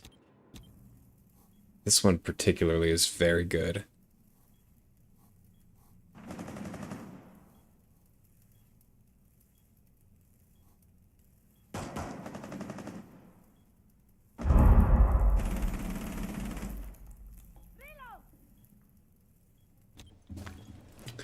Okay, so they dropped the diffuser, which is nice, because they cannot complete the objective without that. So, our team should be keeping an eye on that. This guy doesn't know how to... Yeah, okay. I don't know, I don't know what he's doing. I think, in this scenario, you'd want to go play the diffuser. You'd want to, like, set up strategically around the case, because they have to get it in order to complete the round. Yeah.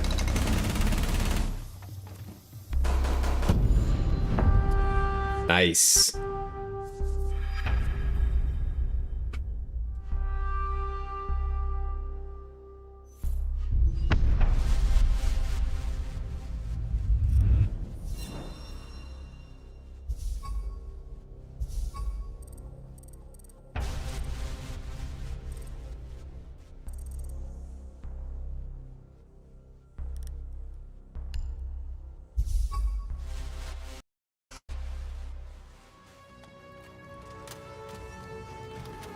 All right. Spent a lot of the stream talking about Elden Ring bosses, doing the tier list. It was a lot of fun. Very happy I did that. Oh, I have to do the battle pass thing as well. Maybe I'll do that next time. I am gonna raid someone and sign off for the evening. I'll be back on at around 2 p.m. Mountain Time tomorrow. and we'll play more Rainbow Six. Just kind of looking for. It's been a while since I played a different game, and I love coming back to this game. It's a lot of fun. So I will. I'll be back tomorrow, doing just messing around, just playing, probably playing ranked. You know, having fun. It's nice. Yeah, it's just nice to have a little break between like long single player games. So this is perfect for what I'm looking to do. And if anyone's interested in playing and you're a viewer or whatnot, hit me up. You know, not taking it too seriously. You can play a little R6. Thanks for stopping by, Lev. Appreciate you, man. I hope that... are you streaming tonight, or what are you doing? I hope that your next stream goes well. You haven't played Elden Ring in a while, right? You got to jump back into that bad boy. Let's see who's on here. I think Kasai is on. Kasai stopped by earlier. Maybe I'll give him raid. Next stream is this Wednesday. Is it going to be Elden Ring? You only stream 3 days a week. Fair enough. I will try to check it out. Mass Effect. I love it. You're playing like the best of the best games, man. You're playing just bangers. I love it. That's what I try to do too. It's like, you know, there's so many good games. Too many good games. Well, I say that until I play all the good games, and then there's like no good games, but let's cross our fingers and hope that these devs keep putting out games like Elden Ring and Mass Effect and Baldur's Gate and Wukong and all these really well-rated games, because I want to keep playing games. And I know you guys do too. So, fingers crossed. So many games, so much backlog. I love it. It's kind of nice having a backlog, isn't it? No, it's not a bad problem. All right, I'm gonna go send us over to Kasai. Like I said, he was here earlier. He's showing some love. And I will see y'all tomorrow. For sure keeps you busy. Love it. All right, my friends. Have a great evening. And I will see you later.